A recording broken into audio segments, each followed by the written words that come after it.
We'll see if we see any of our regulars back with me streaming Minecraft. Hopefully. I feel like last time I streamed there were a couple, I think Tasery popped in and a couple of others. Yeah. But I've been playing a survival file on the Switch with my kids. Ooh, And yeah, they've been loving it.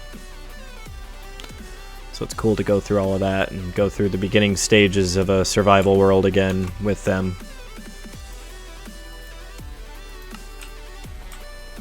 Oh, will that start?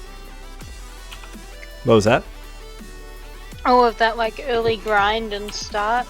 Oh, yeah, yeah. Oh, weird. I'm already hitting World of Warcraft buttons. Oh.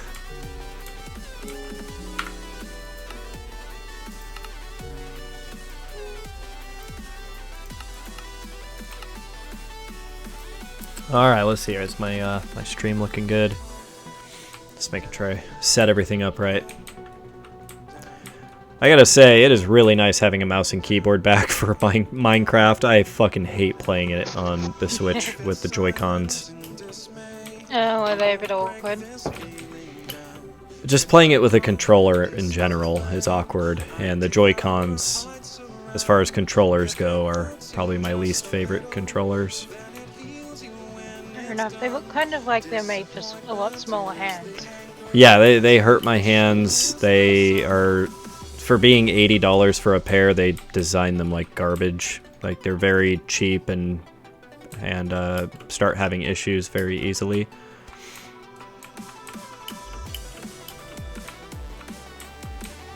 So, let's see, gonna get right to work on this tree. No time to lose. Christmas is rapidly approaching.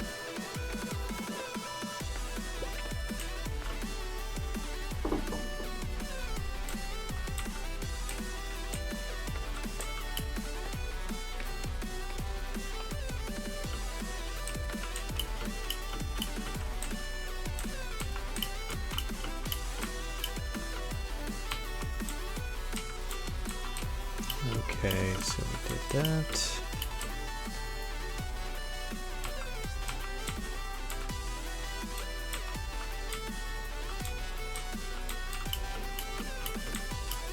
Trying to remember if I had finished all of the sides on this layer I was on or not. So anyways, yeah, I'm happy to do more than just working on the tree tonight. If there's any particular things you're interested in doing.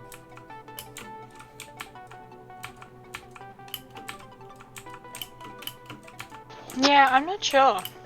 I kind of like, I have all these ideas for Minecraft, but I haven't quite got organized enough to like plot them, I guess. I don't know. I'm happy just to hang here and chill for a little bit. Okay. I've not long got home, so just sort of easing into things. Fair enough.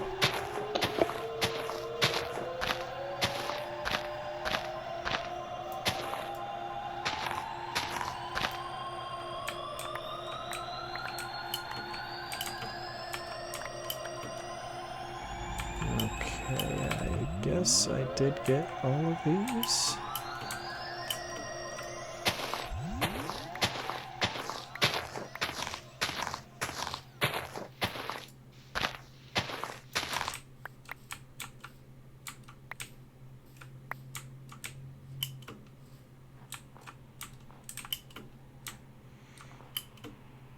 Okay, well that is good. That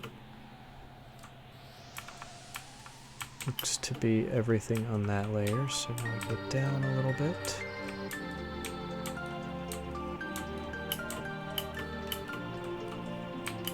Ah, yes, I remember what I was doing here. I think I put this initial like guide piece down in a bunch of places.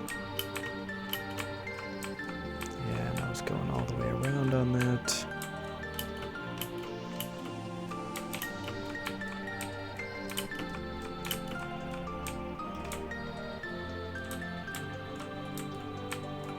I think I'm on the second to last ring right now.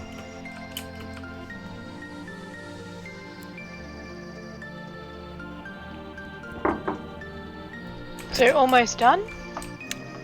Yeah, yeah. I mean, it's always hard to gauge this thing at the start of the night, but it feels like something that could be finished tonight.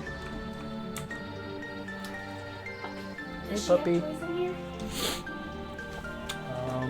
Yeah, she's got... Hold on one sec.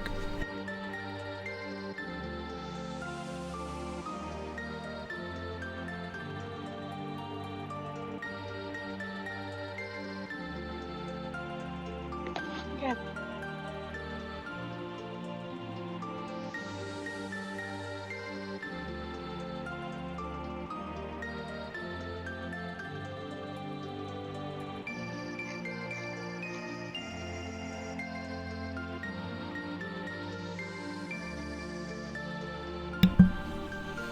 Oh, puppy. I get to babysit the puppy while I stream. Nice. Say hi, puppy.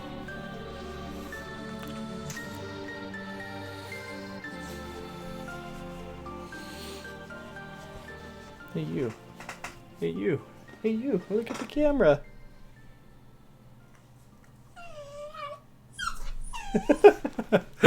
She says, let me go. I want to run. I want to play. Oh, yes. Oh, yes. Oh, yes. Oh, yes.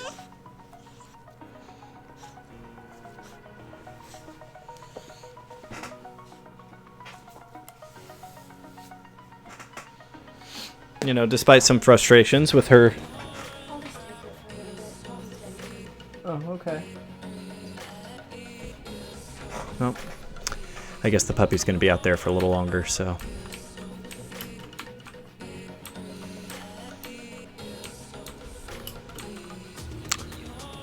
Yeah.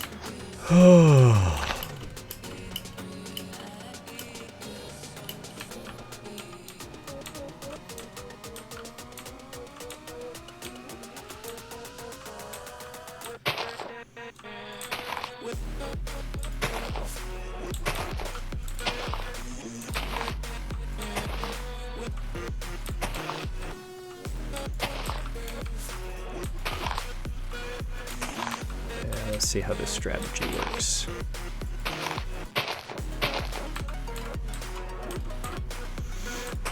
Yeah, I guess I feel fortunate with all this shit that's been going on lately. Like, I'm glad that my wife and I have somehow escaped any of this shit going down for us. It's like, it's either our kids or our dogs.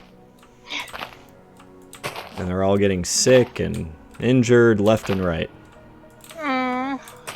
But at least the two of us are staying, like, healthy and able-bodied enough to take care of these sick and injured creatures.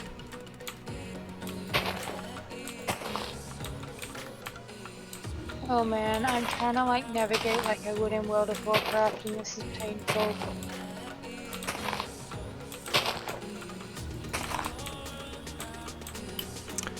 Yeah.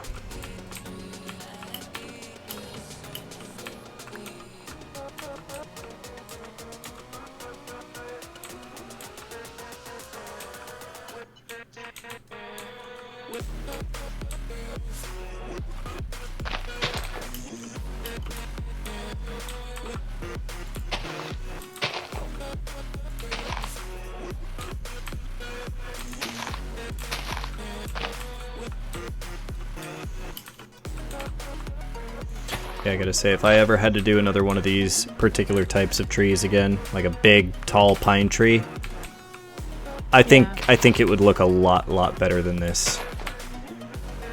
Like, I feel like I've learned so much. Just, I was thinking about the number of iterations, and I think, you know, like the trunk of the tree, you know, that was no problem. Threw that right up, no big deal. And then I think I did... It's just a big pointy circle. Yeah, exactly. And then I want to say this is like my fourth or fifth pass on the branches. Like, first I did the little mini skirt things where it just had like a bunch of mini skirts going up. And then I think I came back and expanded all of those.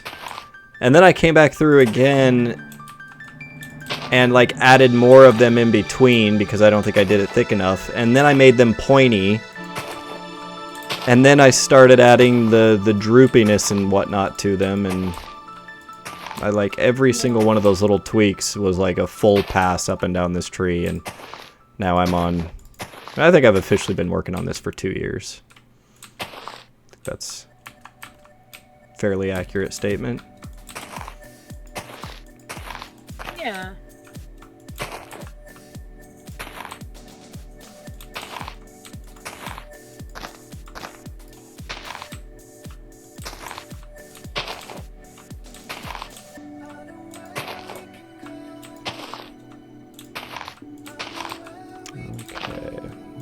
And I am enjoying some coffee tonight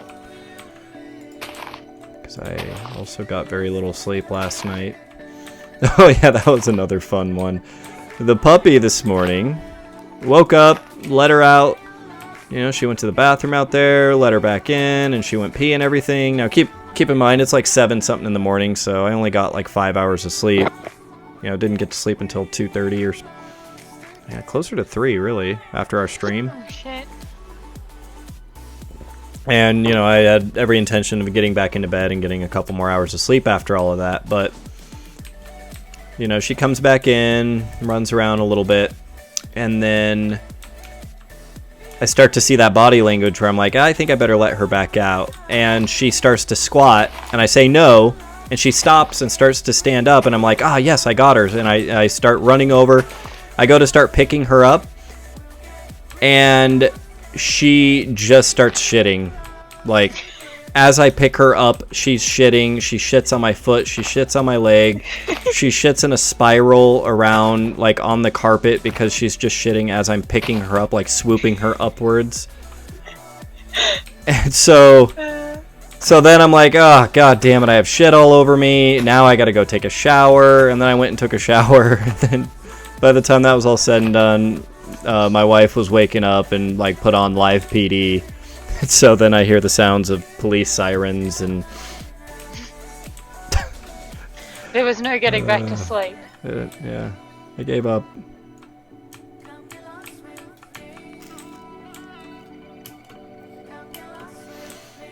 And then we saw Frozen 2 today. Oh, how was it? I did not like it. It was a pretty bad movie. Oh no! But then you don't like actual Frozen either, anyway. Yeah, yeah. And I was trying to like determine like, is this just me not liking it because it's Frozen, or is this an actual bad movie? Because this feels like a bad movie. And we were talking about it a little afterwards, and even Isla made a comment like, this movie was not as good as Frozen 1, Daddy. It didn't make any sense. And we were trying to understand like what the whole point of the movie was, why it existed, like why anything in the story that happened even happened.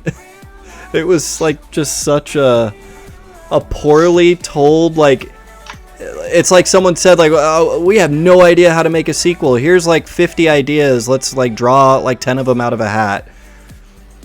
And I was like, and I mean, I'll just say a large part of it too is the fact that it's a musical, and it was every time like the story starts going, they have to do a full 4.5 minute break for another song and dance routine, and the songs were not very good. Like the first one at least had some catchy songs that, you know, you heard them the first time, you're like, oh, those are pretty good songs. Like, not a fan of the whole musical thing, but at least the songs are good. This one, I don't feel like it even had good songs going for it. So yes, call me a hater. And there seems to be some consensus that I'm not entirely on my own here. I guess on Rotten Tomatoes it's only sitting at 70-something%, which for like a Disney movie, that's unusually low. Yeah. I feel like Frozen though, I copped a little bit, like, I don't know if it was just that parents were sick of hearing Let It Go for the 20 millionth fucking time, because that's definitely a thing that seemed to happen. But it seemed to have been like not particularly well received. Like the first one was sort of, people either really loved it or hated it, I thought. Yeah, well, the first one too was a lot more of like a big cultural event. Like, even if you didn't like the movie, there was no denying that it was like a big deal. You know, Yeah. it kind of like broke new ground in certain ways for what a Disney princess movie could be. And I mean, I never really liked it, but I think it did some important things. I think it did some good things. But it was still a musical, and I don't like musicals. That's hilarious. I've had this debate with people, and you know, there's, I guess with musicals, you love them or you hate them. There's really no. Maybe there's in between. I don't know. Maybe some people just like them. Don't really care one way or another.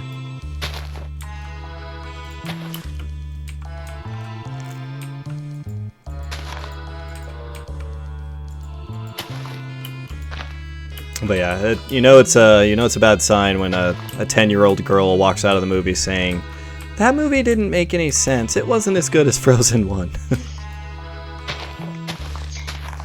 Yeah.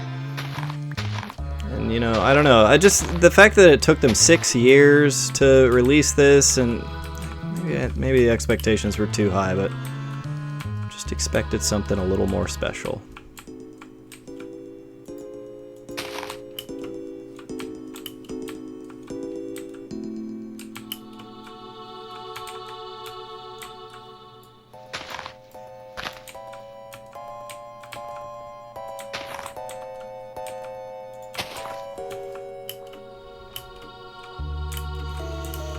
So did you have any plans to eventually go see Frozen 2? Probably not. I'll probably just wait till it comes out somewhere, like Stan on Netflix or YouTube or whatever. I do actually really enjoy animation, and I love a lot of the details. Like, I enjoy it necessarily as more of an art form than necessarily like for plot or anything. Oh, I totally get that. Yeah, I agree. I love the just that medium in general, and I really wish Disney would actually release some animation again, some non-CGI animation, like 2D classic. I mean, what's the last one they did? The Princess and the Frog?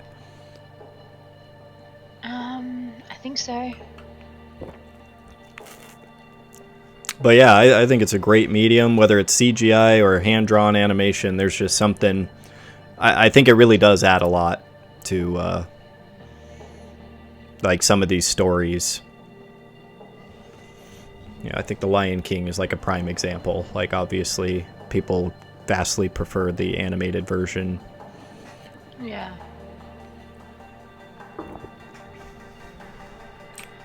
Or rather, maybe it's more fair to say critics preferred. I think the masses were pretty happy with the CGI Lion King.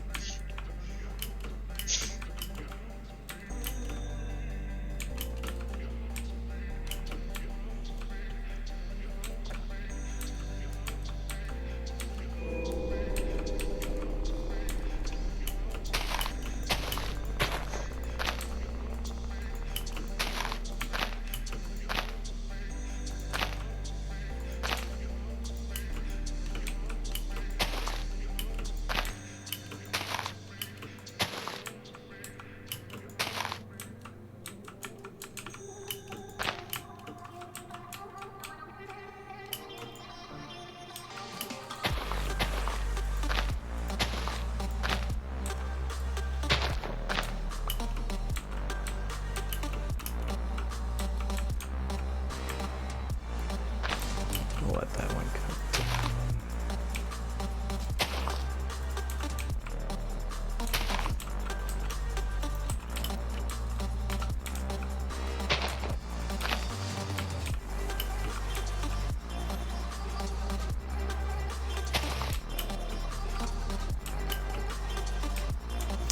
Actually, I don't like what that does there.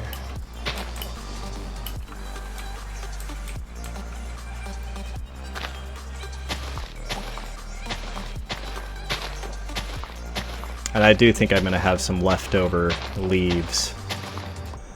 So, let me ask you this, Rosinka. When I finish with this tree, are we... do you want to help decorate it? Do we want to make it a server-wide thing that we all work on decorating the sucker together, or...? Yeah, I think we should, if you're up for that. I don't want to, like, it's your tree. But I would like to do, like, if we can get a few people together. Next weekend, you guys have, what, Thanksgiving mid next week? Yes, Thursday. So, I think traditionally the 1st is when most people put their Christmas decks up. That's that'll be Saturday. Should we try and track everybody down? Yeah, I mean, I think it would be cool, or we can just ask in general and see if there's a particular day that, yeah, you know, a handful of us can make it on. Yeah. Because yeah, I really think this is finishable tonight, if not tonight, at the beginning of the next stream. I didn't realize I was down to my last 2 layers. Yeah, no, that would be fun. I would like to do it as a server-wide thing, I think. Yeah, because... if we can get enough people. Yeah, after working on this thing for 2 years, I would love to celebrate completion by, like, all of us decorating it together. I kind of have had the intention all along that this would be decorated for Christmas, and I'll probably just keep it decorated year-round. Like, I don't think I'm going to take the decorations off. But I may add things. Like, I was thinking it'd be cool to build like some little houses on some of the various branches, because it's just such a large tree. I kind of want to build some function to it, and I don't know, maybe have a little village of villagers that live in the tree and little tree houses. That would be cool. You could put them all like in the trunk and then just have like little doors going out. Yeah, I don't know. I think there's a cool little way, like, I don't know if you're looking at the stream, but, you know, there's a lot of these branches where you come all the way back and there's this huge overhang, and I feel like a little house could just go, like, right here, just poking out of the trunk and just, like, concealed by the canopy. Yeah.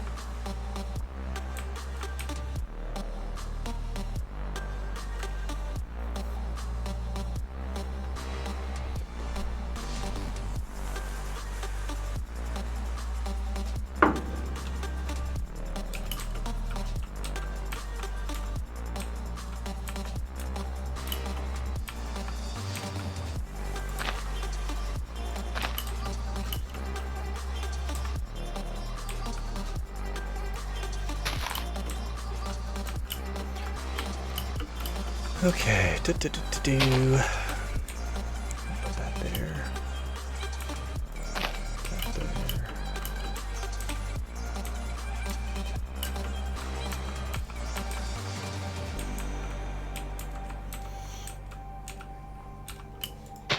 Yeah, at a certain point I was looking around at various Minecraft trees out there, and you know, I've been very self-conscious about this tree, and that's why it's taken so many... It took like 2 years to finish. But I gotta say, looking at it now, a lot of the trees I found online, I feel like this tree would at least like be able to stand toe-to-toe with a lot of the other trees. Like, people that are really, really good, like Scar, at just doing natural architecture, like, I don't think it quite lives up to that level of tree skill. But yeah, I've certainly like Googled and found a handful of trees that I think maybe even don't quite look as good or as realistic as this one does at this point. I mean, the reason I kept doing so many layers of keep going through this over and over is that I kept Googling like pine trees. And, you know, there's a whole bunch of, like, even within a pine tree, there's a lot of different types of pine trees out there and different ways that pine tree branches will go. And so, yeah, just, like, playing around with a few of those different styles and then eventually settling on this one that I feel like is just a good universal... Like, you see it and it's like, oh, yeah, that's how a stereotypical pine tree would look. Like if, you know, the bigger, fluffier ones.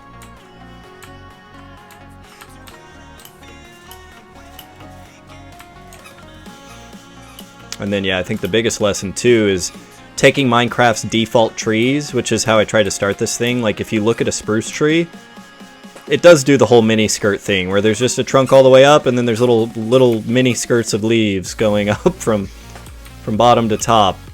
But when you try to scale that up to a giant tree, it totally stops working. Like, that only works at a small scale. It does. So, anyway, just reflecting on lessons learned.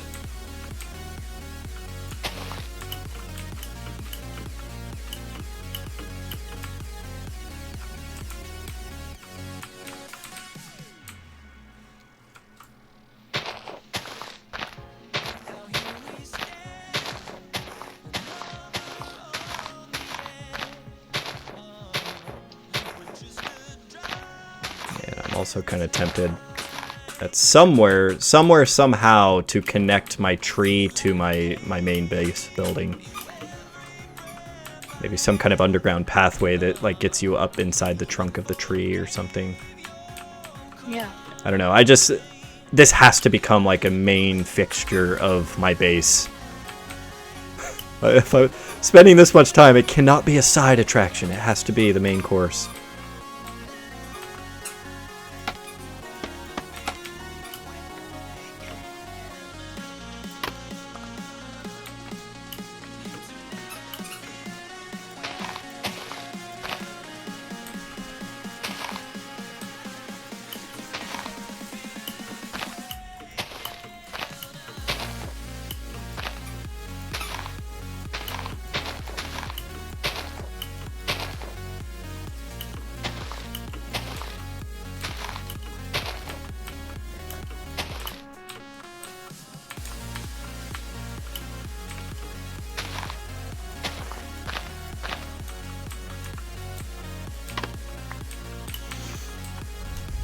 And yeah, I'm gonna have so much scaffolding left over after this. Like, I might actually, you know, since we have our little server shop where we all sell stuff, I should offer to sell some of my scaffolding, because I will certainly have an excess amount when I'm done here.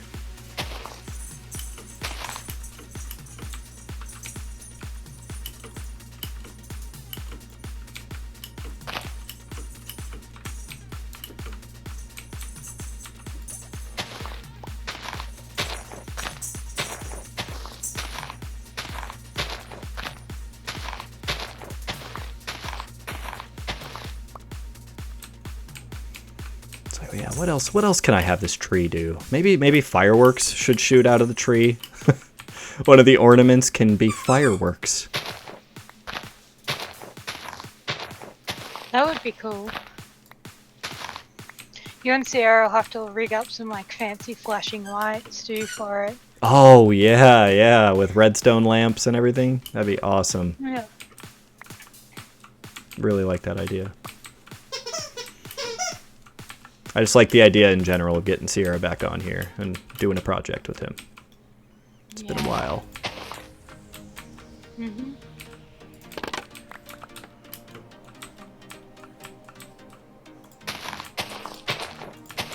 I guess we've still got our end tunnel that needs finishing. Yeah, what do we have left on that? Just the end crystals? And the floor of the... Oh, the little building at the end of the tunnel. Yeah. Or the structure, whatever we want to call that.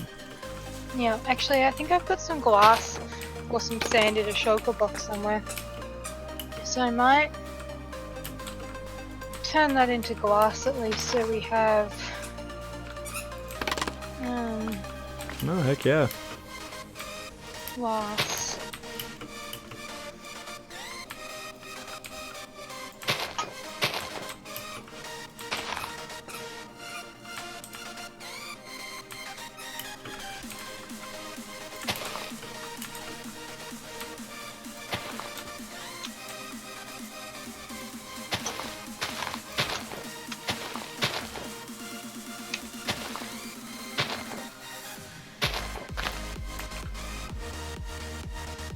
You're being such a good puppy in here. She's just sitting over here chewing on her toy.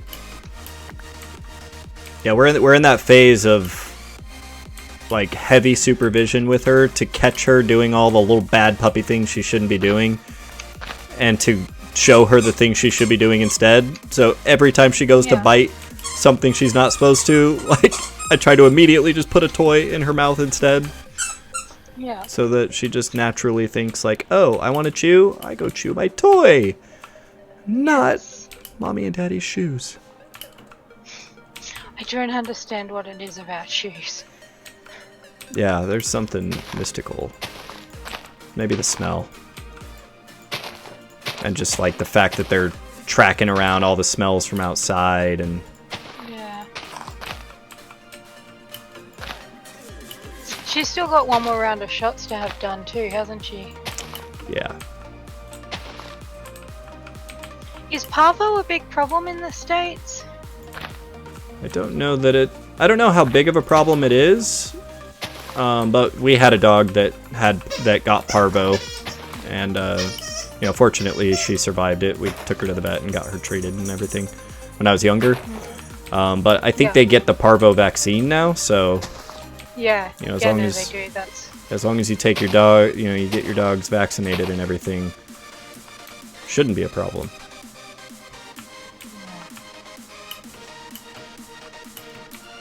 It's kind of hard though, because until they're fully vaccinated, you've got to be really careful about where you take them and stuff. But you're missing that like key socialization window too. Yeah.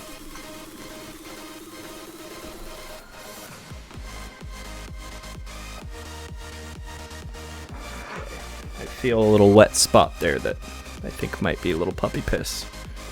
Hard to tell. It's a very small spot. Maybe just a little dribble that she let out when she got excited or something. Yeah. You letting out puppy dribbles? You gonna be a good puppy? Oh god, she's like, oh, I want to chew on that fucking headphone cable. I'm a little puppy. Ow, ow, ow. Ow, ow, ow. Hey, you. Hey. No, no, no, you don't bite my hand. You don't bite my hand. Fuck you. No, fuck you. No. I don't think so. I don't think so.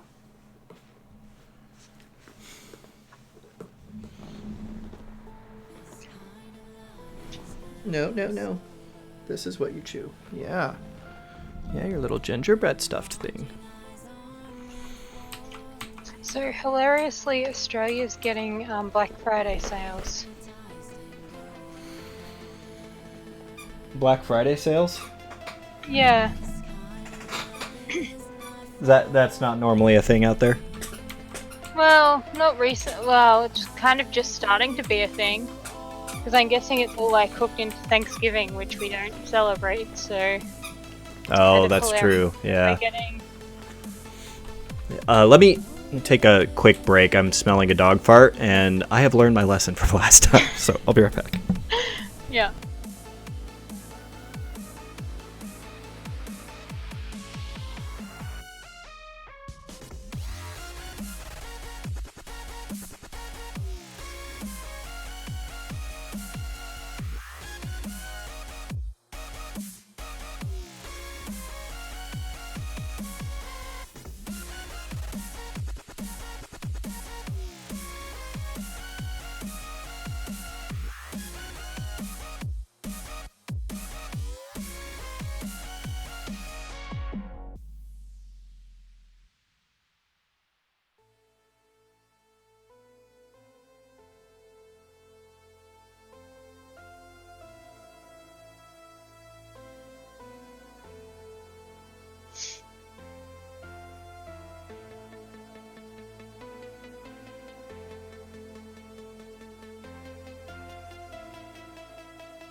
Okay, I'm back. Oh, hey, what's up, Undertale?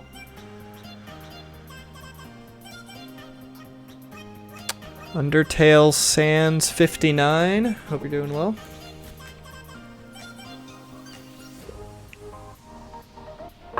Welcome back.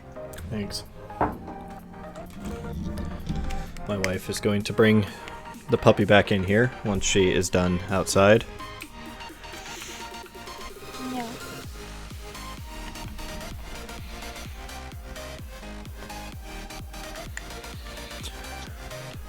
Okay. I wish I could find a way to bring some simplicity back to my adult life. I feel like there's so many...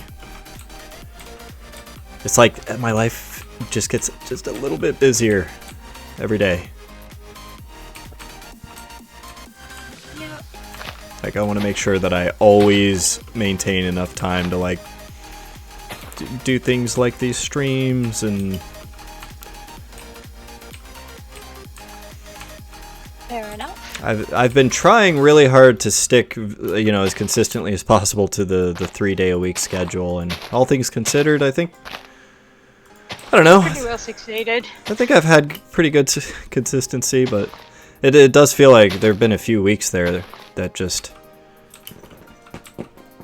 Yeah, it's... Consistency has gotten a little spotty occasionally. I don't think I've ever... I don't think I've missed more than, like, 1 week at a time, though. Like, I think the longest I've gone without streaming in the almost 3 years, I guess, now that I've been doing it. Is it 3? Yeah, almost 3 years. Wow. Is, yeah, no more than, like, a week.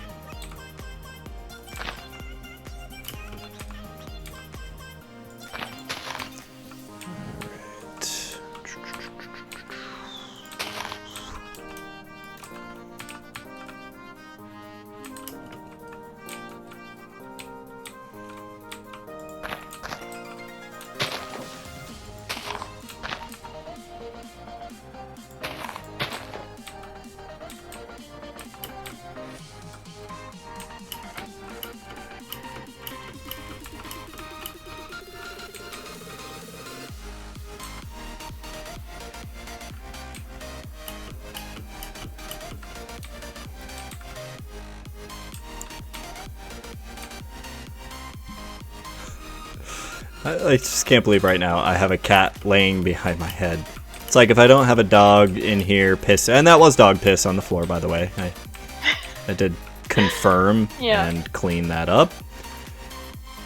But yeah, if it's not a dog coming in here and pissing or biting at the cable, it's the cat. Not that I'm complaining. I mean, I brought this upon myself by getting all these animals.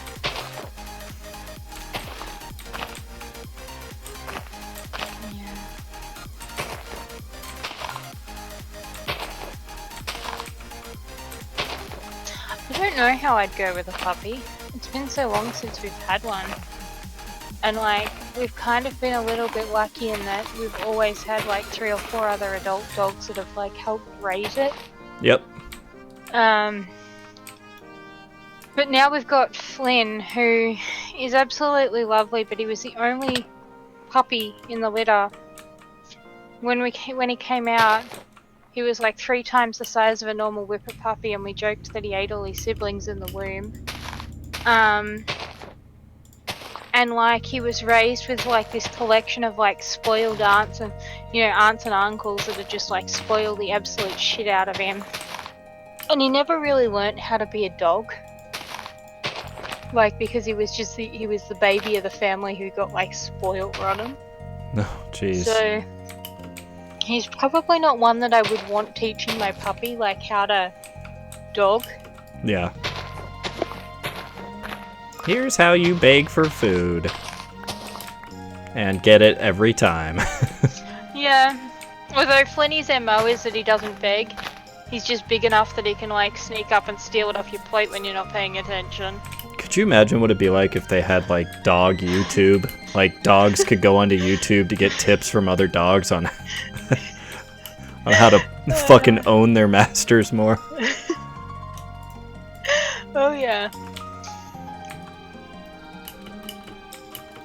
Alright, I just finished this layer. I think I'm gonna do a pass. I'm gonna pass around, and then if it looks good, then I am on the very last layer of this tree.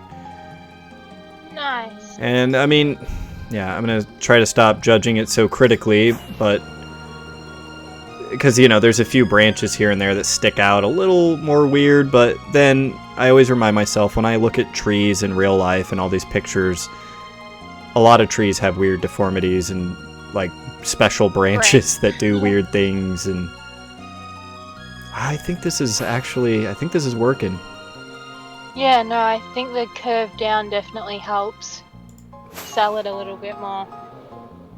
Yeah, like I said, if I were to ever do this again, I think I would like completely nail it, or maybe not completely, but nail it even more than this. But I think I'm gonna be satisfied with the results when I'm done with this last pass. Like the branches all go out far enough. Go up high now. I want to kind of view it from different angles and distances and stuff.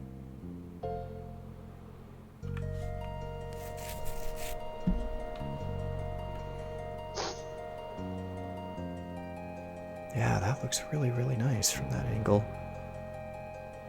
It's so big, like even if you're on the other side of my base, it just rises right beyond that.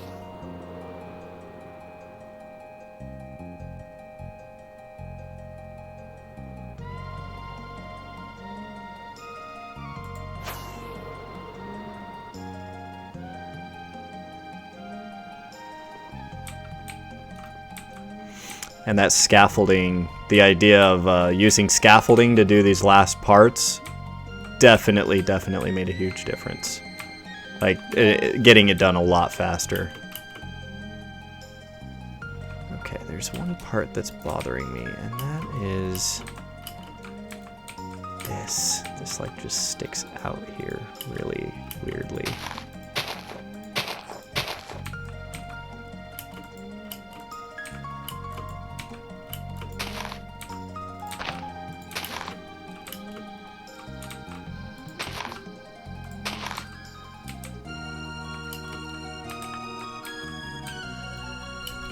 Alright. Well, last layer. Here we go. It is 10:33 p.m. And let's see if I can't finish this with the time that I have left tonight. I don't see any reason why I couldn't. I mean, I know these are the largest branches, so each one is going to take longer to do than any of the layers above it. Should still be doable, though. So I'm going to go around. We're going to break any remaining scaffolding above this layer that I don't need anymore.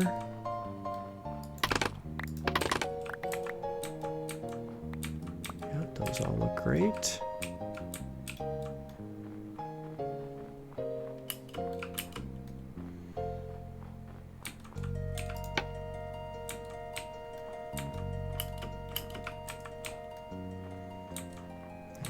This one. Hey, we've got raiders. Welcome. Oh, hello, Chiwarles. Chiwarles, hello. How are you? And what's up, Jake? 1014. Yeah, it's been a long while. I'm doing pretty well. How are you doing, Chiwarles? You caught me on a good night. I haven't been streaming as much Minecraft lately. We've been playing some World of Warcraft Classic for the last couple months. And, yeah, we wanted to get on and finish this massive Christmas tree that I've been working on. Yes, since you guys are here and maybe you didn't see the fly around I just did, we are on the very, very last layer of this tree.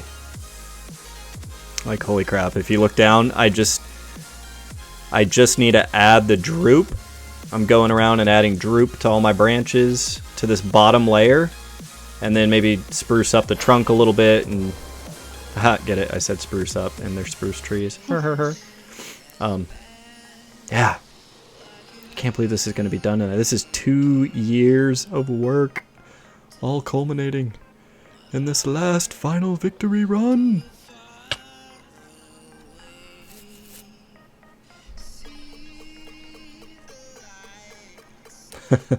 Oh, thank you. I'm glad you think it's insane. And yes, all done in survival, done over, and I'm not exaggerating, it has been 2 years. It was probably around the end of 2017 that, you know, because we started the server in August of 2017, and I think it was a couple months into it that I started this massive tree. I think so. And then all the passes, getting the leaves out to where they were, and anyways, let the final pieces commence.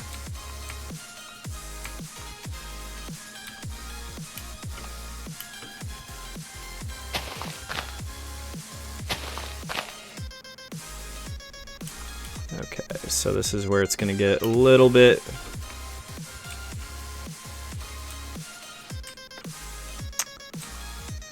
weird here. All right, let's go up. I'm going to try this method I did last time.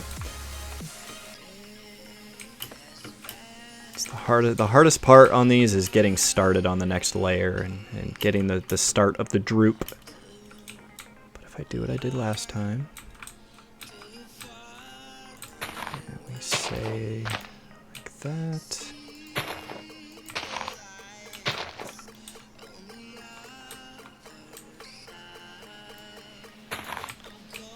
Yeah, that's how we want to do it.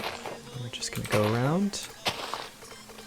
We're pretty much going to bring this around the entire tree. This coming down one block there. And then that'll give us a little overhang, and we'll get the rest of them from underneath the branches. Thanks, JDR, on Twitch. And I appreciate the follow. Thank you very much, JDR on Twitch. Well, if we still got a few of you in here, I'll take a quick break. Now that I got this started, this will be easy, and I'll show you all a few things. Give you a little mini tour. I'm not going to tour the whole thing because I think that process takes like it's a massive server. 40 minutes now. But I'll at least tour this base in our underground area because I think this is probably probably the most impressive area if you consider like all the work we put in. So this is our main base here. This is world spawn right over where this building is. We really should finish that. We really should. It needs a roof and to be finished. And so inside of this wall is our base. So that's my stuff up there. I put my base and this giant tree and everything up on the top of that extreme hills biome. Christina, one of our other members, she's got all her stuff over there. I am gonna run out of rockets soon, so I might need to go and get some more. And then we got a couple others over there. So we have this massive, massive wall here that goes around the entirety of this base. Yeah, this is 100% survival, and we've streamed all of it, so we actually have documented evidence that every single piece of this, every single block you see, well, at least that I've placed, has been done on stream. So yeah, you can go back to when we first started a couple years ago and there wasn't a single block. And then yeah, there's a nice minecart track that goes all the way around. Alright, we'll let things load here. This is Happy's base. This is Dan's base. I'm down to 12 rockets.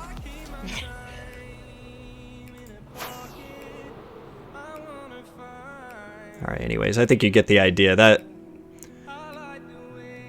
We'll just go a little bit further, just so you can appreciate the scale, because, you know, the wall, I don't know if the wall is impressive to most, but when you look at it and you look at the fact that we made it out of brick, stone brick, cobblestone, mossy stone brick, and mossy cobblestone, it took us many months to get all of that done, and then, you know, coming back through with the nether rack and nether brick stuff. And then this is Matt's base up here. Alright, so let's head back to my base, and I'll just show you a couple other things. And then I gotta get back to work, because I'm determined to finish this tonight.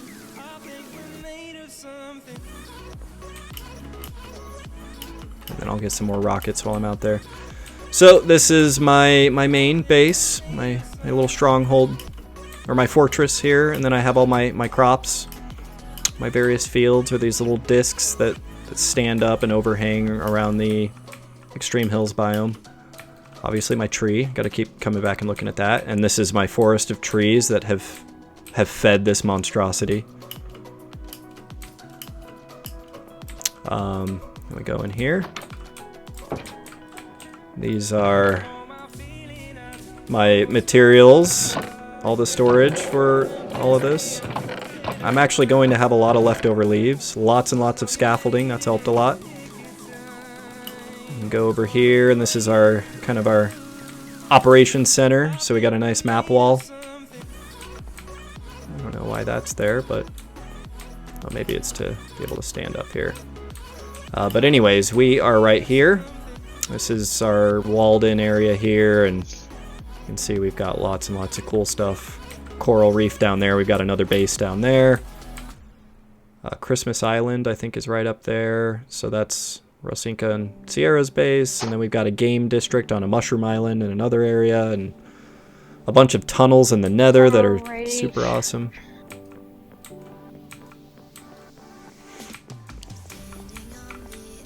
Oh, let me sleep real quick since it's about nighttime. Yeah, I will refrain.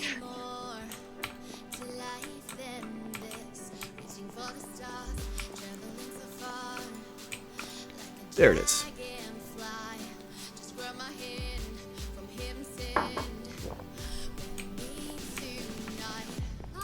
All right.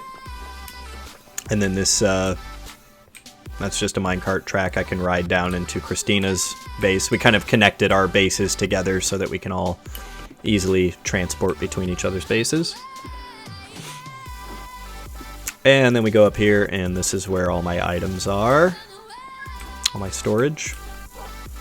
So let's get those rockets I was talking about. Got a second layer of storage here.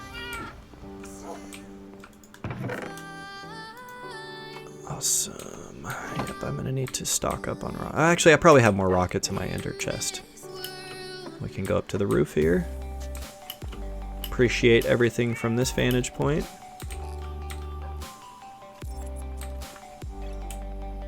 Come on, render. Doesn't want to render.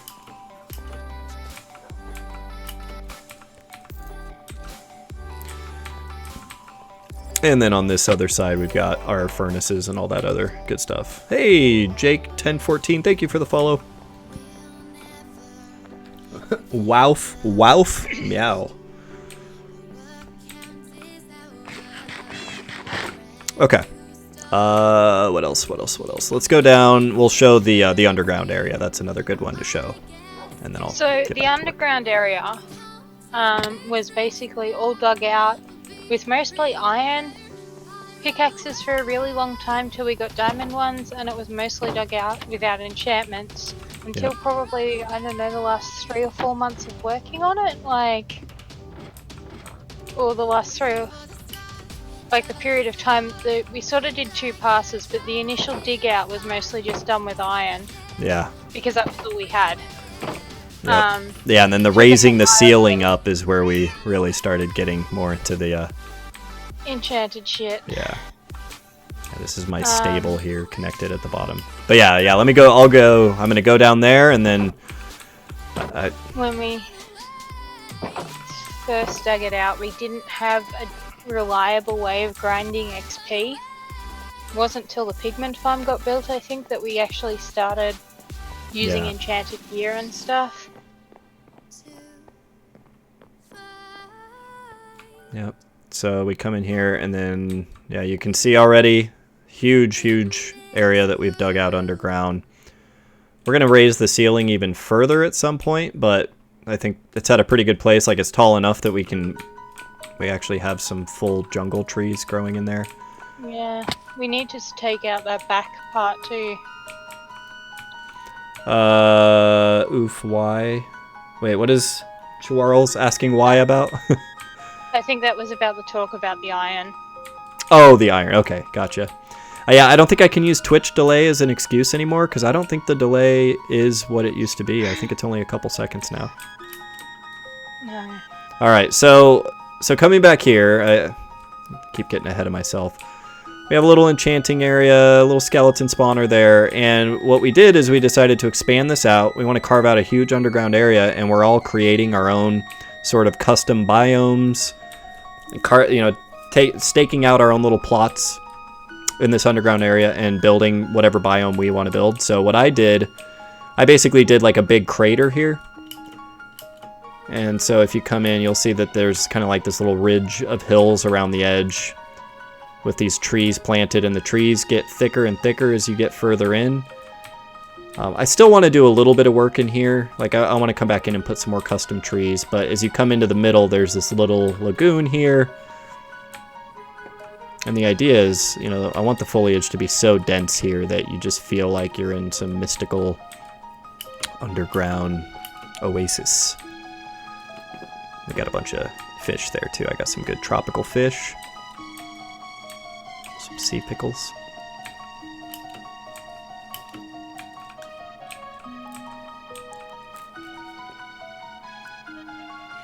Oh, thanks. You're in Canada, so maybe.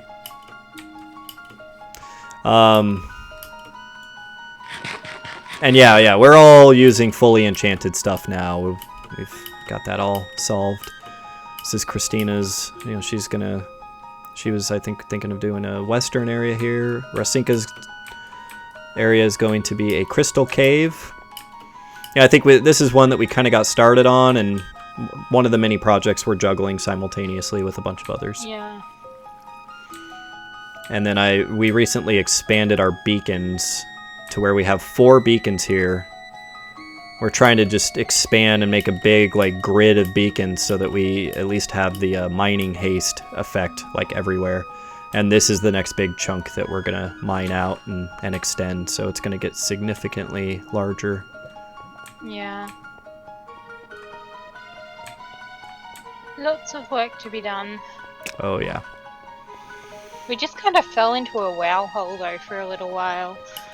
Yep. Yeah, if I had more time, I would like juggle both of these in equal measure. Like, ideally, I'd do like 2 nights of Minecraft and 2 nights of WoW Classic or something. But it is all I can do. Yeah. We're mid-30s in WoW. We've probably really only got a couple more months or whatever at the rate that we're playing at, where we'll have ranked, you know, fully leveled, hit level 60. Mm-hmm. So. Yeah, and I'm gonna slow way down when I hit 60. I mean, I'm sure I'll play for a little while. Like, we'll see what kind of endgame content there is that isn't raids, like what dungeons and stuff there are. Yeah. But I definitely want to get back to where we're playing Minecraft a little bit more. This is the game that I'm able to maintain a passion for this game. A lot more so than any other game over long periods of time. I just love it so much. Yeah. I don't know, I think I'll probably lose all interest in WoW once we actually get leveled. Like, fully leveled, or not be as keen on anything. Right now I'm working towards a horse, so it's... you know, that's something to work towards, but it's just, yeah. Yeah. And yeah, Charles, I've got a random mix of music on my Nightbot. Here, I'll just show you. I got some Chrono Cross in here. You see that? Chrono Cross? So I got Chrono Cross, Chrono Trigger, Donkey Kong Country 2. Oh, and I think regular Donkey Kong Country as well. I've got songs from both of those. So you can request any of those if you want. So I wonder, how does this work again? Song request.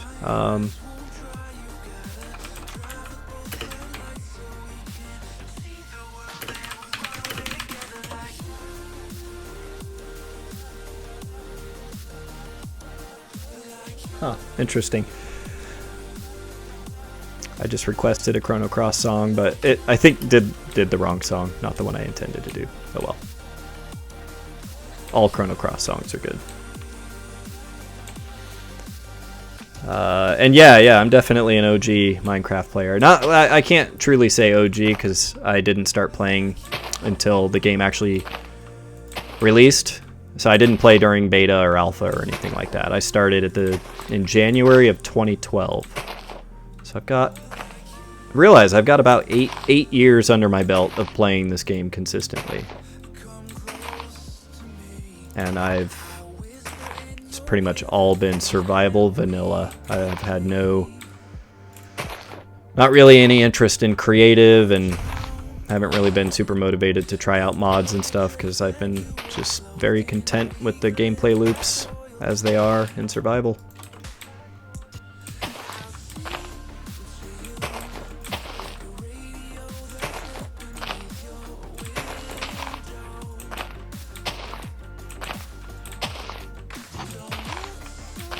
Alright, here we go.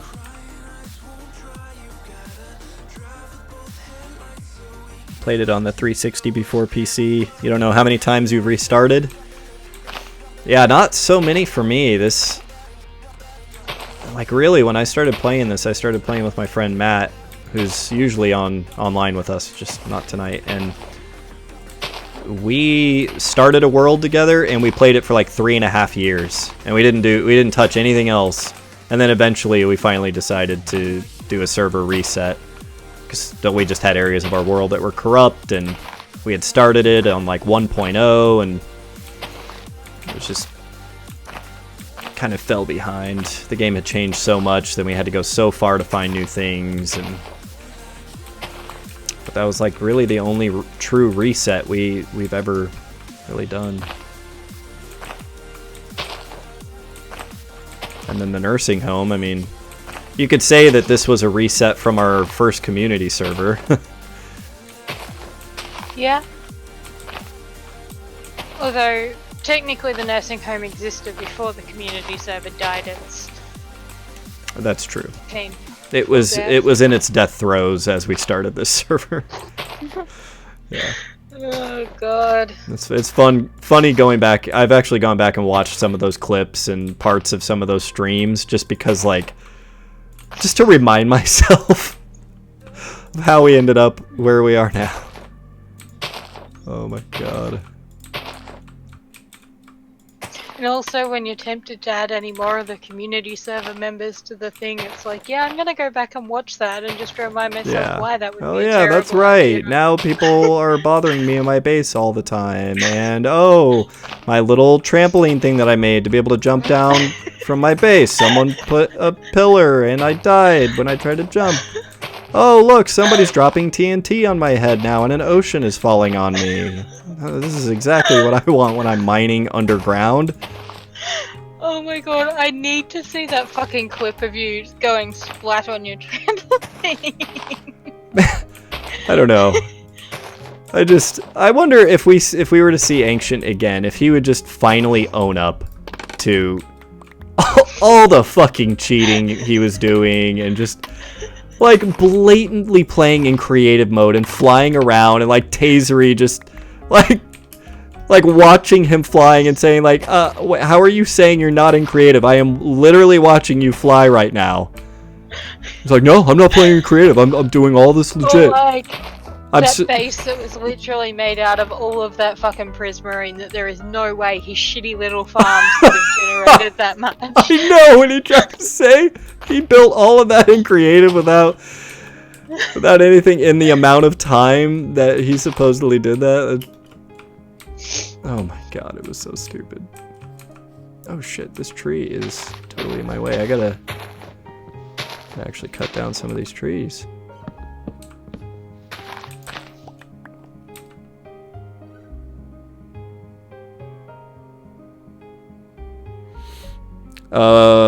Chawarls. Wait, what do you want to see? You want to see the old community server streams?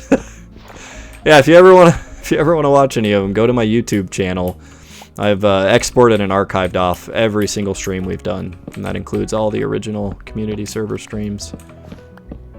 Back when I was young and naive and, you know, just thought, hey, the internet is a great place to meet people, really friendly people who all love playing video games with. And then, yeah, come to find out. Oh, wait, no, there's also a lot of assholes that just want to make my life hell, and that's why they're asking to play with me.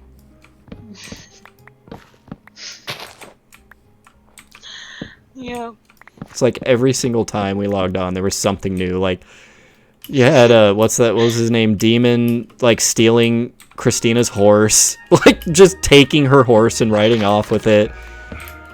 And then, and then digging through Sierra's base, like, repeatedly. Yep.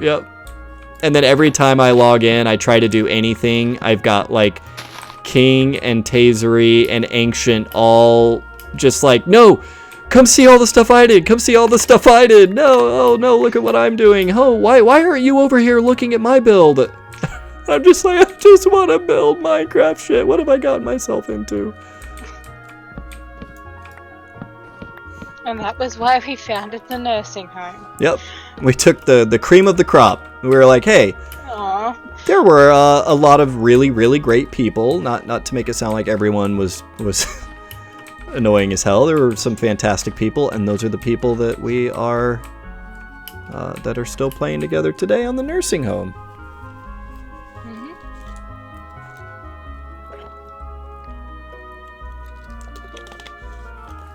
It was good fun. It was. Good memories. Funny memories.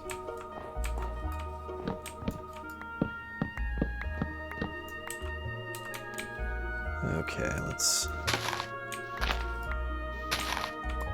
You and Matt have me thinking about shares now. Have you done any researching yet? No, I pretty much like stuck around. I watched Retro Celtic for a little bit after you finished last night, and then it was sort of, I don't know, 9 o'clock, and I went to bed. Yeah. I've got 2 days off, Tuesday and Wednesday.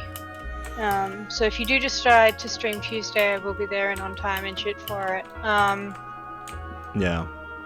And stuff, but that's yeah, awesome. no, I'm glad you're thinking about it, and I mean it is a thing that is seriously worth looking into. Yeah. And you know, in the research I've done, it's the nice thing. It's an eye-opening thing that really explains.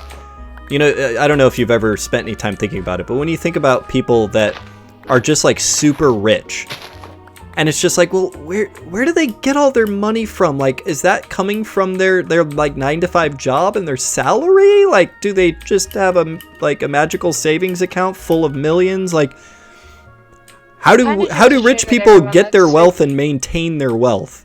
And that's super rich. Yeah, and I mean that's apparently the secret is, you know, people that end up, you know, building a fair amount of wealth, almost, you know, the one universal thing that they all share is they generate what's called passive income, and that's the whole point of, not the whole point, but that's like one of the big reasons that you might want to invest in the stock market, or, you know, if it's a good way to basically make your money work for you. Like, you put all this time in working and building your skills and, you know, hopefully finding a good career where you make decent money. So you should, once you start having some of that money, make that money work for you and put it in these accounts where your money can make more money. And then the money that your money makes can make more money on top of that. And then it all just keeps compounding until you end up like one of those wealthy people with crazy amounts of money. Yeah. Or at least not broke. Or not broke.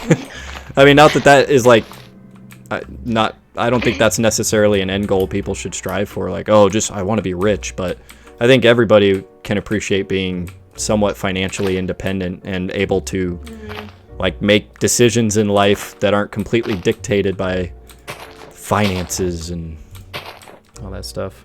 Yeah, take care, Charles. Thanks for stopping in. I appreciate the exposure.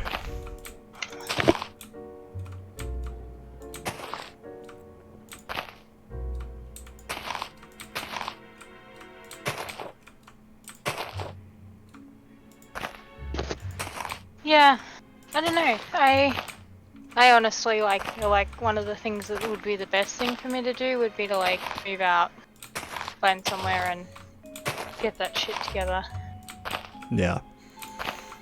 Um, Yeah, I mean, for me personally, it's for very, very straightforward reasons for me. I mean, pretty much what I just said exactly. I want to be in a situation where if unexpected things happen in life, or I want to do something in life, make some kind of a change, move somewhere,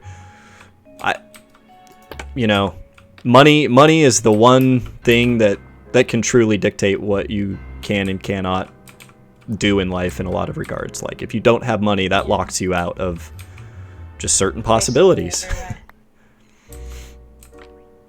So I want that, and I also do like the idea of retiring early.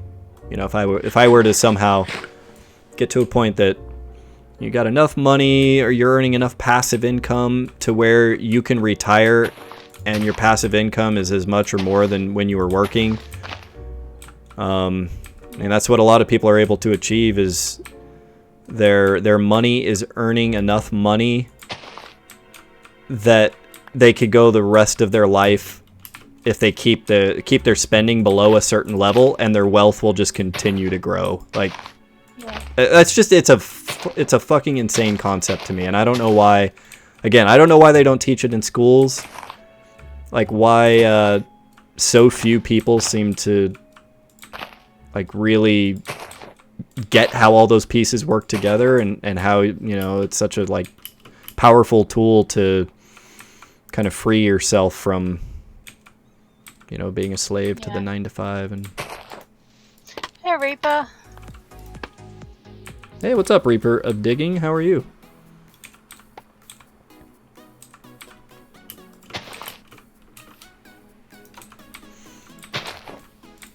It's good to see a few people in chat tonight.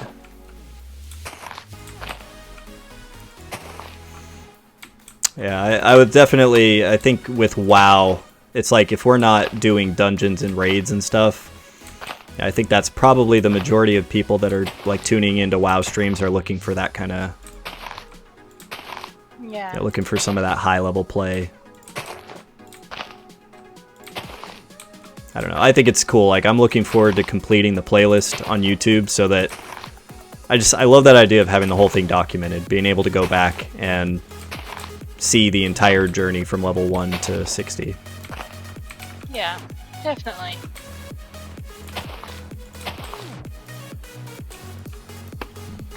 Hey, kitty.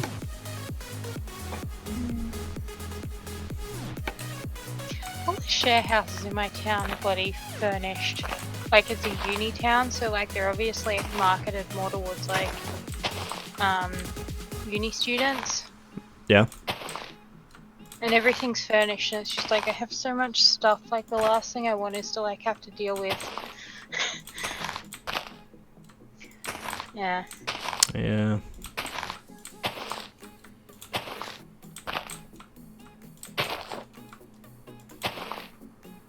What is my kitty doing? You see that cat behind me? Look at... She just sits on the back of... I can't believe that's where she wants to lay. Like, because she has to kind of balance. She actually digs her claws into the chair so that she can sit on the top of the chair, the backrest on the chair. Weird ass kitty. Okay, so we want to clean up a couple of things here. That's gonna be good. Put that there. Okay, I'm gonna take that off and that off.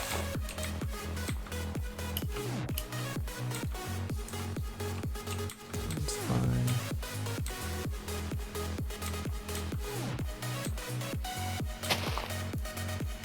And I definitely want this tree to maintain the, you know, having the frosted look with the snow on it. But with all these leaves overhanging, I might need to manually come in and place some snow on some of these branches. I guess that'll be a TBD. Yeah.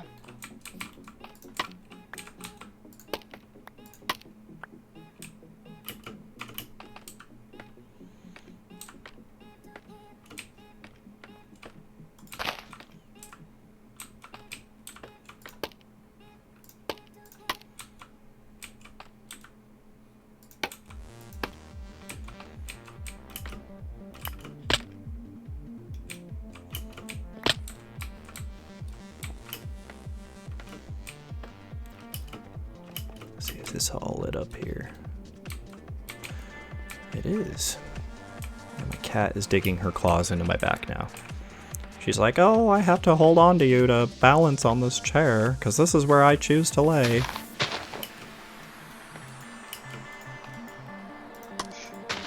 Funny kitty.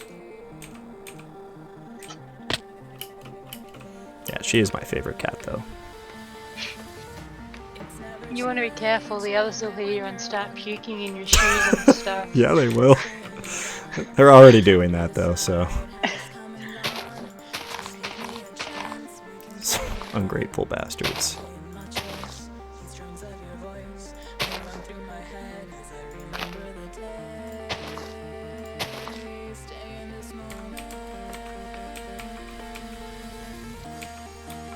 Okay, yeah, I have a feeling this one's going to require a little more care. This layer.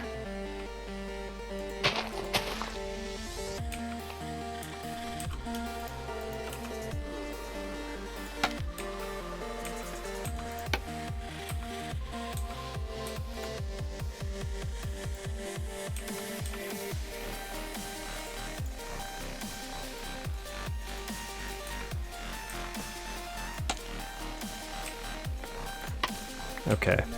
I don't really like the way this works sometimes.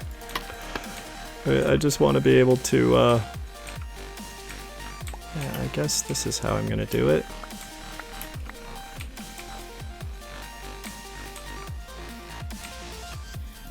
At least the scaffolding's going to be easy to pull down. Yeah. Okay, so I want to do something like...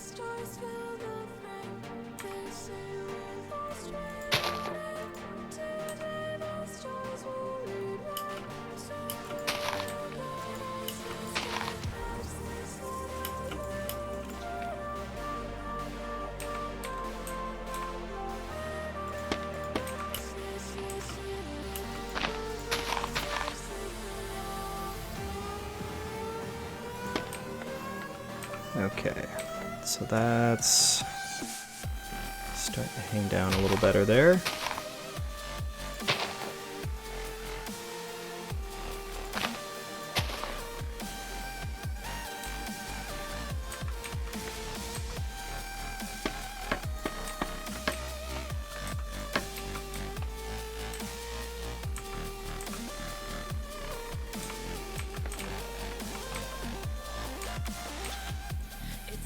Too late to admit when you're on. Turn on your weak, see a new dawn. The time to decide has come and gone. Just give me a chance, we can carry on. I've made my choice, these drums of your voice. They run through my head as I remember the day. Stay in this moment.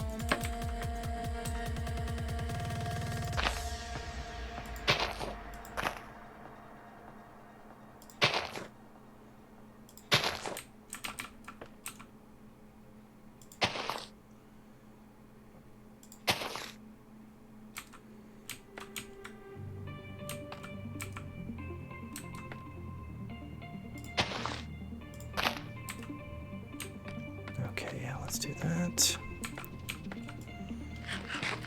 I find myself intensely focusing on this sometimes. Like, way more hard than I feel like I should be. It's like, am I just being too much of a perfectionist on this? Is it really gonna make a huge difference? I don't know.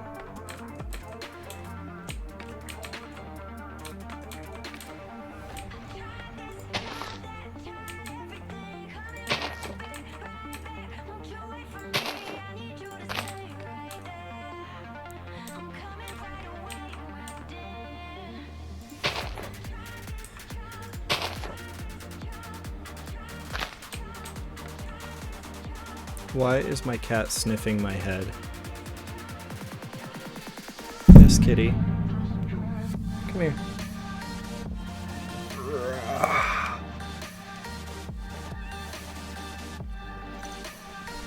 Alright. Let's hold this kitty up to the camera. She's... Tommy! She wants her 10 minutes of fame. Oh, look at that beautiful kitty. Hi, kitty. Yes, oh, no, look at the camera. There. Oh, she's purring. She just wanted me to hold her. That's all she wanted. And look at this tail. I don't know that I've ever really showed her tail very much on stream, but look at how fluffy that tail is. Oh, that is so fluffy.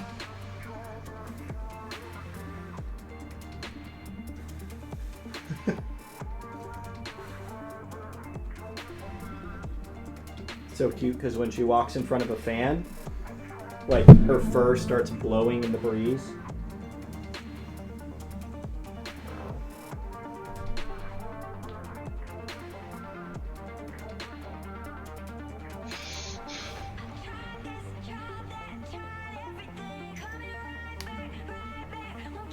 Alright, there you go, kitty. Down you go.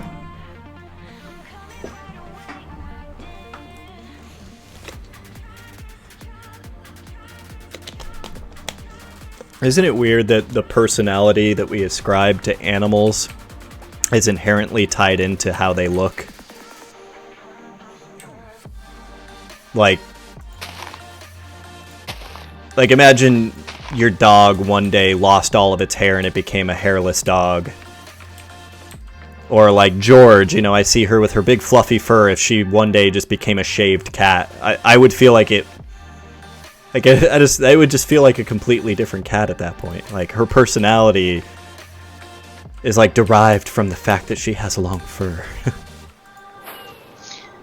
I don't know if if you feel the same way about pets and things like that, or if you know what I'm trying to say.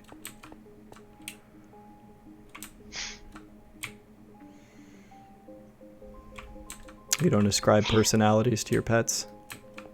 Oh, a little bit. A little bit? Yeah. I don't know. My horses have plenty of personality, but they're also kind of dicks. Yeah, so you've told us. Sounds like they're very, maybe not arrogant, but Ignorant? sure, ignorant, yeah. Maybe. Ignorant of the fact that you're the fucking person feeding them And funding their lifestyle.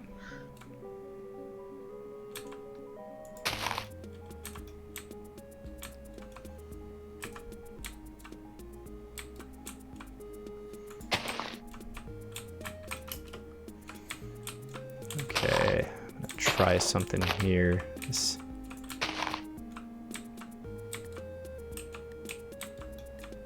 I wonder if this is going to help or hurt.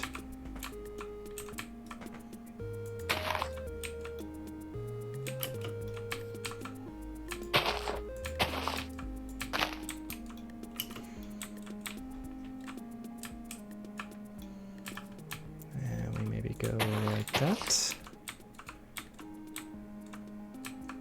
Okay.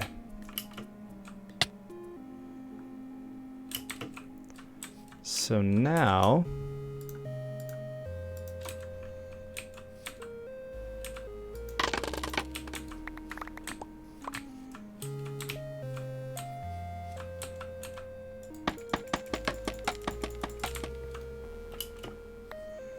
I think I've mostly got the hang of how to play scaffolding. There's still a few situations where like I'm not sure exactly what way I need to click it.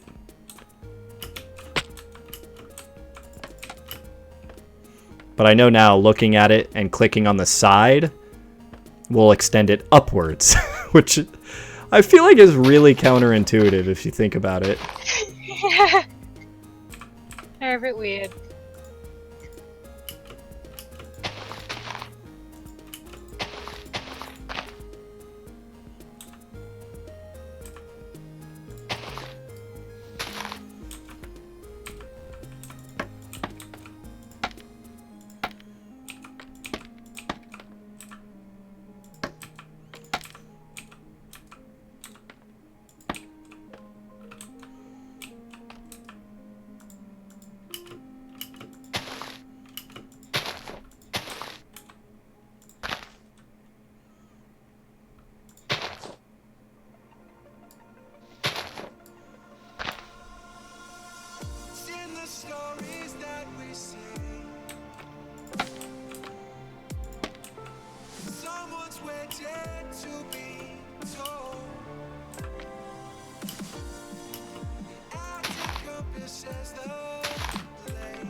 Oh my god, no! Bad kitty. What are you trying to climb up and get?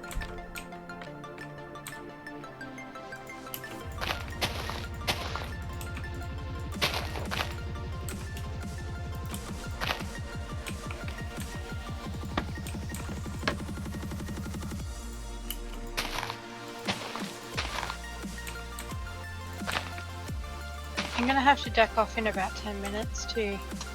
Okay. I've got to go and feed things. Yeah, no worries.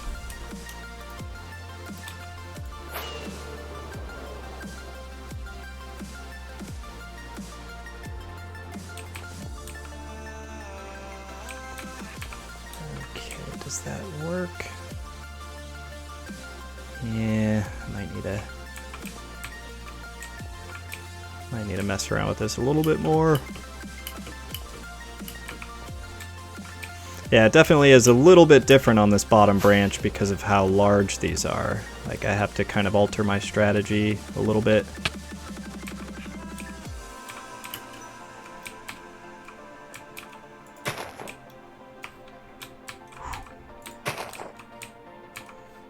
Okay, maybe that's fine like that. It's in the stories that we see. Like someone's waiting to be told. The act encompasses the play. We watch the scenes we live unfold. Okay, let's take another look at this.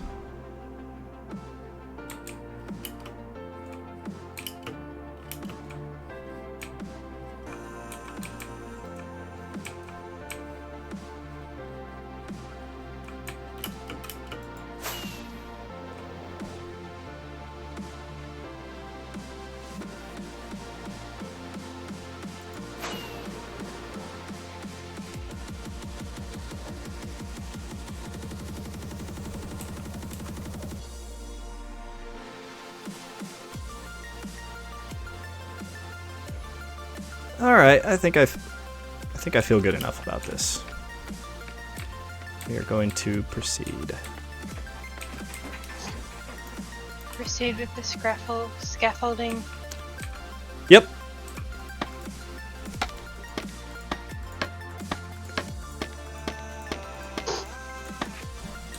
Kitty, oh my god, she's climbed up on the backrest of the other chair in the office.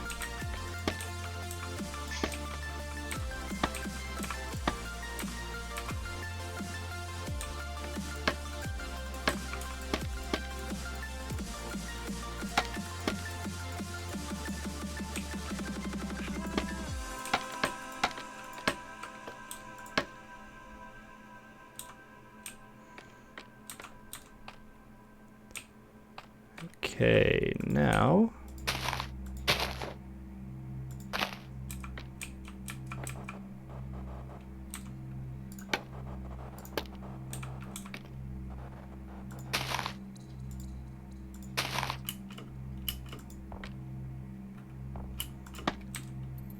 see, this is where it gets frustrating. It's like I should be able to look down, jump up, and pillar jump on scaffolding like I would any other block. But no!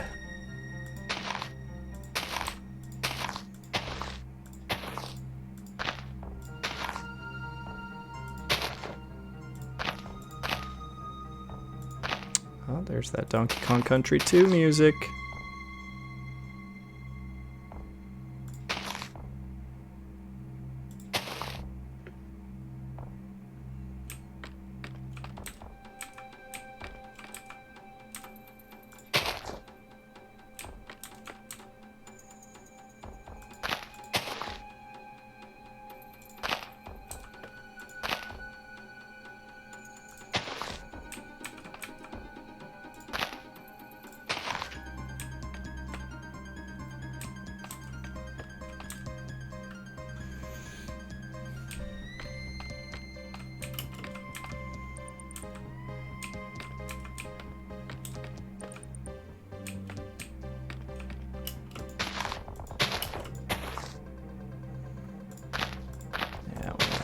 that a little thicker so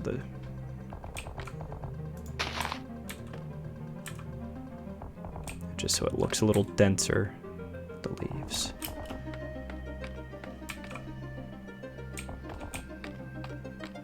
And shoot, this one didn't work out too well.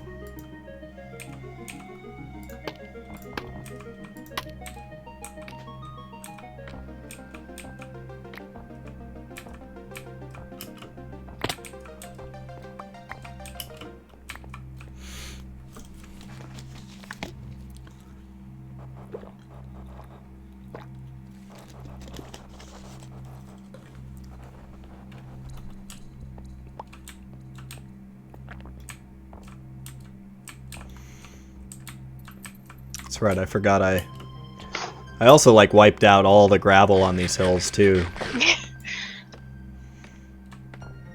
I know where there's plenty of gravel, but that's an area that we were going to take the torches to. Yeah.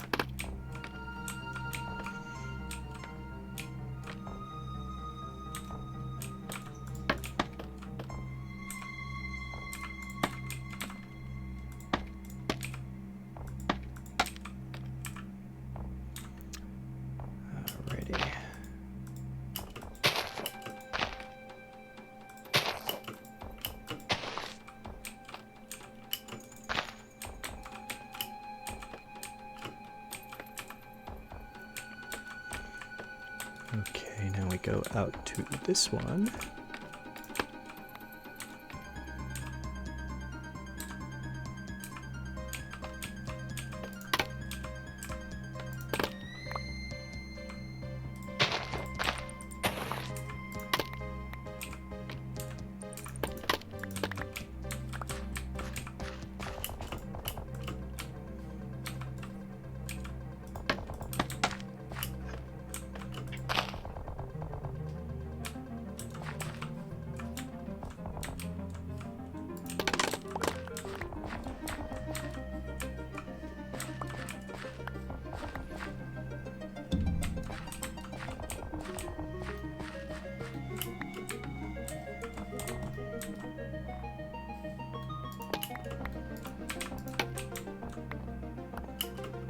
Just a little OCD about wanting to make sure I get all of my scaffolding back. At this point it's easy to make a whole bunch more, but Yeah. I don't want to lose any of it. I like my scaffolding.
Okay.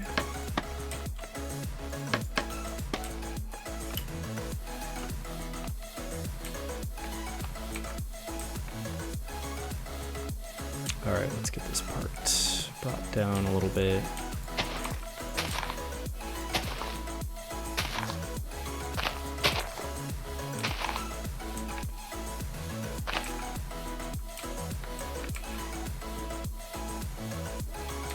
Hey Tazeri, or Flying Angel. Oh, hello, Flying Angel. Wow, how about that? We stream Minecraft and we actually do see some of our regulars back again. Sorry, I haven't been playing Minecraft, you guys. But I have to do what's right for me. I have to be the free spirit that I am. And if WoW is what's calling me, then damn it, that's what I'm gonna play. But Minecraft is what was calling me tonight. My first love.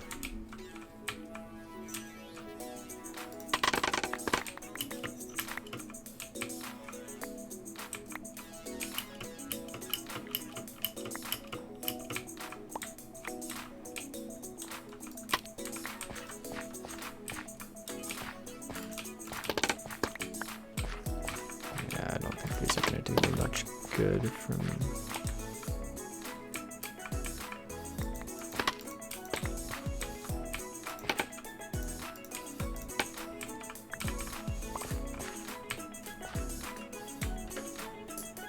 No kitty. Alright. I'm gonna love you and leave you for a little bit. I'll be right back. Okay. Yeah. I need to go and feed things. Cool. Well, I will see you here in a little while. Bye.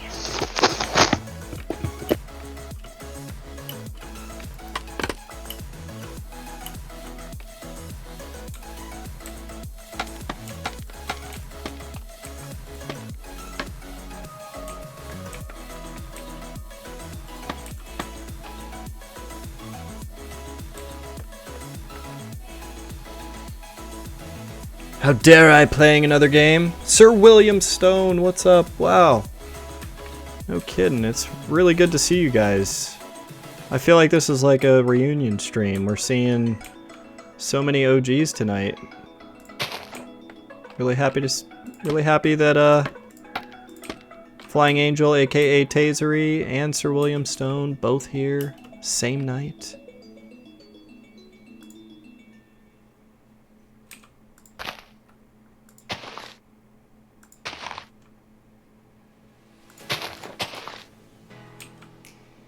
Okay.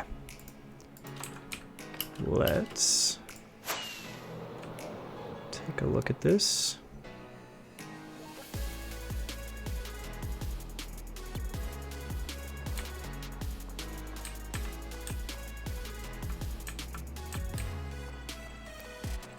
All right. It's looking pretty good. We are getting closer and closer and closer. Actually, I will say though, something's wrong with this one.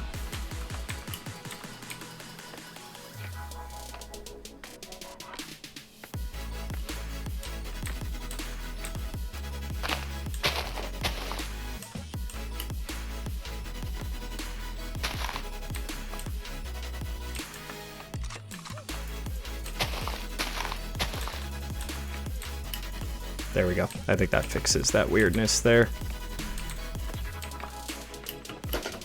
Oh no, what are you doing? Bad kitty! Alright, let me get to a little bit of a safe spot here, and I gotta relocate my cat, and I also need to take a quick break, because I just need to. The music is a bit too loud. Okay, I'll turn it down a little.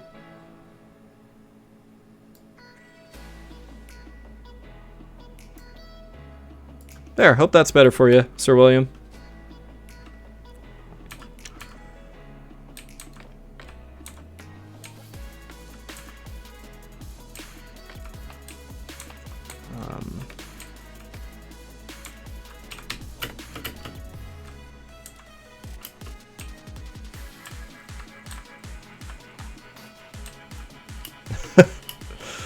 That's funny. All right, let me just, I'm gonna just go into my base real quick. It's a safer spot. And you know what? I need more leaves anyways, so.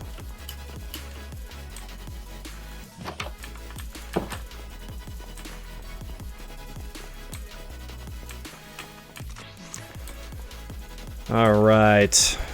Well, yeah, let me take a quick break, and then when I get back, if you're still there, Sir William and Flying Angel, you guys gotta fill me in on life details and how everything's been going. But save that for just a couple minutes from now.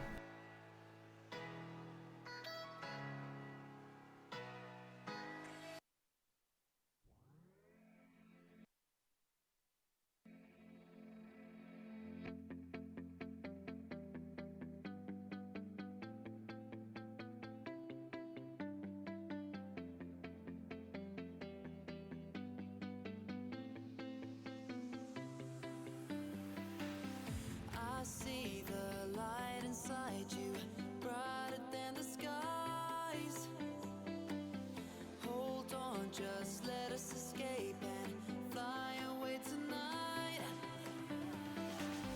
We have the world in our sight, and I know together we'll be alright. Can you see forever we will go?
We are forever learning, one step at a time.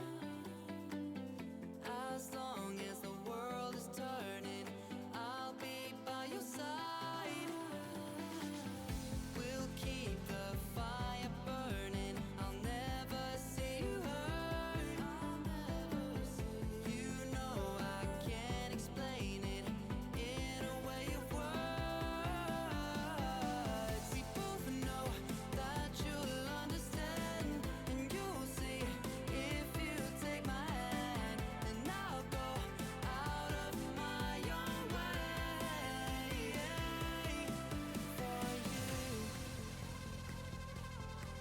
for you. I'll go out of my own way.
Alright, and I am back. Flying Angel says, "Oh man, where do I start? LOL." So much happened. No, don't have to talk about. Oh, come on. Come on, Flying Angel. You've been a part of this community for almost 3 years now. This is a safe place. You can... If you're comfortable, we're happy to hear all about it.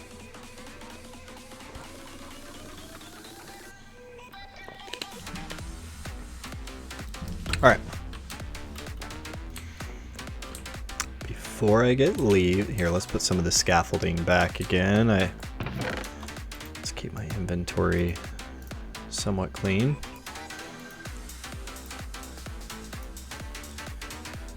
And let's put those there. Where am I keeping miscellaneous blocks? Do I have... I'm trying to remember if I ever started storing anything. Yeah, just stone there. Yeah, throw some of that there. And...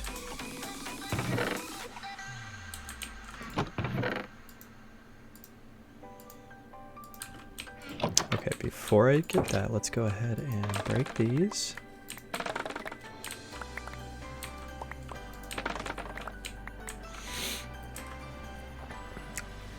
Damn, really 3 years? Yeah, 2 years, 9 months. That's crazy, Flying Angel. Sir William, you said you were really liking a stream you were watching for a couple of weeks, but you had to stop watching after they made some super transphobic jokes. I'm sorry. I'm sorry that happened. I can pretty much guarantee you're not going to hear any of that here. At least not from me. So... yeah, there's just no need to say that kind of stuff, you know? If I'm going to be putting videos out on a public forum, you know, there's certain things you don't say. Like, why bother going down that road?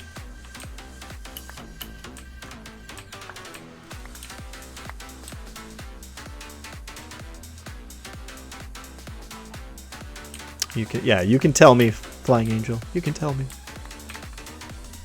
Sir William, 2 years, 9 months. Dude, I love that. I love that both of you popped into my stream at the same time, and you've both been following me for 2 years and 9 months. Like, I think of all the like community members, you two are the two oldest.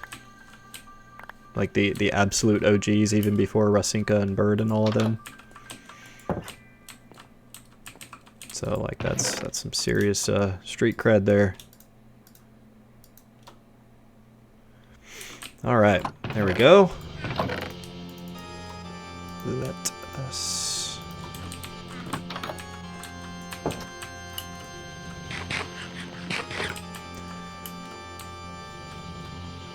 I'm gonna get rid of this vine farm at some point. I mean, probably build another vine farm somewhere else, but... don't think I'm going to want that one there anymore when I'm done with this tree.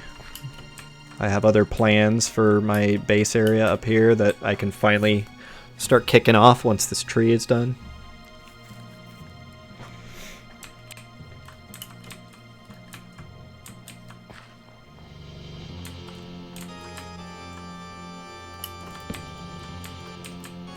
Alright.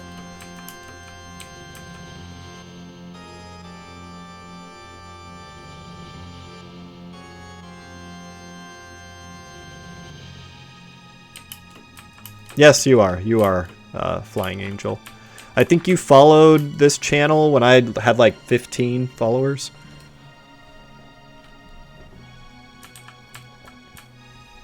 Okay. Getting locked back into this. Let's figure out where we want to start. Right about meow.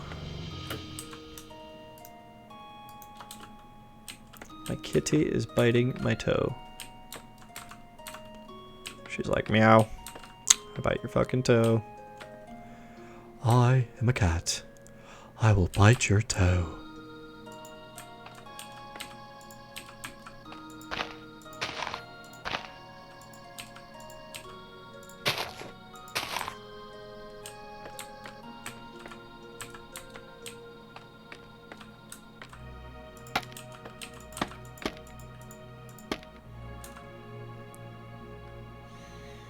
That's right, Chrono Trigger music. And yeah, I've got Chrono Trigger, Chrono Cross, Donkey Kong Country 2, Minecraft. I had to put the Minecraft soundtrack on my Nightbot playlist, of course.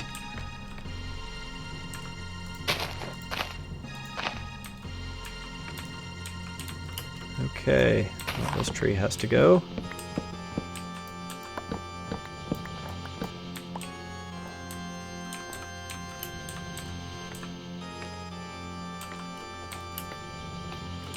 Okay,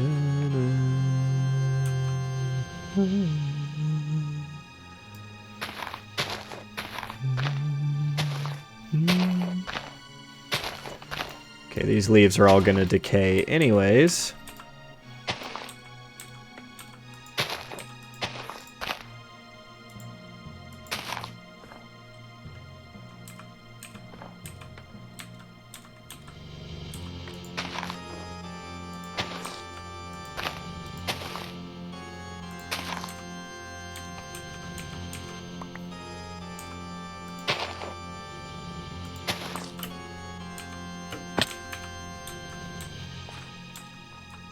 Alright. And yes, Sir William, you are the oldest mod.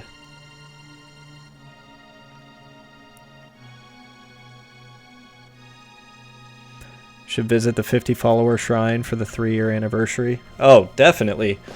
I've revisited that shrine a good number of times. Like, every time I do a base tour, I have to go in and look at the follower shrine. Yeah. I had a lot of good fond memories. I can't believe that it's just been as long as it has already. That's what's crazy about it.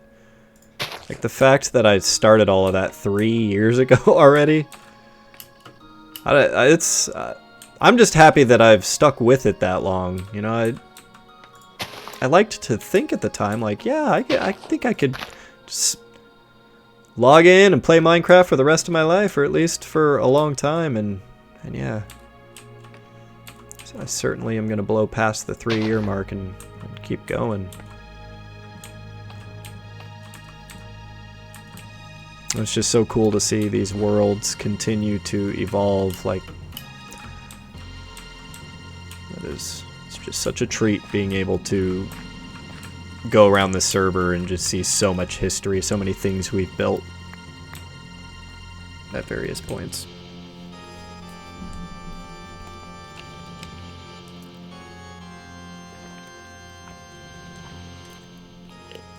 You still have crappy internet?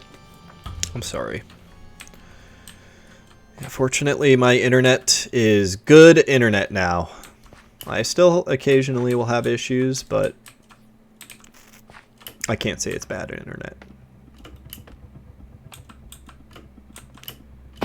Okay, what am I doing wrong here? Like, there we go. I went through that time.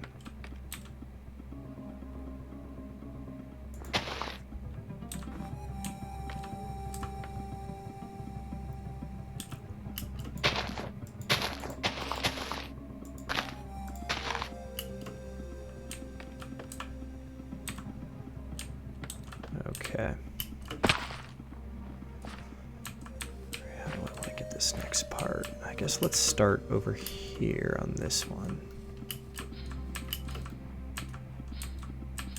And this is where we will need to cut down a few more trees. Once I'm finished with this tree farm is going to go away too.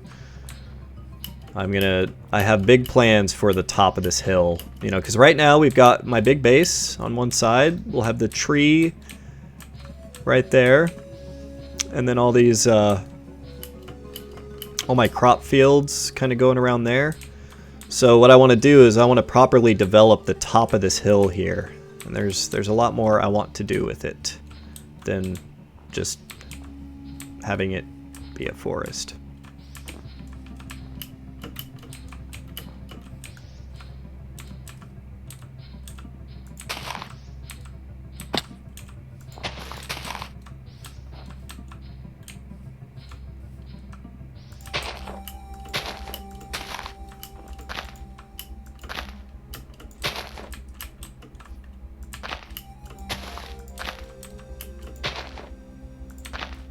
Okay.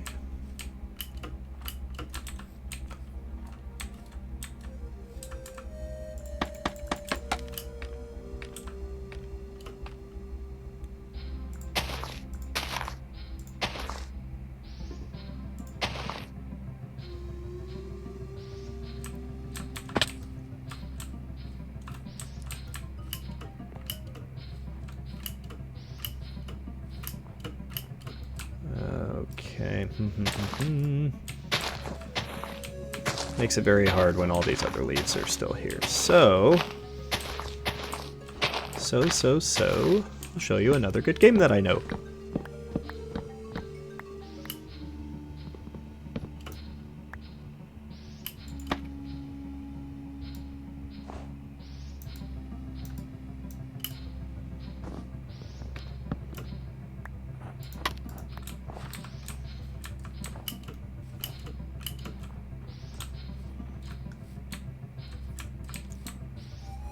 Alright, let's think about this. Let's make sure this all looks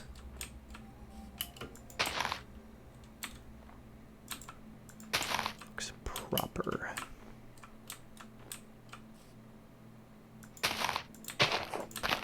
Take a moment right here, feeling like it's out gear.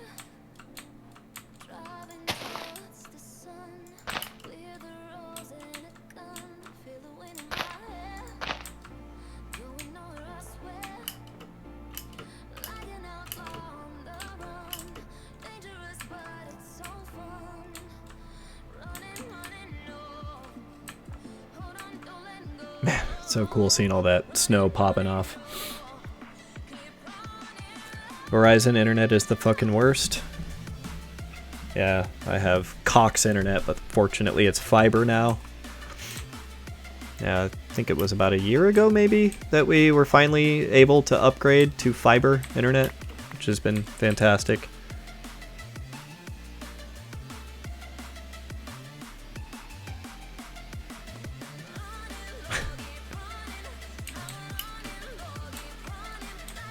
Yeah, I feel like internet access needs to be a fucking priority that all the world governments should be working on. You know, get it all four corners of the globe, even though the globe doesn't have corners, because it's a fucking globe.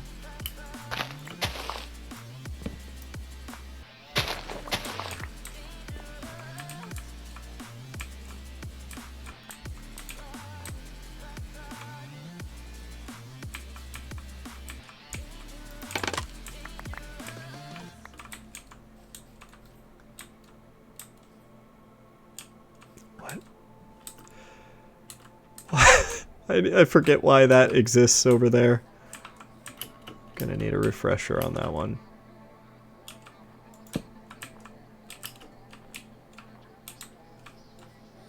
Told my boss that I'm done.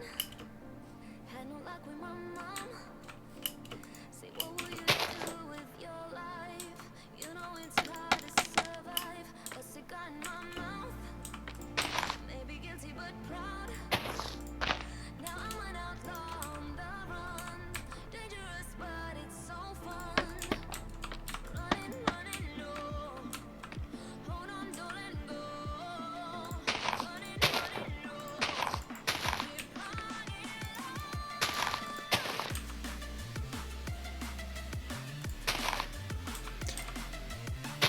Okay, another one of these trees.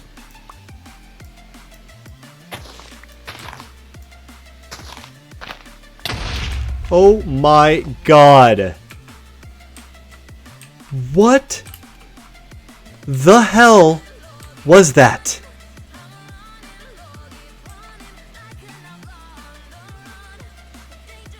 What just happened? What was that? Where? Was there a creeper? How? Where?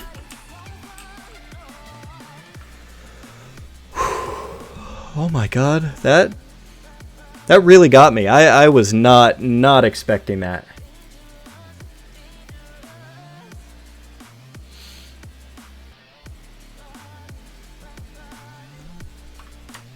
Yeah, I am the only one on the server.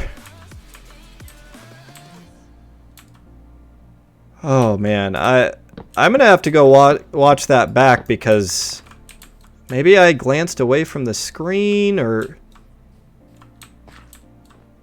what did he even...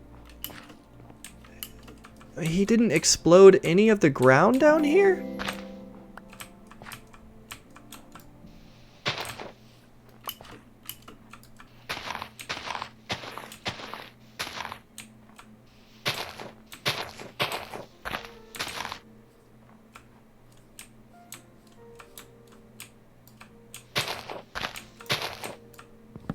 I mean, my only guess is that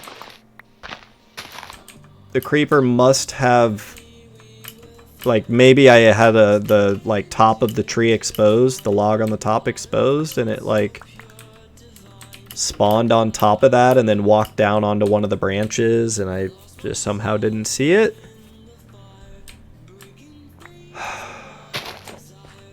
Shit my fucking pants, man. Swear to God.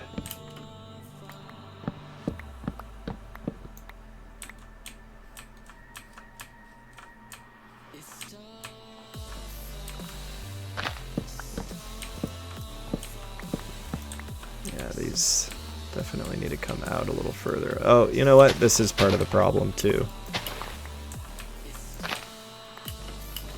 Yeah, I don't want these saplings to now grow. And that's why I keep having to come back and cut down more trees, because I cut these down and then that leaves space for these other saplings that I left to grow.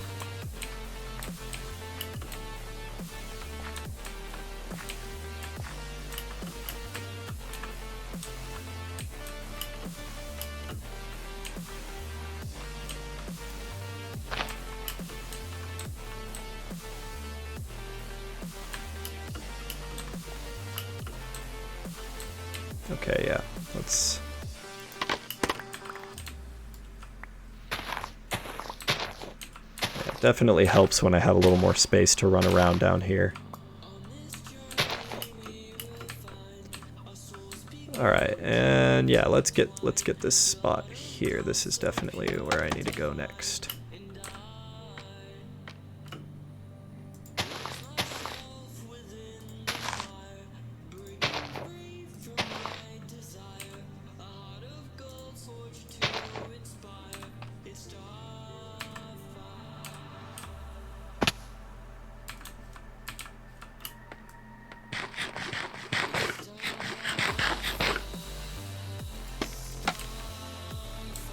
And that wasn't a lightning strike either.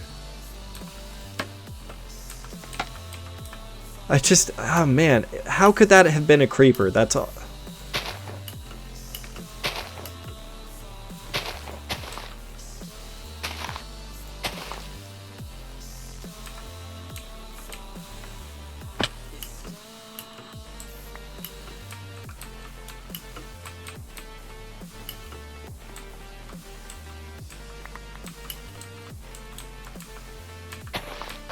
Oh my God, get out of my way, trees!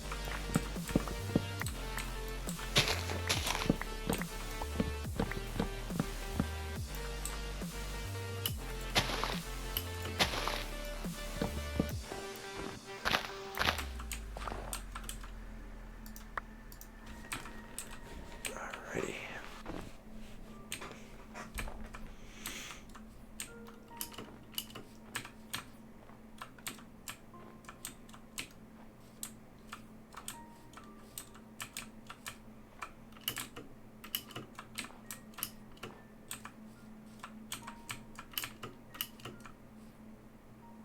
Alright, yep, I think that works. Oh man, we're getting really, really close. We're continuing to get closer to being done. Celebration will be in order.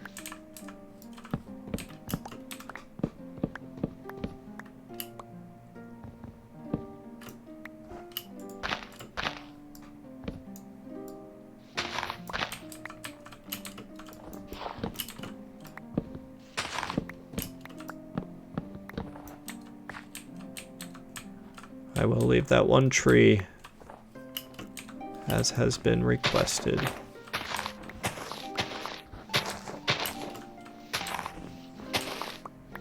Now, of course, this is a little too close to this log post on my building, so these aren't going to decay unless I manually kill them.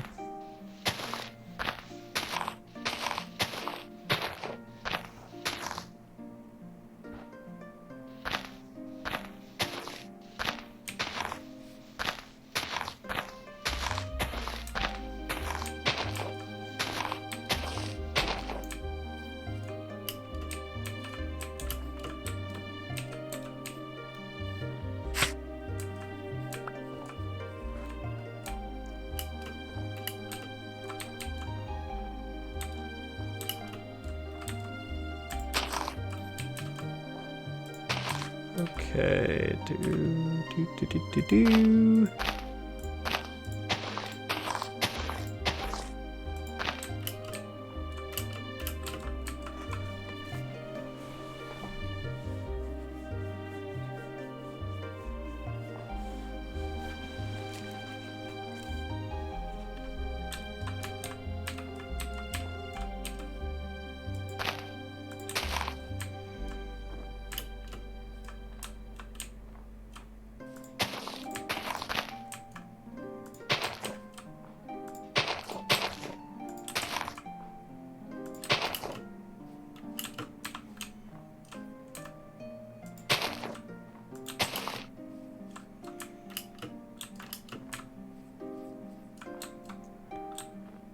Okay.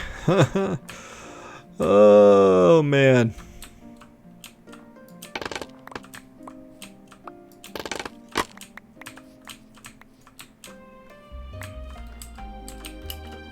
Okay. I have too much shit in my inventory. Let's go fix that.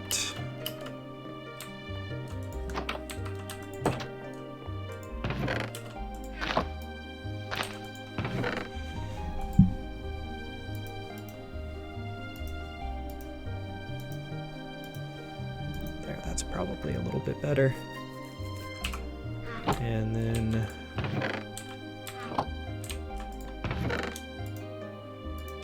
more wood, of course. Ah, man, I think I got a bug bite on my leg. It itches. Oh!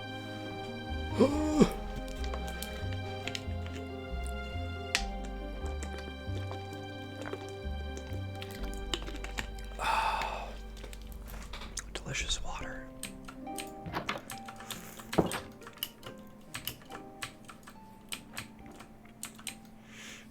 You know, since it's a holiday this week, Thanksgiving, and I've got some days off and everything, I might actually have to get myself some adult beverages. It's been a while since I've had some beer or wine, and I don't know.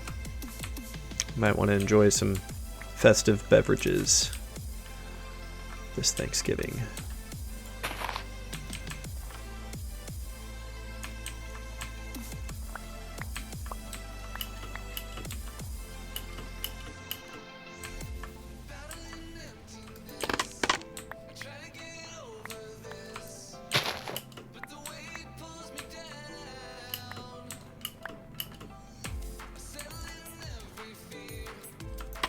Yeah, I think a lot of these are going to need to come down now.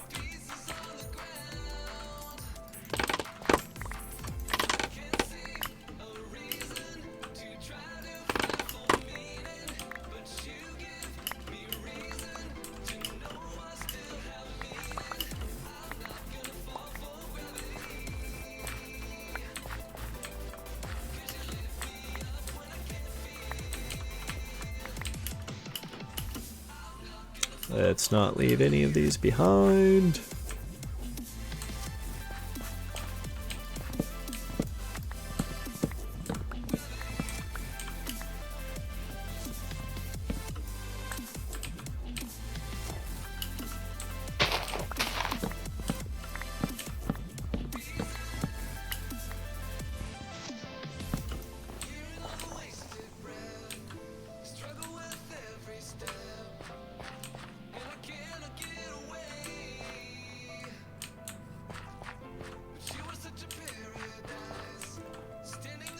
Hello. Hello. How are you? Yeah, good. How are- Pony's fed. How are the ponies? Were they happy? Were they grateful? Of course not. Ah, What sort of a question is that? assholes. Hello, chat. We've got Sir William and Flying Angel. I don't know if they're both still in chat, but they were both in chat. And it's funny, they are my two oldest followers. Like they have followed longer than pretty much every Awesome. single other person, and they both popped in chat at the same time. That's cool. So it was like a family reunion. Yeah.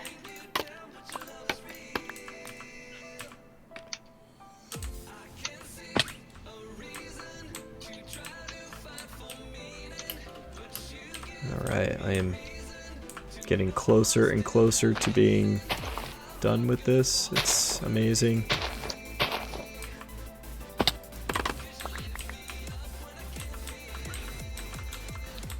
Like I can almost taste victory here.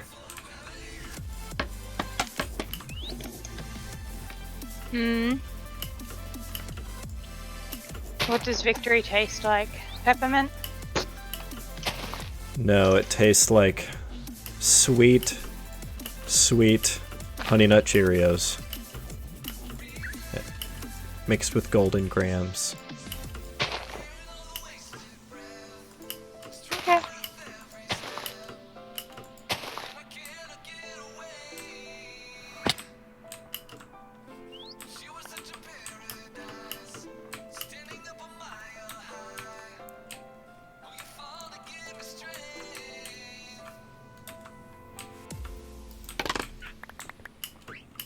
Okay, let's get up on the roof of this barn. Flying Angel says, "Hi Russ, secret bond, LOL." Our super secret bond. More sacred than secret, I think is what I intended to say.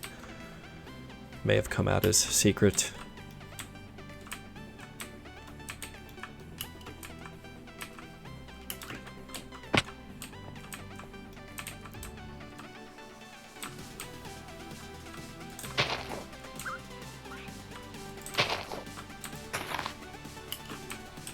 Okay. Woohoo.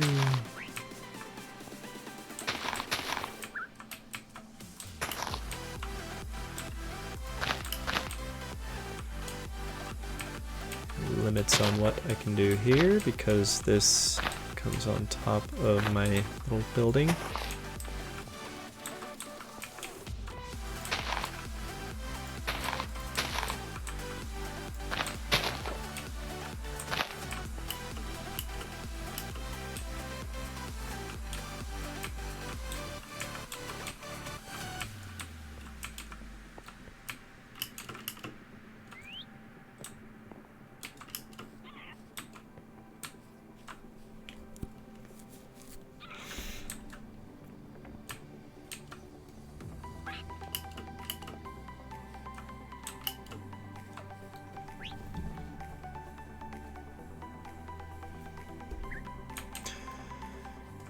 Alright, maybe I need to stop getting ahead of myself here. I'm already like thinking, oh, what am I gonna do after this part? Let me just focus on the part I'm on.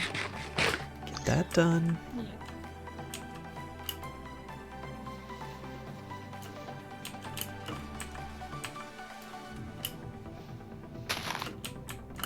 That was bothering me a little bit. And let's see this part.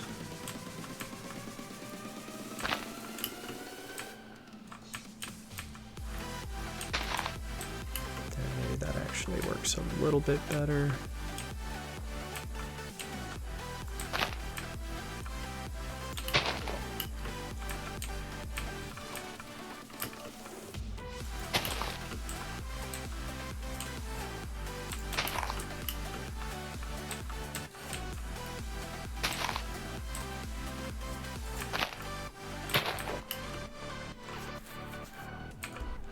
Okay, that looks a little bit better.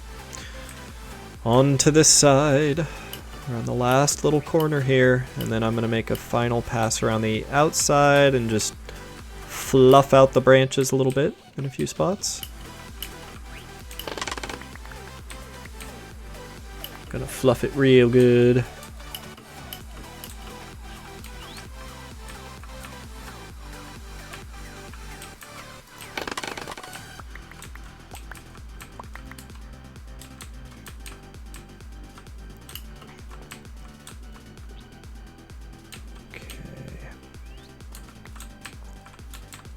I think I would rather have this inside or under the leaves, not outside of them.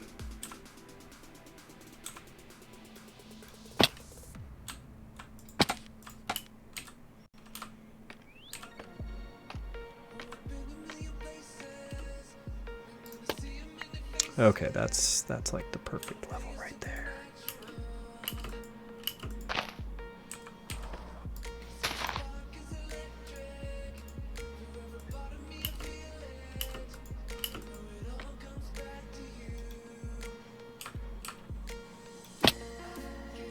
Oh, this drives me crazy. Come on.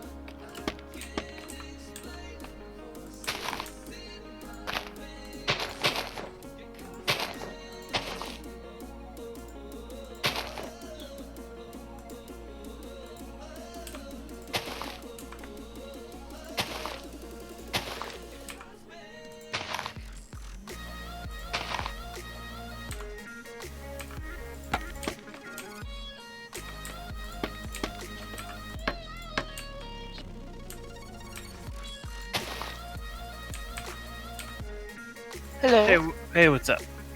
Hey Matt, how'd the drive go? Yeah, 11 hours. Ish. Ouch. I've never done a drive that long. I think I've maxed out at like 7 or 8 hours. Yeah, it was like 5.5 each way. Okay. That makes me feel a little better. I thought you meant one way. Oh. No. But got the car, got a steel on it. Looks good, works good. It's got a little bit of, it's called piston slip. So the piston doesn't, how do I say this? It doesn't, because the piston rod is kind of at an odd angle, if it's not tight in the cylinder, it'll slap a little bit. So like under 2,000 RPMs, you'll hear this like, not a clinking sound, but like a slight thumping sound. But then once you hit like 1,800 RPM, it goes away.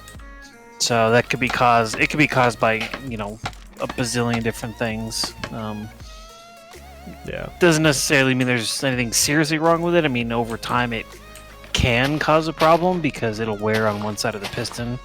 But because it's a boxer motor, the pistons actually fire horizontally rather than vertically. So. But it's a turbocharged Subaru WRX. Awesome. It's, yeah. Welcome to the Soup Club. Yeah. It's actually not mine. It's Connie's. It's a ton of fun to drive though. Manual, so it's it's millennial proof. I think the blue book on is like $8,000, and we got it for 4.5. So.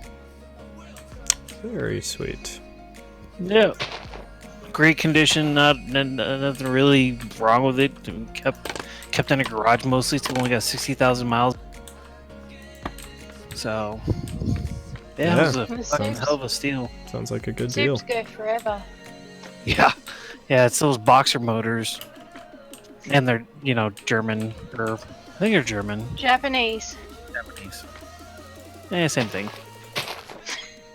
Well, I think actually the boxers are Porsche, so like they've got It is, Japanese and German fucking engineering all in one package. It's a same thing that they use in a Porsche as a box, which is the horizontal, and in doing that it actually is adds to the performance value of the performance of the car because of how it handles and turns and weight distribution.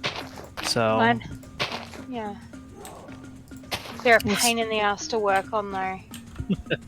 That's the only thing. Like, my mechanic is really fucking grumpy with me for buying one. He's a fantastic mechanic and he did his internship at Subaru. But he's just like, oh my god, it's so fucking hard to like get into. Yeah. Because it's sideways, right? Yeah, there's no vertically. fucking room. I've got like a H6 in mine. Okay. And yeah, but it's a lovely car to drive and just. I really love Subarus. I'm probably only ever gonna own Subarus for like the rest of my life. Like. The one thing that is nice is the amount of parts that are for this thing because it's real big in the rally community. Yeah. I mean, you can get everything from roll cages to skid plates to turbos to to wastegates for, under $600. Bars. Oh yeah. So there's just a bazillion parts for them, which is really nice. So yeah, she, she actually feels kind of bad. She's like, we ripped that kid off, and I was like, hey man, he could have asked for more. So But that's all he was asking for it? he was asking for 4,800, and we said we'll do it for 45. And he's like, well, I got someone coming tomorrow, which was today, that's offering me 47. And I was like, okay, cool. Well, if he doesn't buy it, we'll be down there. So then we get a text last night that, oh, the guy wasn't interested. So I was like, okay, well, cool. We'll be down there, $4,500 cash. So we actually have a USAA, so we had to pull it out of an ATM. I've never pulled out $4,500 in cash from an ATM, but apparently you can. So we did that and drove down there. And he wanted to sell there's like a bar, like a cargo bar that's like a rack that sits on top of the car. And he wanted to sell it for like another $100 for the rack, and then another $100 for the snowboard holder. And I'm sitting there, I was like, yeah, I don't really want it. And he's like, oh, I forgot my tool to take it off. And I was like, okay, well, I don't want it. And he's like, well, you can just have it. I was like, all right, cool. So yeah, Connie feels a little bad, but I was like, hey, he could have asked for more. He didn't. So $4,500, steal. Yeah. It's fun to drive too, because when that turbo kicks in at about 4,000 RPMs, it fucking moves. Yeah. I'm trying to decide what I go after mine. Mine's like a 2002 model. And it's like, do I get another Outback? Do I go for like either an X6 or a... Outbacks are nice because they got lots of room. I mean, you can throw so much shit in those. Yeah, I do find it just the tiniest bit too short for my swag. That's like the only... like I can't unroll it fully, and if I want to sleep in it, then I have to sleep sort of diagonally across it. But that's more of a, and that's not really a big deal. I'll probably, if I get another one or whatever, I need to buy a double fucking swag anyway. My single one's way too small. And the zips going. So, a really good one for like all purpose for everything, camping, off-roading, just all purpose is Jeep. Like, because I can just, lay down the back. Out here in Oz. Sleep, yeah, well. I mean, you guys may not have them in Australia, but like as an all-purpose vehicle, that one takes the fucking cake. Yeah, no, we have them here in Oz, but literally every person I know who bought a Jeep has had like major problems with it, and it's mostly to do with like dealerships not being particularly great at like honoring their... That's what I've heard about BMWs. I wonder why anyone would buy a BMW. It sounds like a goddamn nightmare to own and maintain. Yeah, I don't know. I don't think I didn't know that like that classic Jeep thing, like look, is all that, or style of car isn't actually all that popular out here either. But yeah, I will say you could put in literally an infinite amount of money in those fucking things. Yeah. I mean, I've seen Jeeps that have like tank treads and shit on them that can that literal tank treads. It's like 50 grand for these tank tread setup, and like reverse seats so that like the seats like turn all the way around, like super duper rock crawlers. I think there's one guy online who put a Hellcat engine in it, which is a 700 horsepower supercharged, like the latest and greatest that comes out of Chevy. It's like a Dodge. It's like a Dodge Demon motor that they put in a fucking Jeep Wrangler that literally will go vertical up a wall. I mean, you can spend infinite amount of money on these things. Whether Jeep means just empty every pocket. Yeah. Do you know what I actually really want as a car? Would be a Subaru Brumby or a Brat. Not familiar with either one of the... I'm trying to find what they were called in America. They were released as a Subaru 284. They're like a little... little Ute type thing. They're like the ultimate horsey chick's car. Is it like an SUV or a car? No, it's a Ute. What the fuck is that thing? That's a Ute. Well, it's a Subaru Brat or Brumby, but the style of car is what we would call a Ute. Did you say a Brattle Brumby? A Brat or Brumby. Yeah. The Subaru. Yeah, no, we don't have anything that fucking hideous in the States. Like, that thing is fucking ugly. You've got the Chevrolet So we have El Camino. We have the El Camino. We have the And this PT thing- Cruiser. No. This thing is way uglier than an El Camino. Okay, Like, so to be fair, Way uglier. these things were sort of released way back like in the 80s or 90s, so that's why they like have that particular, or 70s even. So that's why they have that particular body style. But they are just like so good for throwing like bales of hay and shit in the back. Russ, this is why your country gets made. I need one. No. They're so good. They're all or four-wheel drive, and like because they're so small, they're almost like a You can like get into all sorts of like little places with them and stuff.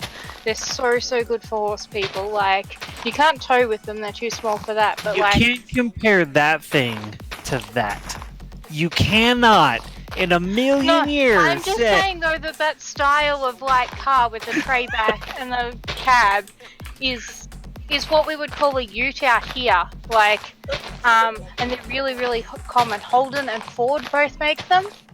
Because we've got sort of two styles of Ute. We've got one that sort of looks like that, like sort of more of a sedan with a tray back, and then we've got these other bigger styles that are sort of like a mini version of your trucks. So I sent Zeus the link of the Brat.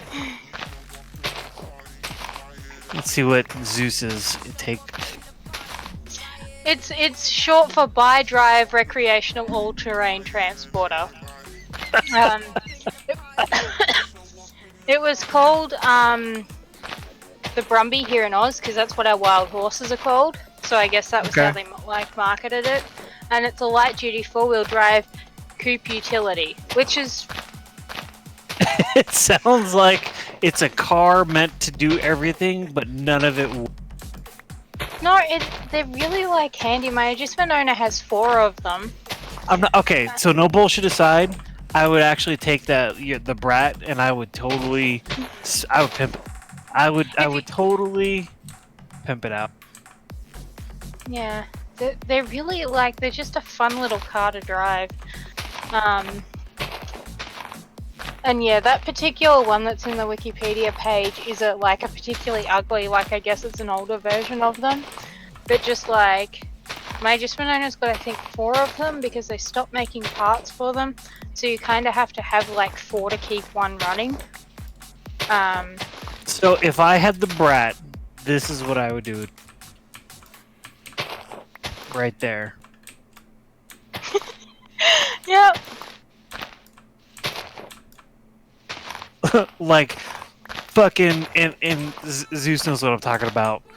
Total Cholo vehicle. Like, flames on the side, hydraulics, half-naked Aztec chick on the hood, totally South Tucson. Yeah. Do you see the picture I sent you of the... In my text message? On Discord. Oh. The Brumby? Brumble. Brumby. Oh. Brumby. Yeah. They're cute little cars. I don't know. I want one. They're like manual and they're awesome fun to drive. I could definitely see the pros and cons for it. It just looks like a front end of a Nissan, the ass end of a Camaro, of an El Camino, and a yeah. I will admit the one on the Wikipedia page is particularly ugly. But then when has Subaru really been known for like making attractive some of the Subaru vehicles are fucking ugly. Like I love Subs, But if you look at a Forester and an Outback from the same year, like Yeah. say the 2000 and stuff, Yeah, the I agree. Foresters look about like 25 years older Yeah. and just more dated. Yeah, they do. I am not a huge fan of Foresters or Outbacks. I think the Imprezas and the WRXs is really their cake. But you know they were trying to expand their market, and they just I don't. Kind of like Yeah. Jeep, they're moving to this new truck called the Gladiator. I think the thing is fucking hideous, so fucking ugly. Have you seen? No, I will admit I'm not really a car person, like, at all. I just really love my fucking Subarus. Like, I'll show you a picture of. So my coworker actually bought a Gladiator. It's being built right. Here's a picture of it.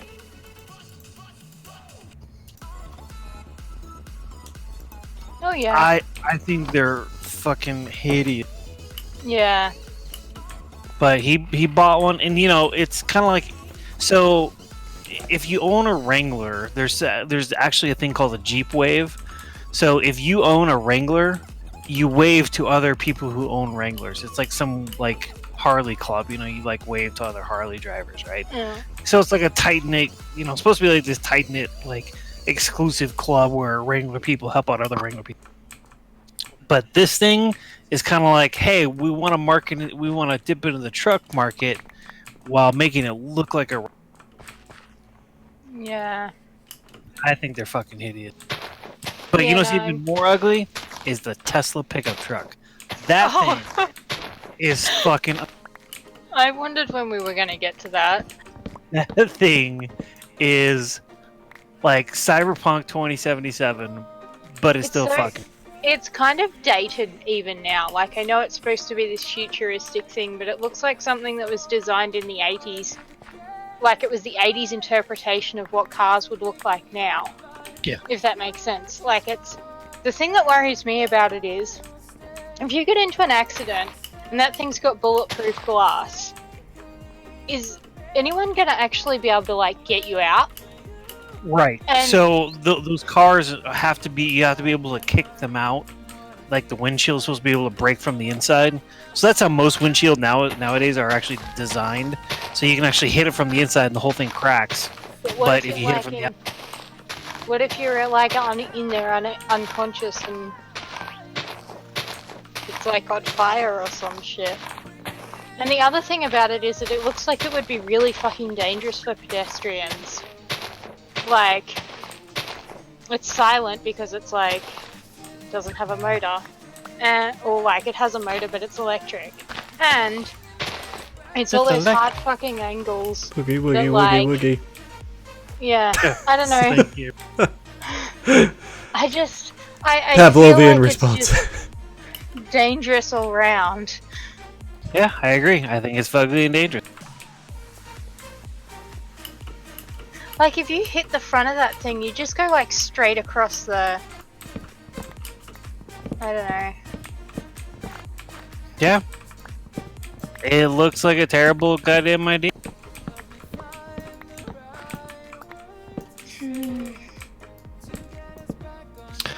So, on my drive home, I listened to podcasts, quick change, and one surprised me, and one really surprised me. Ben Shapiro, so he's a conservative political commentator. Oh my god, I fucking I hate know that of him. guy. I actually had a very big misconception about him as being like this racist, bigoted, like conservative hater. Not so much. I was actually very surprised with some of the things he had to say. So he either did a very good job covering it up on the Joe Rogan podcast, or you know, people just got him wrong. So I don't know. Well, he was That's he was an best. editor for Breitbart, which is notorious for being, Right. the ultra right wing. Like they make Fox News look liberal. So I'm sure you can find a large body of his work. But that's one thing I've heard about him is he's apparently very eloquent and in how He's he a very talks. good debater. And so that kind of, makes guys like that all the more dangerous. When they, I just, from what I could tell from the podcast, right, and that's the big thing here, is he came across as pretty eloquent, very good debater, and he really didn't come off as that big of an asshole. Like, they talked about gay marriage and marijuana and stuff like that, and he's like, if you're not hurting anybody else, then be gay. I'm like, okay, I can get behind that. He's like, I think we should, get the government should be out of, telling people who should be married. I'm like, okay, I support that too. wait, telling people who should be married? Right, What, because in they which will way? ban gay marriage. Oh, okay. So he's like, yeah, if you're not hurting anybody else and you're happy, then you're all for it. He's an Orthodox Jew, so he, his religion says, thou shalt not be homosexual. So he's like, that's my religious belief, but if you don't believe that, or if you are gay, and apparently one of his best friends is gay, so I guess he got some flack for I guess some comments he made. But anyways, and then they started talking about marijuana. He's like, yeah, we should just give up on that, because it's just, I mean, you shouldn't do it because he's an Orthodox Jew, but he's saying there's obviously some benefit behind it, so So I thought that was kind of interesting. Well, that kind of struck me as very not super conservative, was those two talking points. But I will give the Republican Party some credit in that I think there are certain social issues that they were fighting hard for 10 to 15 years ago that they pretty much have abandoned. I mean, I think they had no choice. Like, the whole anti-gay stuff, it feels like it's actually pretty rapidly left or completely evaporated from the things that, like, when's the last time you heard Republicans talk about wanting to, like, end gay marriage? Like, I think they realize that's... They've moved on to arguing about trans people in bathrooms. Well, yeah, I mean, one step at a time for our little Republican friends. I know, but like, the general idea is, and the problem that the trans community is having at the moment, is that, like, currently they're dealing with all the fucking farts, or the feminist appropriating radical transphobes, or whatever the fuck they're called these days, and just like all of this other shit that's going on. But they're also pointing out that like, they'll come for the trans people first, and then it'll be the fucking LGBT community that's back onto it again, or back in the spotlight. But I think the problem is that it's like they've moved sort of away from that because they can't keep fighting it. Now they're just arguing about people who are trying to pee. Well, they'll give up on it eventually. Yeah, I think it's the culture, the way our culture is shifting. You can't. They wouldn't be able to survive if they stick to those viewpoints. So, all I had to say, about that podcast is, after listening to it, I had a different opinion than what I formulated off of, what I've seen online and heard about and read it. And so, anyways, I just don't. He even he said I identify as a libertarian and not so much a conservative anymore. So I thought that was interesting. Anyways, the other podcast, so I listened to that. I thought it was interesting. The next one I listened to, which was really interesting, was Alex Jones. Oh, now, God. I've heard some things about him. Oh my God. I knew he was crazy, but this motherfucker takes the cake for batshit, off the wall, Looney Tunes. Elevator does not go to the top. Alex this Jones guy is in fucking sane. You've never heard You've never heard any of his rants before? Never ever, but I gotta tell you, it was fucking hysterical. I was laughing. I couldn't keep my eyes open on the road. I was laughing so hard.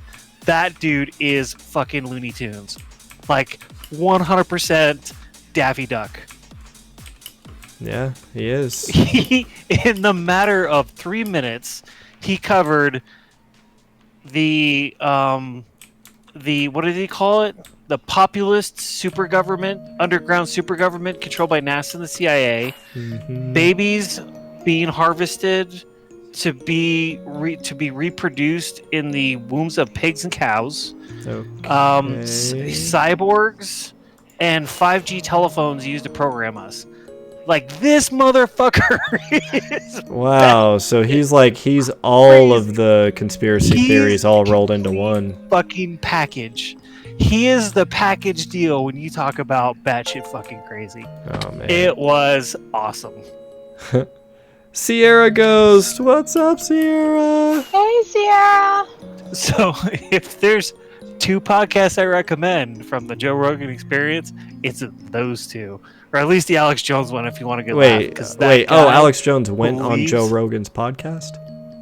No. Sure. Yeah. Alex Jones. And, and Joe Rogan, he's trying to be very PC. Alex Jones is just like, in the underground universe, and they're controlling the 5G telephones, and babies are being harvested, and the underground populist government controlled by the Chinese, and da-da-da. And Joe Rogan is like, whoa, wait, hang on, whoa, stop, Alex, stop, Alex, we got to a lot to unpack here. 1 second. And the fucking guy wouldn't stop. It went from one conspiracy to another, and he's like, do you got any apple juice? And he takes apple juice, and he gets more insane. Like, it was, oh my god, it was great. I'm really glad that a guy like him was completely deplatformed. Like, he's one of the rare individuals that's so bad, he was banned from all of the platforms. Twitter, YouTube. Well, he was bitching because he got, like, he was talking about how the one world populist government who put out this information on him on Sandy Hook, which he did go on the show and apologize and say, don't go do this, don't go insult our families. What I did was wrong. But he still goes on saying that he believes it was a false flag. He went on the show. He actually went on the show and said, "I was wrong. This actually happened." Oh, he did. Stop harassing. Yeah. I think he probably was forced to, like, by a judge. Yeah, probably. Because that was a guy that the kind of stuff he was saying was, like, literally dangerous. Like, that's an example of, I think you could categorize that as someone going into a crowded movie theater and yelling, like, that there's a fire, and that's always one of the examples given in free speech. When people claim free speech, like, that's an example of something that you can't do. So yeah, he was interesting, some of the shit he was saying, but Joe Rogan, he's trying to be very PC and listen. But man, he was saying that the populist one world government labeled his accounts, or he was deemed as a hate group, which apparently, according to Interpol, makes him a terrorist organization. So he, like, had 6 of his bank accounts closed, even though they had really good ratings. Dude, that guy, I'm sorry, he just deserves any of this bad stuff. All of the bad stuff that's happened to him as a result of what he's said and done, he fucking deserves it. Like, it actually bothers me that anyone would give him a platform. Like, what does Joe Rogan have to gain by bringing that psycho on? Like, he's a dude that got people to call the parents of dead children and harass them. Like, the fucking shit that he was going around saying, it's just so unforgivable. He went on and they actually didn't call them. They showed up at their house. So yeah. He actually went on the show and was talking about that. And apparently... And Joe Rogan even confirmed, like, he actually never advocated for going to do that. People kind of did that on their own. But what he did was he's saying it wasn't my fault because all these people were bringing up these conspiracy theories and I was just repeating them. So it's not my fault.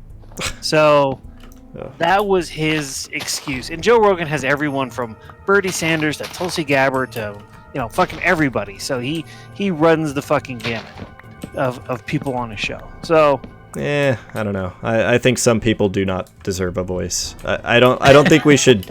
I don't think every piece of, like, human garbage deserves to, like, be paraded around the media and gets their opinions heard by millions of people. So that's very interesting. Yeah. It's interesting to see that. So there was actually a very interesting story written. I can't remember who's by, but it was Aeropodogenic, and it had to do with free speech in the UK, or in Great Britain at the time. And it basically said, if you start censoring what people say, it basically leads to this, this censorship of what's right versus what's wrong, and people won't know what's wrong.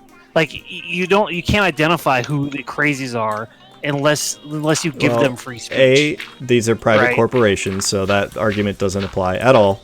And B, But they're private organizations run by a bunch of dudes in Silicon Valley who very much have their own political agenda / beliefs. I just you think can't really say it's like an objective like opinion, right? Because it is controlled and monitored and No, I'm by- sorry. Going around telling people, like, spreading conspiracy theories about children that were killed in a shooting, like, is saying those people deserve a platform. They deserve their right to free speech.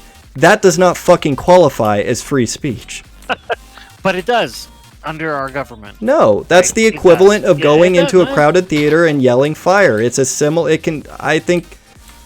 Obviously, But he got so in huge they- trouble for saying that shit. But he didn't. Not in federal. Not in the courts. He got sued for liberal sense by the parents. But for it wasn't defamation or something like that. But he did not get charged by any city, state, or federal government because of his right to free speech. He got sued by the families and lost, which was the correct move. Well, I just completely disagree with you. I don't think every radical ideology deserves a platform. I think everyone deserves a platform. That way we know who the fucking crazies are. That's They may fucking hide stupid. amongst us. That's stupid. That is such a stupid viewpoint. I'm sorry. Everyone okay. deserves a platform. Everyone I don't know, deserves if a you platform. like- Everyone has the right to free speech. Yeah. No, Not just- no, they don't. not just There what- there are not things just that what there. a few people think, or Even- even majority people think, right? Of what's No, right or I wrong. could Free feel speech like has it's limits, spreading- and it's even written into our constitution. There are still limits. You cannot say whatever you want to say. What were you gonna say, Russ? I was gonna say that if you're like literally using it to dehumanize another group of people, you probably shouldn't have a platform, and it probably should be taken away from you. And I think you are right that if it actually causes harm, it is illegal. So But, that's the onus on the government is to prove that what he did was harmful. So then, did he tell people to go to these homes and cause harm? So But it's not even that. Like, it's literally like demonizing groups of people for whatever reason, and like even shit that the fucking president's posting on Twitter could be argued that it's doing harm in that it's causing, reporters to be doxxed or harassed because like he's decided that that person that he hates this Right. week is fucking, Right. Like But dudes like that should not have a Uh, platform. And Listen, someone really needs to take his Twitter account away. just But using some really basic start this common. but you start this slippery slope of Oh, bullshit. who's gonna do the Bullshit. policing. This is No, how it's no, been it's not since the bullshit. beginning of time. There are No. limits to free speech. There always have been. Right. You can't go into a crowded theater, yell fire, and everybody, gets hurt. But it is completely reasonable for someone to say, "Thank God for dead Marines," right? Like the Westboro Baptist Church, they're protected by free speech, right? They didn't cause any harm. They're dicks. Every one of them deserves to die, right? But they're still protected under free speech. Right. That's That's that's a little bit different though. That type of speech is different Yeah, than the but type we're it's- talking about. Wait, it's like I'm confused. So sorry. Hold on 1 second, Russ. Then you lost me on that one. So I thought we were talking about what's the difference. The whole point of everything I'm saying is there are types of speech, types of words that can come out of your mouth that are not protected under free speech laws. Yeah, I agree. Sorry, Russ. Go ahead. So, my whole thing with it is that like the way there's a lot of like I guess dog whistles that get used online, but like constantly like dehumanizing language or whatever, even if it's only relatively like mild or whatever, eventually causes a bunch of problems, like because it starts this whole like slippery slope of like, oh, those people aren't like us, let's and it gradually just builds and builds and builds to the point where it gets ridiculous. But the other thing with it is that like you have these groups of like these various different hate groups that are like you know, basically encouraging each other to go out and like bash gay people, or, you know, like it's just, and like this whole sort of fucking thing just continually builds up and stuff. Well, and I will say Like- the fact that these people have a platform for spreading dangerous ideas. I mean, you look at a lot of the shootings and things like that, there has been a common thread with a lot of them. And that common thread is, you know, can be traced back to people being fucking radicalized by just a lot of this shit out there. That, yeah, it could have happened before. But again, free speech worked differently back in the day when you didn't have the internet, when everyone had, you know, you had to get published in a newspaper, or you had to just go scream on a street corner, or... Which would probably get you institutionalized depending on your gender or race, or combination. And so, yeah, I mean, if anything, I'm just advocating more... If anything, my viewpoint should be considered conservative, because I'm advocating for things to basically be how they were back in the day, and maybe have more restrictions to how easily someone can get their voice out there and heard by millions. You know, when it's just, I think it's an interesting thing to think about that, you know, we talk about free speech all the time, but I mean, when the Constitution was written and they were, you know, thinking about all of that, I don't think they could have fathomed what free speech would have meant in a world where anybody could literally say anything to a billion people. Like, you know, that there would be platforms where that could even be possible. Yeah, I think it causes a slippery slope of who's going to do the policing, the government. No, and the opinion, private the company is... Nope, the private companies with the platforms.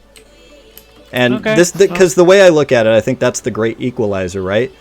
Like, as a private company, the second you provide a platform to certain people, you know, you see it happen all the time. Like, you provide a platform to someone that goes far enough, and you lose customers. People say, yeah, you know, I don't want to buy things from that company because they support that thing. So it affects their bottom line, and, you know, it all kind of equalizes. It's a good... If it worked a little bit better, it would ideally be a mechanism to kind of make it a lot harder for some of the really, really bad, dangerous viewpoints out there to be heard by a lot of people. And if those viewpoints, you know, had any meat to them, there should be networks out there that'd be willing to promote that enough people listen to, that people with actually valid points, you know, can leverage the platforms out there to put them out. I don't know. In a roundabout way, I'm just saying I see no problem with a private company. With private companies censoring however they see fit, you know, because again, it affects their bottom line. It's the core of capitalism. They have to do what's best for them and what's best for their shareholders and what's gonna yeah. I would agree with you on that one. If private companies wanted to say, hey, Twitter or Facebook, you know, this shit is just too far. We don't, you know. Yeah. So I guess I'm gonna play devil's advocate, and it's probably gonna give me a lot of trouble. But if they had a political or religious or atheist or, you know, sexual preference, right? Could then someone of a different political party then say you can't be on this because of X, Y, and Z? Hold on. I'm a little... Who are we talking about? So could then a conservative group say, all right, no gays allowed on our platform? Well, yeah, you see that kind of shit all the time. I mean, like... To be fair, at the minute, YouTube is demonetizing. Regardless, is not the... like... Demonetizing what? Sorry, you broke... So, YouTube basically are preventing people who, like, talk about anything, like, have gay or LGBT or trans... Wait, what? Or really? any of those issues in their, like, thing. A lot of those videos get demonetized or just, like... Why? Because they do a lot of business in China, or a couple of other countries in Saudi Arabia and China's places fucking like up a lot of that. things. Wow. But like, there are a heap of LGBT content creators who like their videos are constantly being flagged and demonetized. And when they started testing the algorithms, like someone started running fake videos and stuff to test algorithms, I discovered that there are a lot of LGBT terms that got like, were pretty much guaranteed that your video was going to be demonetized as a result. So it's already happening. But under Seth's point, or Zeus's point, that's okay. I mean, it's... Right. It is okay. That's what I'm saying, is it's well within a you know, the government, and I think most people would agree with me on both sides, the government should not come in and tell private companies what they are and are not allowed to have as long as it's legal. And again, as long as the speech that's on there is legal, even if it's like bigoted speech or whatever, what would happen in an ideal world is if they, like in YouTube's situation, ideally they're getting blowback from it, right? They are getting some. One thing I would argue though, but could it be argued that it would come under a discrimination law because like you can't, you know, discriminate against people of certain like sexual orientations or whatever? Like, I think That's so. a gray area. in I think it's American- possible. American law. I mean, So I know they're that trying there to are they're trying to figure that out right now. plenty of states where you can still be fired for being gay, like, but Well, no, I don't No. think you can legally. no, I no. follow a few No. US management blogs and you can be. Like, there's a few states that don't have LGBT protection. I don't think that's true. Not in the, I don't not think in the that's true States either. anymore. Yeah. They can't. They're the most they can get away with, like the ones that they did squeeze through, is like a cake shop owner can refuse So- to bake a cake for a gay couple, but Okay, hold on. But, So I found out more about that story. You know what's interesting about that? Because that actually happened in Colorado. Did you know that couple went to 9 different bake shops before they went to this one, just because they were looking for a lawsuit? So, I don't know how I feel about someone saying we were discriminated against when really they were just shopping for a lawsuit. yeah, well, That's a fact. Because Okay, so I'm on Yeah. Wikipedia. Okay. It looks like there are plenty of you can be discriminated against. Sexual orientation and gender identity discrimination not prohibited in public and private employment. One of them is Texas. There's a lot in the middle. I don't know what your fucking states are. They all look sort of like weird squiggly lines. yeah. I don't think that But they you can't can fire be them. Fired.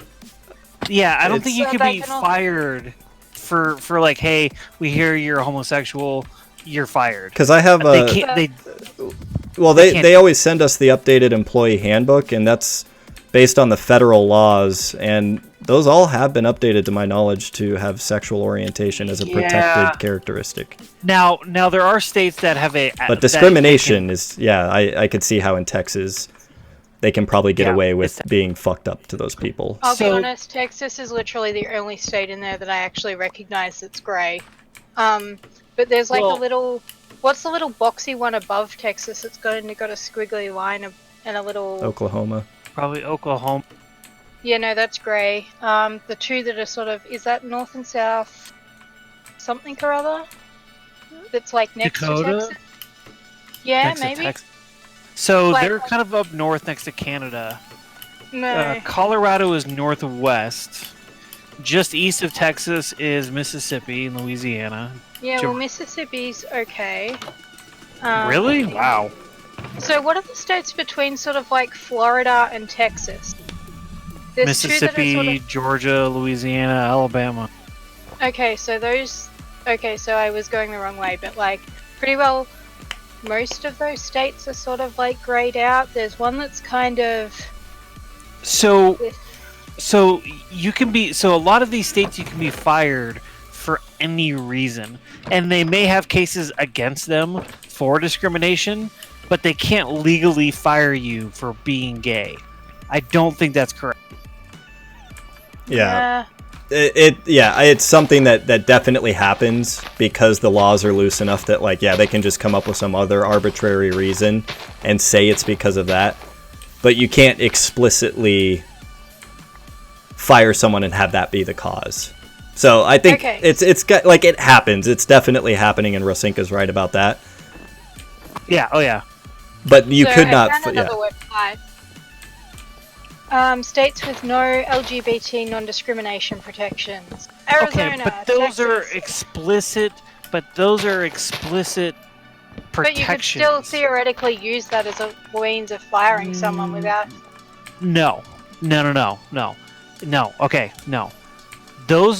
What these states are basically saying is California, Nevada, Colorado is it's a political thing. Like, we fully protect our citizens that identify as LGBTQ, right?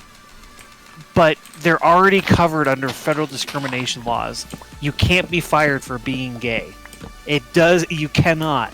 So all that is just states that have just explicitly come out and said, we have a law now that protects you, even though it's already being done.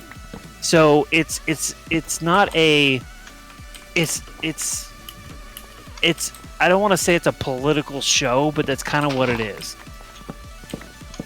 Yeah, LGBTQ Americans aren't fully protected from discrimination in 30 days. It's just like the abortion thing. You know, at the federal level, that's true. You cannot do that, and that supersedes any state law. But a lot of states will still, they like to give the finger to the federal government and say, well...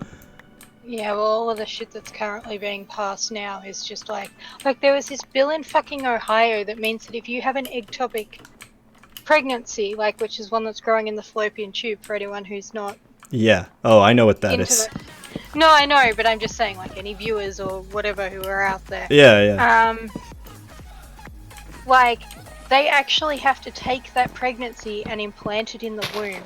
Wait, which what? is medically impossible, because if they remove it, then that is technically giving that woman an abortion, which is now which they're trying to bring into law. I assume that's being challenged because that's in violation of federal law. People are definitely fighting it and pointing out that it's not actually possible to do that. And also too, they might be all like, oh my god, save the baby or whatever. But here's the thing, there's a really good chance that the woman's going to die in that, and therefore, it's not going to survive either. That's insane, an ectopic pregnancy? Seriously? Yeah. There, in no natural circumstance does that baby survive, that's incredibly dangerous for the mom. It's basically going to guarantee that all these women don't get treatment because... Yeah. There's also something going on, I think, with Georgia, where they were talking about, it's actually better for a woman to shoot the guy that's trying to rape her than it is for her to, get pregnant to him and then try and have an abortion. She will get less jail time killing him than she will Sounds like something the South would do. Yeah, that sounds like Georgia to me. It was just fucked up. So I would imagine that if they manage to get that through, don't they have to fight with the fucking Supreme Court to get it? But then it's sort of stacked Republican at the minute anyway, so... Yeah. Well, yeah, but, okay, so the Supreme Court is supposed to be non-political. Yeah, and I think for the most part, they've done a pretty good job. That went out the window, I think, within the last couple of decades. No, because they upheld the Obamacare. They upheld, oh God, what are some of the other? Well, that's because we were fortunate enough to have one or two conservative justices that were actually right. But that's my point: is that there are enough conservative and middle of the road and smart justices who are like, yeah, we really don't identify with either party because we're kind of Supreme Court justices. So I'll be very interesting to see what comes out in June, because that's when they're supposed to decide on some of these abortion cases and Trump's tax records and yada yada. So it'll be interesting. Yeah. I'm actually a little bit interested to see what's going on with like all of the shit that goes on with Trump. Like I'm pretty sure the general consensus that I have seen is that like the minute he stops being the president, he's probably going to end up in jail. Nah, I think the world will forget about him. He's gonna start his own No, he won't let radio the world, or TV station. He won't let the world forget about him. Yeah, no. That dude's a narcissist. He's already talked about this like radio, TV station thing that he wants to do. So he'll probably do that, but they'll just the world will forget about him. I'm sure there'll be a lot of backlash about him being president, and people will distance themselves. I want us to get away. I hope in the near future we get away from like populist people, like these people that have like charisma and like just leverage their charisma to just push just fucking bullshit and act like complete ass clowns. And I want to go back to like boring normal candidates that I agree. That are just like, you know what? I'm not here to make all of this super interesting and entertaining and palatable. This isn't a show. This is like fucking important domestic policy and shit. And make politics boring again. Yes. Oh my God. Politics need to be boring. Ever since they got entertaining, everything went downhill. Entertaining in a bad way, though. Like, not the good kind of entertaining. Yeah. I don't know. I have faith. I think people love to see strife and want to see people talking about the latest abortion laws or Supreme Court, and I don't know. I think if everyone keeps their heads and just wait, yeah. I think you'll see it'll be just fine.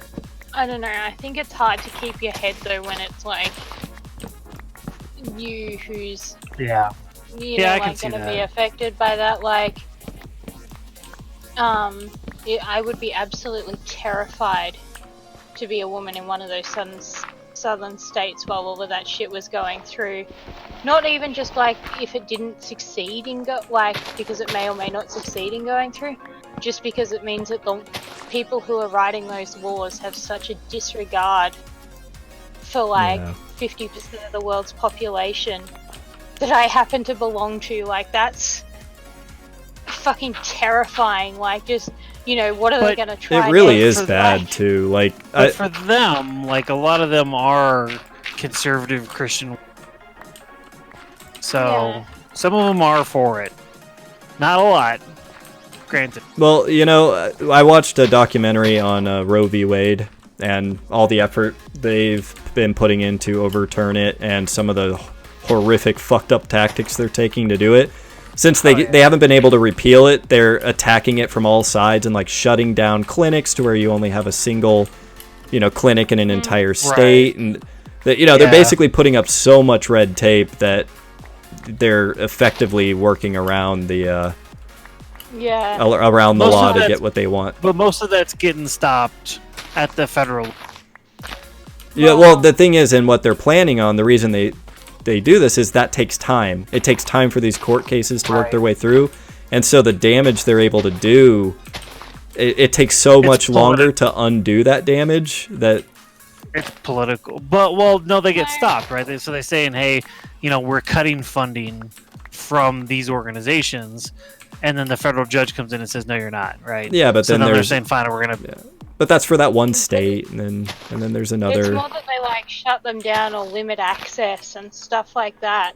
Like, it's like, oh, you're breaking some fucking health code, like. Right. And there was 5 physicians in the room. There was when they make the decision. Yeah. There was very wide support when abortion was made legal. There was very wide support for it on both sides of the aisle. Like, it wasn't the way it was now. It wasn't until later on, like after Roe v. Wade and all of these things, that the evangelicals hijacked the cause, and basically they actually, in that documentary, they show Ronald Reagan and George H.W. Bush at various points in their political career talking about their opinion on abortion, And Ronald Reagan, like early on, said he was completely for it, completely for a woman's right to choose.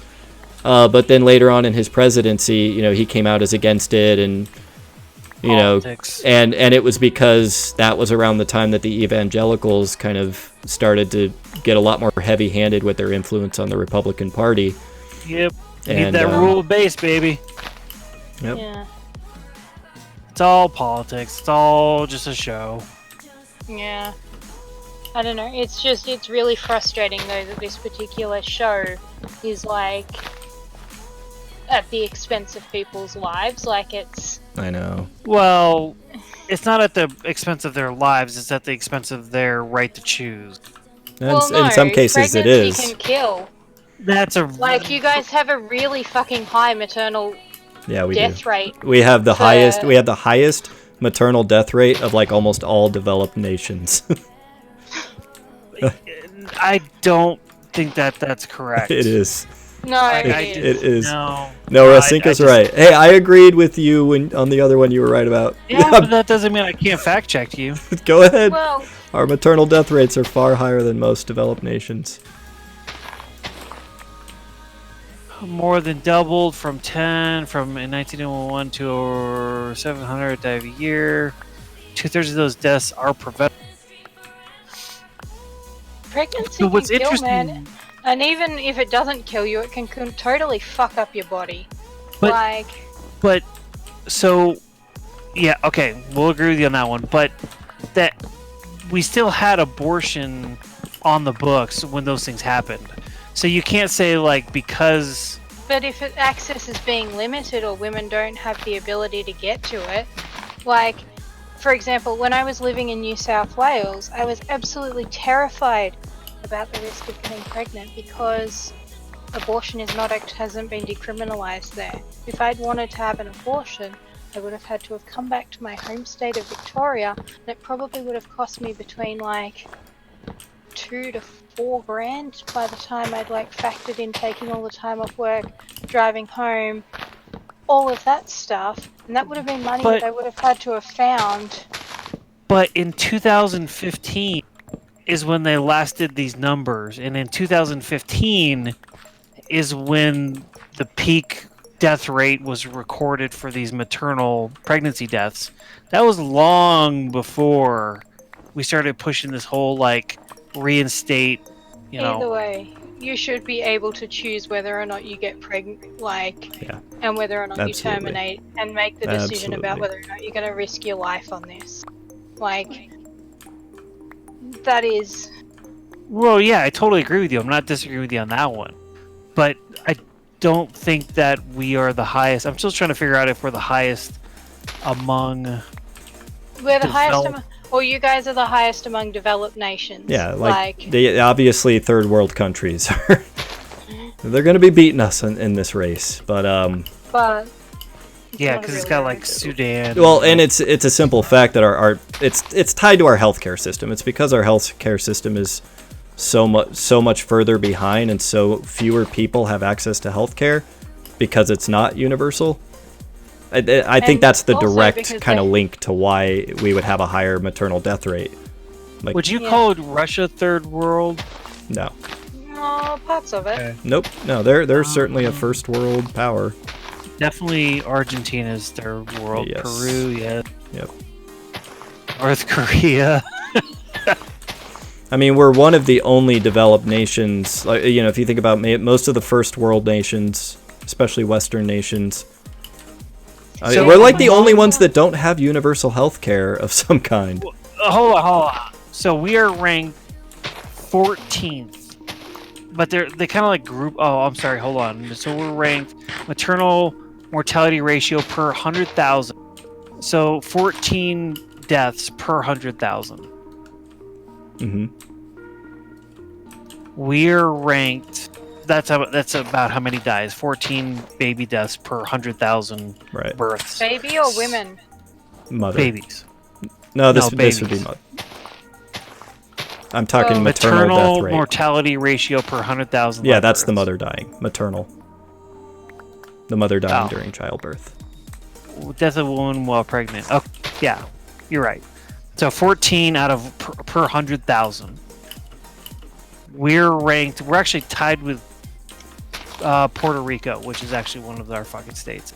So we're actually ranked behind Saudi Arabia, South Korea, New Zealand, the UK, Libya, Ireland, France. There's like a whole grip of them here. So Yeah. but we're at like the. So we have 14 deaths per 100,000. And the number one, which is like Iceland, Greenland, or Greece, Finland, Poland, Three. have three. Yeah, you're right, 3. So I don't think we're that bad.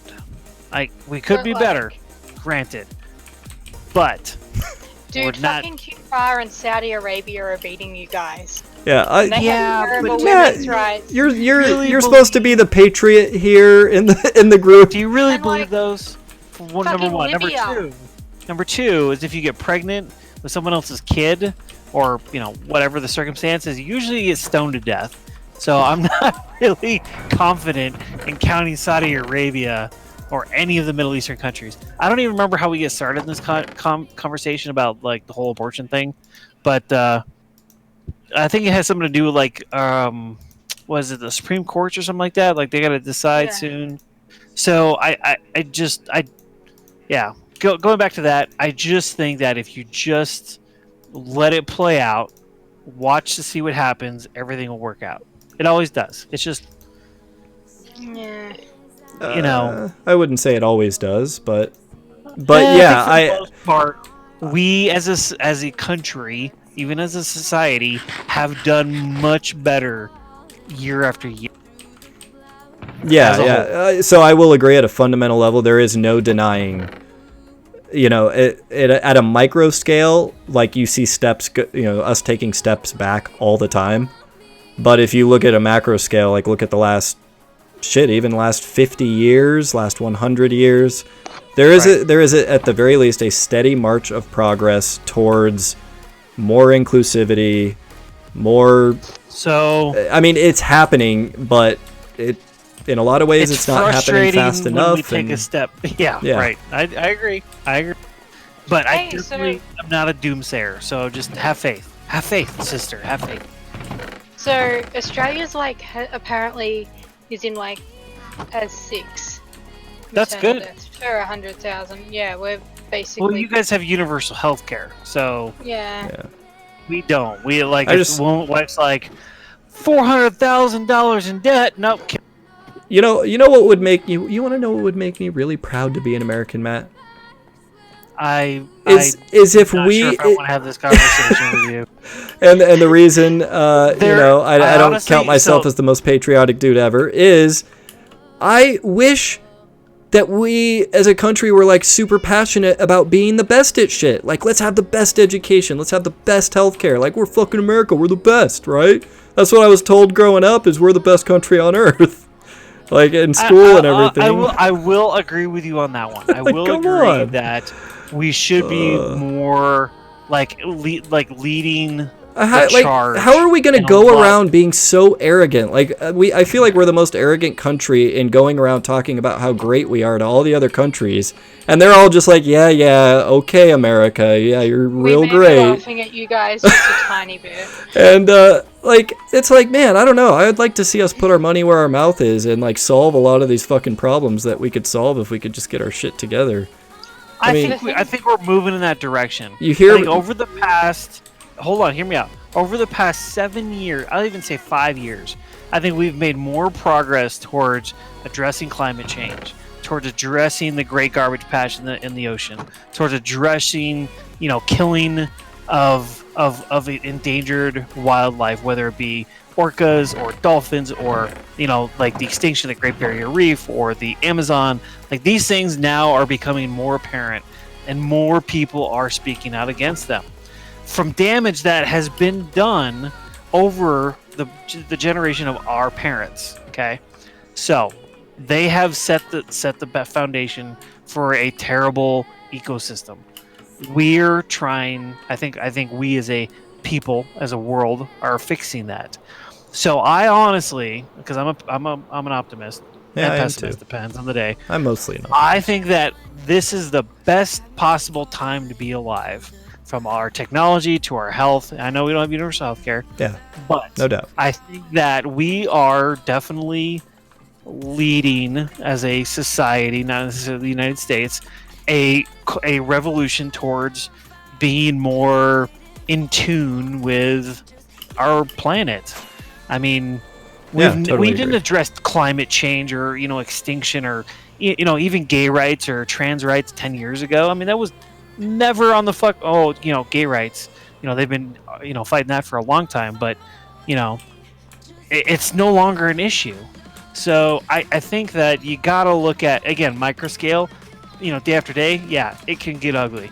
But really, if you just even cut it year by year, it's not bad. We're actually doing really well. I We don't just know. wish change happened faster. Yeah, Right. I just find all of this fucking fight just so freaking exhausting. Like, But that's what a fight is. It's exhausting, but the rewards in the end are worth it. But it's like you're fighting with people who are making like a bad faith fucking argument. Like, they don't want their minds to be changed. They're just sitting in the fucking void screaming out about But- how they hate women or minorities or But when gay you have people. But when Like, you it's start just- making decisions for them and not giving them the chance to be assholes, that's a dictatorship. Yeah, but I don't know. It's so fucking like. It's frustrating, right? Because they're slowing progress. I get it. Totally. It's not even that. on your It's guys' just side. like, it's like. You go into any freaking comment section and like there's people in there spewing about how much they hate this one particular group or whatever. If you're a part of that particular group, it's just this constant build up of like shit. Like, it's I it, well, to change the All I'm subject saying- slightly, I think we Yeah, go ahead. I think we need to stop organizing ourselves into groups. I think that's one of the biggest. Yeah. Like, I know I always talk about social media, and I mean this is kind of tied up in that same conversation, but like that's probably one of the biggest problems with discourse today is everybody is solidifying into groups, and a lot of people see it as a good thing. Like, My oh, we tribe find is better people that are like us and we can all rally around this part of our, identity or whatever. But I think we're seeing some really nasty negative consequences of that Yeah. herd mentality where, you have to discard all the other things that make you and just conform to the group that you decide to identify with. Right. And Tribe, it yeah. just reduces people down and takes away all their complexity, and it turns discourse into what you see it today, where it's just two binary sides fighting with no room for nuance in the middle. I think though it's quite hard when you have groups that say traditionally haven't had a lot of power who have kind of like banded together because they're isolated, and that's like their fucking, these are people who have had the same challenging life experiences as me. Like, like it's about as much about like, hey, you get what it's like to be a gay kid growing up here, or you get what it's like to be a woman working in a male dominated industry, because we've got Yeah. this like shared. Yeah, and that's the positive side of it. I mean, it's not all negative. I Like, think that's certainly the it's- positive side to that. It's kind of this really awkward thing. We tried to organize a group for like the women where I work, because there's not very many of us, and there's actually getting few of us. Like when I started there was like maybe 20 women working there, and now there's 5 or 6, which says a lot about like the culture and stuff. But like we tried to like organize these sort of like meetups and group stuff to like give each other a little bit of support. And the guys like bitched about it because they were being excluded, but at the same time, like We Well, want to be like- part of the women's group. like that. it was just like a chance for us to Men's like rights. pretty much. And it was like really, really frustrating because on the other hand, they've been like not like some of them go away together on fishing trips, or like if you want to be a manager, you have to go out round to this particular guy's place and drink with all the blokes, but there's never been any fucking women invited, Right. so and so's face. Like, it's just, and so like we were trying to like organize this thing where we all just sort of got together, maybe had a little bit of a bitch about the men folk, but for the most part, just like chatted and lifted each other up, because it can be a very challenging sort of a industry. I don't think that's like what's wrong with segmenting that? tribes. I think that's Well, yeah, I think that's completely healthy. Like, guys get together for fishing trips and hunting and drinking at the bar with the boys. So why can't girls do the same? I don't the understand. thing with it was that like none of them have really noticed that they segment themselves out and sort of like exclude us. Like, it's all just like, oh yeah, we're going around to so-and-so's place for a drink, and they don't necessarily intentionally uninvite us, but it's just the idea of inviting a woman around there was just sort of like such a, they wouldn't even think about it, like, because it's such a foreign fucking, It shouldn't be. concept.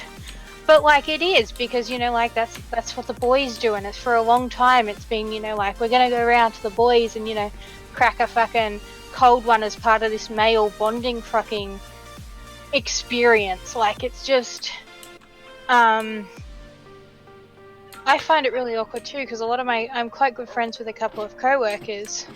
When we go out with their wives, I'm in this sort of weird straddling, or wives and partners, I'm in this weird straddling thing where I'm technically a co-worker of the guys, but I kind of end up lumped in with the women as well, like, if that makes sense. Like, it's sort of like, yeah, it's weird, but it is. So, like, again, you're okay. I'm sorry, you kind of lost me. So what? So you want there to be more? What? well, like- I would like for my company not to like make it an unpleasant environment for women to work in, because that's what's basically driven the vast majority of the women I work with out. Oh yeah, I can see that. Yeah. I mean, I think that's separate from and from the point that I was trying to make, just about. I don't know. I just wish there wasn't so much of a frigging divide, but I would also Exactly. really like for the guys to acknowledge, hey, women in this industry have had it tough, like, to break into and smash through the fucking glass ceiling. Like, there's not very many of them. Maybe this needs to be an opportunity where we, encourage them to like mentor each other, and like the guys have sort of been doing unofficially for fucking years, like. Right. So Yeah. I completely agree. I guess maybe to use, trying to think of a good example to use. I think just like we have these conversations here, if we're having conversations with each other as individuals, and we all have different sets of beliefs, and I'm going to have some set of beliefs, Matt's going to have some set of beliefs, I'm going to disagree with him on a few things, I'm going to agree with him on a few things, there's going to be some overlap, me and you are going to agree on a lot of things, we'll disagree on a couple things, you and Matt will agree, and so you just kind of see how there's all these Venn diagrams where all of our viewpoints overlap in various ways and at various points.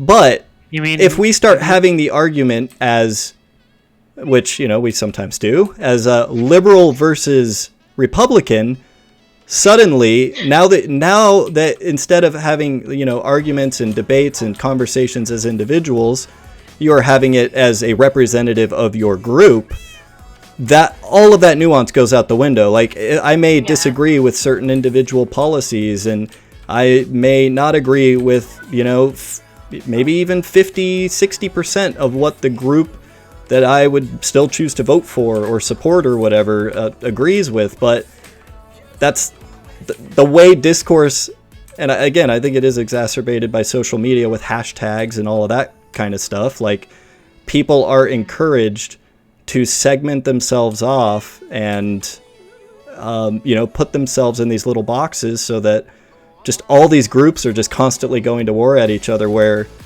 you see it all the time when people stop to actually like talk to each other on a person to person level. Suddenly people find common ground, and I don't know, that's maybe just a roundabout way of trying to paint what I'm talking about in a maybe more clear way. The exact part of people segmenting themselves off into groups that I think is maybe does a little more harm than good in some ways. Yeah, I mean, I wish I could call myself a conservative because I believe in a lot of, conservative, or at least I thought. And now it's like, no, if you don't support X, Y, and Z, you're not a conservative. It's like, you have to represent the whole group or none of the group, right? Or you get labeled as a right never Trumper or a. Well, exactly, and yeah, I mean that's the one that resonates, I think, with everyone immediately. You can think about, you see it all the time. Read a comment section on any article, and you could have someone make like a pretty well-reasoned point that maybe you disagree with, but like isn't on its face like that absurd of a thing. Like, oh, I could see how someone would think that, but you'll see a lot of people just say, oh, that person made a point that the other side is what the other side thinks. I don't agree with that side, therefore they are now a Nazi or like Hitler, because they must hold all of these horrible viewpoints. And yes, you get lumped into it for convenience. You get lumped into the. I think it's hard too, because for a lot of people, like, they view, like someone maybe makes a joke that's like a little bit off color. And like a lot of people, that washes over their head or whatever, because it's just like, it's funny, like, but then you've got somebody else who, views that as like offensive or whatever. So they're just like, and like it becomes this slippery slope of people like making these like jokes that become like mainstream and promoting stereotypes and stuff like that. And so like you've got people who say maybe they're, like they're branding all these people Nazis because someone made a slightly like racist joke or whatever. Like you've got people whose sensitivity to that sort of thing is a lot higher than say maybe like a more middle of the ground viewpoint to that would be, because they're worried that as those jokes become more and more acceptable, like that starts contributing to like the dehumanization of a particular group of people, if that makes sense. Like it's kind of like, kind of, like if someone starts promoting these stereotypes and it, like it creates this us versus them thing, and we're laughing at them, so they must be, like silly, and then it sort of gets to the point, oh, those people are stupid, and then it progressively gets worse. And I think what's happening is that you have a lot of people who say, maybe see the initial joke or dog whistle or whatever, and are just like, like no, I'm gonna shut that down now, because but they're sitting on a case by on a like they're overreacting, like. Yeah, I don't think there's anything like wrong with that. Like, if someone says a fucked up thing, like. But it might be like a really mild, like. Like it's not... Right. And so I would think there'd be an appropriate response, right? Like in an ideal world, like in a vacuum, you would say someone says a really fucked up thing, they are immediately met with resistance in a harsh way. Someone says something that, maybe could be interpreted that way, then yeah, I still think it's perfectly reasonable to, call that person out. Maybe not in the same way you'd call them out if they, went around screaming the N-word or whatever, but you get my point. Yeah. Call them out. But I disagree with going that 10 steps beyond it to, oh, well, this person's just a Nazi. Like that's the side of the mentality today that just shuts everything down.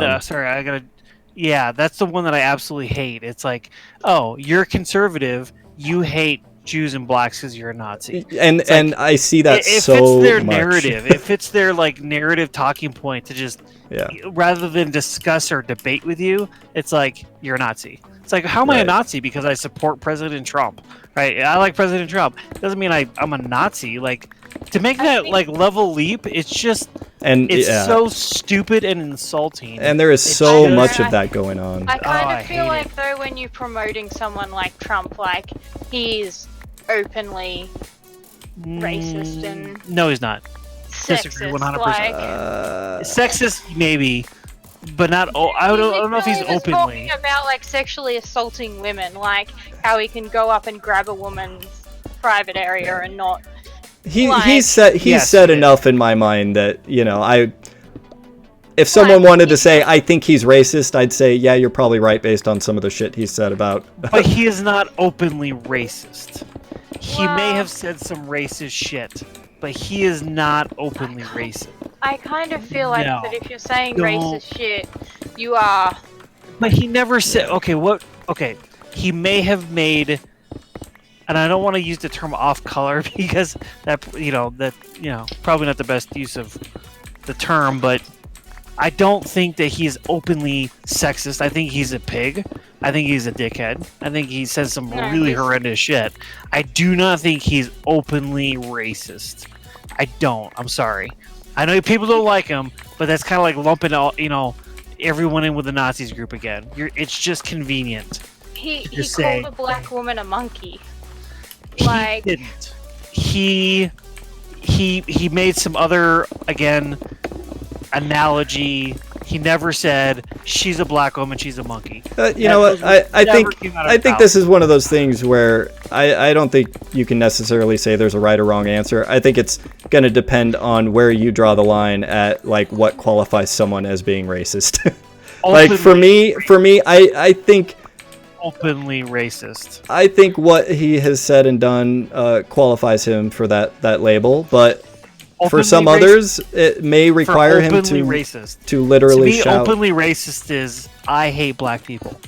That is an openly racist comment. Right, and To I me, would say my openly line is a little racist further is back. I don't think you need to be that basically explicit like to be promoting openly. any form of racism in public, which is basically what he has done.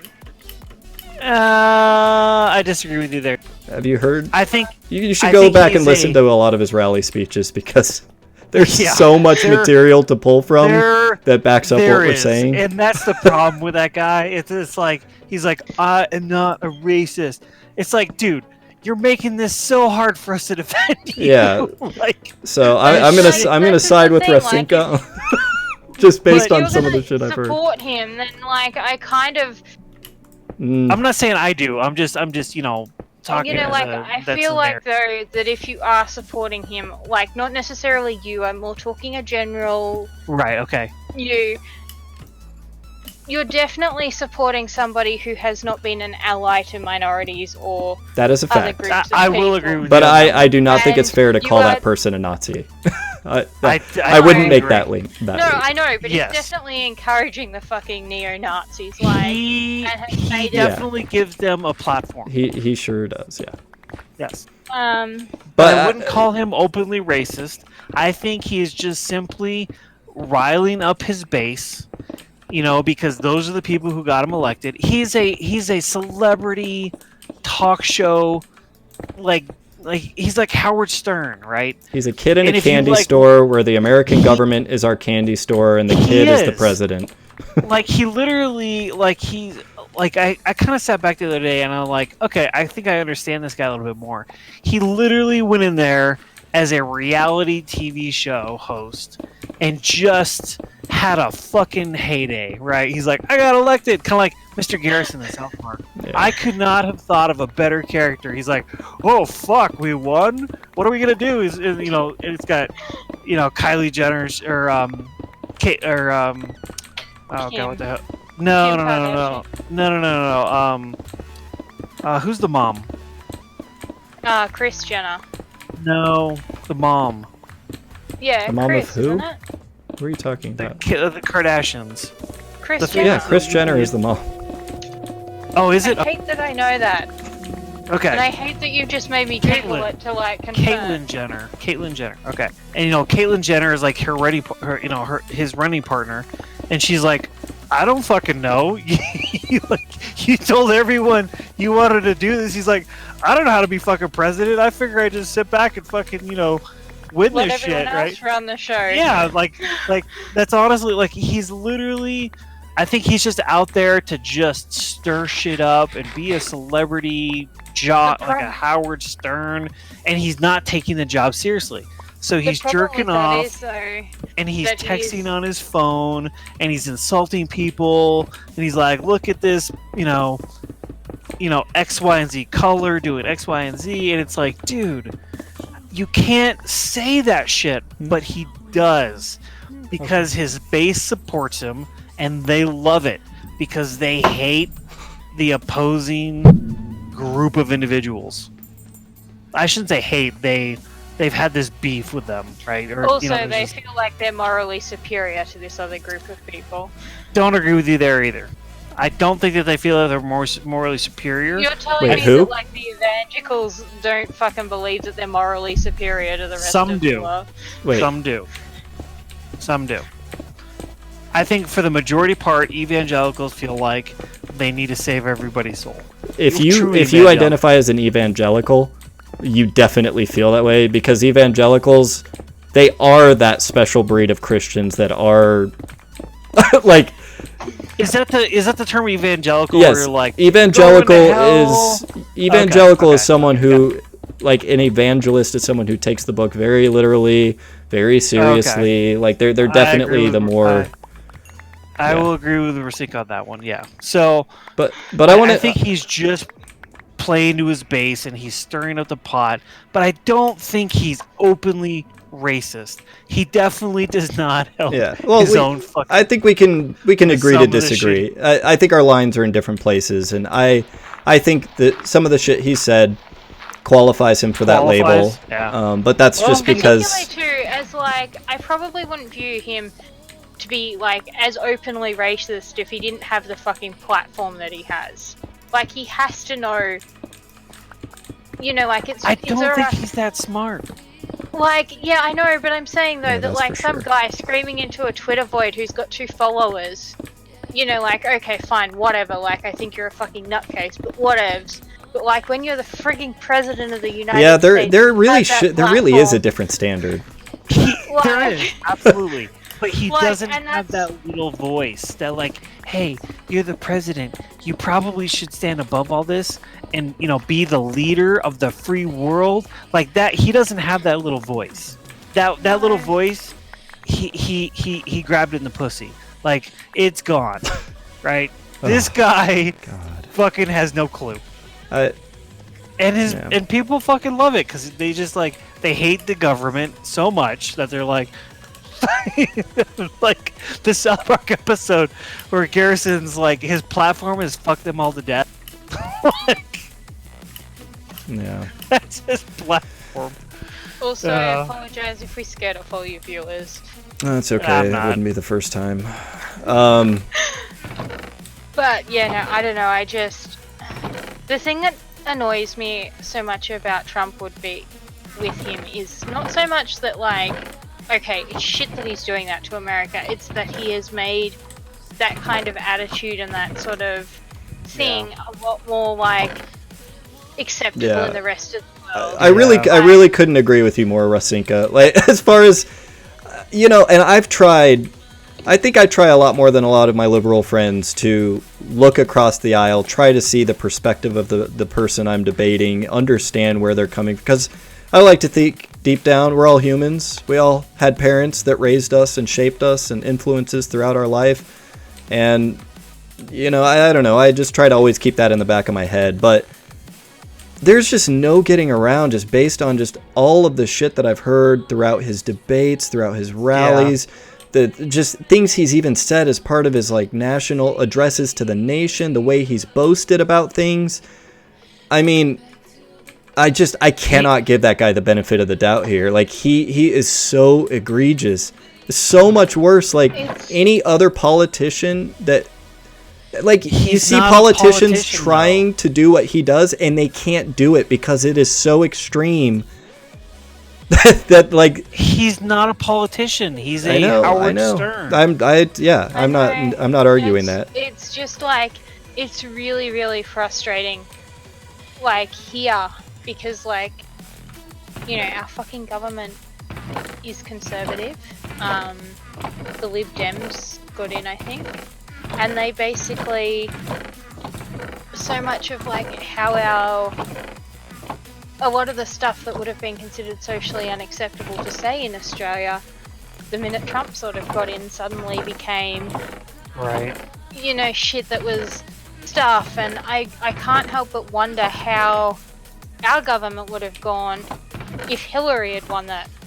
You know, like, it's kind of, and I know that you don't like Hillary, I know, but I'm just saying, like, you know, if it had been a left-wing, like, it's sort of... One step and back, like, 2 steps forward. Yeah, I totally agree. I think he did, you know, before he was elected, I think people were a lot more hesitant, especially, you know, even people that legitimately held their views, they were a lot more hesitant to be as out in the open with that kind of stuff. As soon as you get this guy, you know, the guy that we have now with the biggest loud phone of them all, who is like parroting a lot of those points, you see it. It's happening all over the world now. There's definitely been a spike in that, and I hope it is. We've taken a step back, and soon we'll take 2 steps forward. that is what I'm continuing to hope for. Pete Buttigieg. I'm rooting for Pete. Pete's my man. I am wondering, like, would Brexit have occurred or be the current shitstorm it is if Trump had, you know, like, made those right-wing... Like, there's all of that sort of shit, like... And I know that Americans will look out for America first, however they perceive that to be, but I also kind of feel like, as, you know, if you're going to sit there and call yourself the best country in the world exactly. and fucking, exactly. you know, like, you have some sort of fucking responsibility to, like... Past presidents have tried, and I think that they've done a pretty good job of looking out for the world, democracy as a whole. Again, he doesn't have that little voice. Right, but I really think that in the future we will get someone who has a little voice. At least that's what I'm gonna well, yeah, and I'm hoping for that whiplash effect where everyone collectively, or at least enough people collectively, say like, okay, we just barely got through that. Let's never go through that again. Let's recenter ourselves. Let's see, how should discourse happen again? How should humans talk to each other? Like, what's acceptable here? Let's recalibrate. I definitely don't think he's going to win the re-election. I think that it's going to swing completely on the Democrat side, or Republicans are going to look back and be like, huh, that didn't work. So I mean, just like it did when Obama was elected. These things come in waves, they come in cycles. I do think, I think you're right. I think that is what's going to happen. Micro, again, we're looking at the micro. Look at the big picture. I really think, and again, even though, one bright side is he really fucked this shit up, but we still are gonna make it through it. So if we can make it through him, I'm pretty sure we can make it through anybody. So that's the kind of like, that's how I'm thinking about it. It's like, well, if we can survive this guy for 4 years, we can handle pretty much anybody, from all the shit he said, all the crap he's done. Like, I think we're good. I think we're in a good spot. I think democracy is working. Yeah. So I'm an optimist. Yeah. I don't know.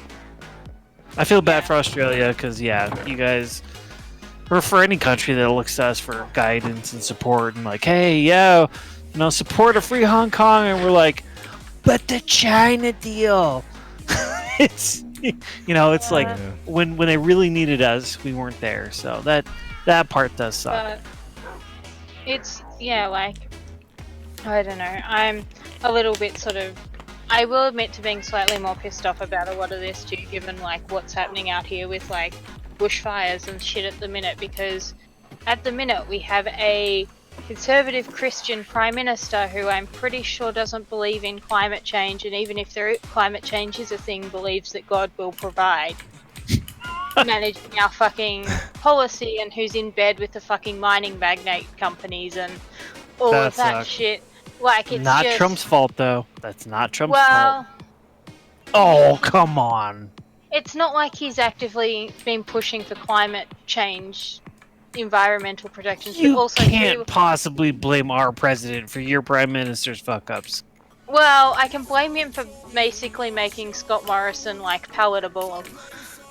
I do agree with that. I think because of how insanely extreme he is, and this was the point I was trying to make earlier, is you see people everywhere else now saying like, oh wow, he can get away with that. I want to be that radical candidate too. And these people are fucking coming out of the woodwork, and thankfully most of them are falling on their face and and just failing because, again, it's just such absurd extreme stuff. But I think that's true. I think, you know, his rise and, you know, But people voted for him. No, People I know voted for these people. So yeah, know, I I'm guess just you saying, blame. though, that, Yeah, like, yeah, you can blame the people that voted he for him. did kind of make Yeah. our PM seem very palatable and very like. There's also too this whole group of fucking okay boomers that are like considering themselves the forgotten Australians and stuff, and what they basically are. Wait, what is like OK Boomer? I've heard that a few times. I have no idea. So okay what that boomer means. is like this incredibly. It's basically what the millennials and Gen Zers basically got sick of boomers shitting all over their fucking yeah, like thing, and so Yeah. basically the response became like whenever someone said something that was basically white conservative fucking, and it was usually being said by like an older person, the response basically just became okay boomer, like, and it was basically kind of I don't like that. in response to this it's like, like okay, old man. yeah, like I can't be fucked arguing with you and making the same Reducing point. someone down You- to a label and down to the identity of the group. Exactly what I was talking about. Yeah. But at the same time, Not a fan. like it's basically become in it's funny. response to boomers who have been shitting on millennials and Gen Zers for like, you know, like millennial has basically become this kind of catch-all. God, just fucking- aren't we better than name calling though? That was like one of the whole I think, things though, that. like the whole thing with it was that it's less about like name calling and more being like, you know what, fine, I can't be fucked arguing with you, I can't be fucked explaining this shit to you because like it's always Yeah, the same frigging. But look at where shit. that And- attitude has gotten us. Look at the state of discourse. That attitude is what gets us to where, like, people But can't now even be of- bothered to Yeah. even try It's anymore. kind of- I don't know. I feel like it's exhausting to make the same arguments like constantly Yeah. over and over again. But Yeah. the really funny thing about this is that like all of these people who have basically been using like millennial and you know whinging about the young people are suddenly horrified that people are being like, oh my god, we're being called boomers, like just like, you know, how dare they comment on our fucking generation and are like so offended by it. Oh Like, yeah, it's that's just- silly. You know, like, and it's fucking hilarious that these people who, you know, who were writing articles about like how to work with millennials because they have this whole fucking different work ethic and they're lazy and, you know, like, it's just like Yep. been this, Yeah. like, I don't know, I would feel a lot sorrier for them if like I hadn't literally grown up listening to how shit like my generation and our generation was being whinged about, you know, by like Yeah. boomers. They Like, talk I just- down to any other generation but theirs. So, and like, there is a lot of anger from the younger generations. The older one has basically fucked up the economy and the planet. Like, Oh, I share that anger. you know, like it's kind of. I I just, guess it feels like a huge psychological trap, and it feels like it Yeah. caused more harm than good to resort to name calling and lumping people up under. Like where does that get us? That it just gets us nowhere. It only brings It's a us good back. laugh. Probably nowhere, but it's like it's mostly just funny that they've. Hi, Andrew. Yeah. Hey, what's I up, agree. Andrew? I think it's funny. How are you? Like, I say that shit to my mom every now and then, and she gets all butthurt. I'm like, you literally wrote an article for ARP about how you're a boomer and growing up in the boomer generation. So, like, I don't like. No, literally, she did. She actually wrote, and it was actually published in the because she was a journalist, and she actually wrote this article about that's being a cool. boomer and a millennial generation, all this crap. And it's like, okay, boomer. And she's like, well, his name calling. I'm like, wait, what the fuck? You literally identify as a boomer, but don't like Yeah. to be called. Like, you literally are defining your generation. Me too, Andrew. An R joke. Sorry, am I? No. Andrew just said I love Minecraft. It's just I just find this whole like okay boomer like hysterics hilarious I purely and simply because it's just like suddenly the older like the boomers who this applies to, and it's not to all of them, are suddenly just like, oh my god, like how dare you call us this, like you know, and it's I think too that like in a lot of cases it's just like, yeah, this funny thing that people have sort of started doing. Someone was it Bloomberg actually wrote a fucking thing saying that it had to stop, and there were a bunch of people who were trying to compare OK Boomer to like someone saying the N-word, like What? What? Okay, just that's as a like little this much. total That's overreaction. And yeah, I don't know. I find that entire thing like. Yeah. The other thing is too that I'm kind of a little bit more okay about it because it's essentially punching up. Like there is a very like specific subset of people that this like applies to. Yeah. I It's mean, not you know, if you're talking about necessarily, like- comedy and stuff too, yeah. I mean, I have no problem with that. And I think that like in a lot of cases, these people who OK Boomer applies to are incredibly privileged, you know, groups. Like but yeah, no, I just find like the hilarity of like people who have been whinging about millennials for like the last thing, and how like, oh my god, you can't call us boomers, like, or can't dismiss us like that, which I think is the other reason why it's so hated, is because it's basically a dismissal. It's like, Yeah, I'm not talking. I will just say what drew me to, you know, basically be more of a liberal at a young age was that I always perceived the liberal side to be the side that was more reasonable, less likely to resort to name calling. And, you know, I always wanted to, I always liked the idea of supporting people who are more about putting forward facts, you know, challenging people, like on a factual basis, and not resorting to like just emotional, just crazy bullshit, which I always perceived the Republican Party to be. And I feel like yeah, the Democratic Party is about as far from that as it could be right now, and so is the Republicans. Wow. Okay. And you know, I still, of course, you know, we've already had this conversation. I got to pick the side that I'm going to pick.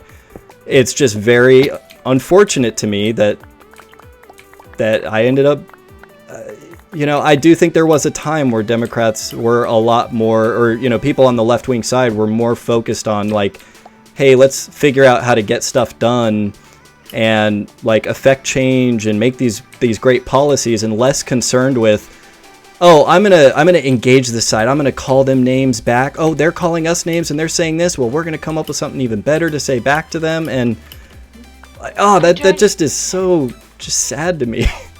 We're better than that. I don't even necessarily think though that it like, I think it pretty much just came apart as a response of being like tired of having the same circular like arguments with, like, I guess, you know, with the sort of people that this thing represents. Like, I think it basically came about because people were just absolutely exhausted and sick of arguing with them, and it just became this sort of dismissive thing that you said. I don't know. Maybe I'm just being an asshole, but what does that even mean, to be just sick and tired of like, that's the whole point of getting people to your side. You're debating different people all the time, and you may have to rehash something over and over and over and over, because everybody you debate about it, they're coming in with different baggage and different levels of knowledge. And I don't know that I'm a big fan of that as an excuse for why it's okay to just resort to the exact same name calling that the other people are doing. I don't know. I just admittedly find the whole thing fucking hilarious. Yeah, it is. It is very. I will give you that. It's very hilarious that the hypocrisy, you know. And I think though with a lot of it, it was like, particularly millennials and Gen Zs are very much like, you know, there's this whole thing about like how millennials and Gen Zs have been lazy, and, you know, kids are eating Tide Pods and, you know, shit like that, like, and just like the vast majority of like millennials, and even to the point of Gen Zs, like, you know, you want to get ahead, you have to work 3 fucking jobs, you know, like, most of the millennials I know are really, like, struggling to, like, push their fucking thing forward and are working their absolute asses off, and then to be called, like, continually be called lazy by this generation who could afford to survive on a single income is kind of a little bit like, you know, who haven't quite realized that, like, if, like, it's not financially viable to be single. I'm suddenly realizing this and it terrifies me. But like, this it's just sort of, I don't know, I feel like that there's a lot more like, it's just like, you know, and we talked about this a little bit more yesterday about how like the greatest lie that was told to our generation was, you know, that you went to college, you got a good job, and you know, like that was how things worked and all of that shit. And I think the thing is that a lot of millennials and Gen Zers are really frustrating about is that boomers sort of, the okay boomers that this is applying to, just absolutely refuse to believe that it could be any different. Like, you know, that it could be, and so it's like, you know, we pulled ourselves up by our bootstraps, you know, you can too, like, and it's like, well, yeah, but you basically, the way the world worked for you was, it was a lot like, no one gave a shit about the environment, so there's heaps of shit being done that it shouldn't have been, you know, never have happened, but also too, the whole thing is that, like, your generation could survive on one wage. The woman's like fucking, your wife didn't need to work because, like, wages were sustainable enough that you could, you know. Yeah, and, like, we're basically surviving on the unpaid labor that she was doing to, like, keep your house and keep all of the fancy shit that you, like, fine fucking China. Why would you buy a set of plates that you're only going to use for special occasions and sit in a cabinet that you've then got to fucking wash all of the time? But like that kind of like this whole conversation though, it's funny if you think about what we're talking about here. And the thing that, you know, the main thing I have a gripe with is, you know, we're still talking about this in the context of this caricature of one side versus another side. We're talking about this caricature of the stereotypical boomer against this caricature of the stereotypical millennial.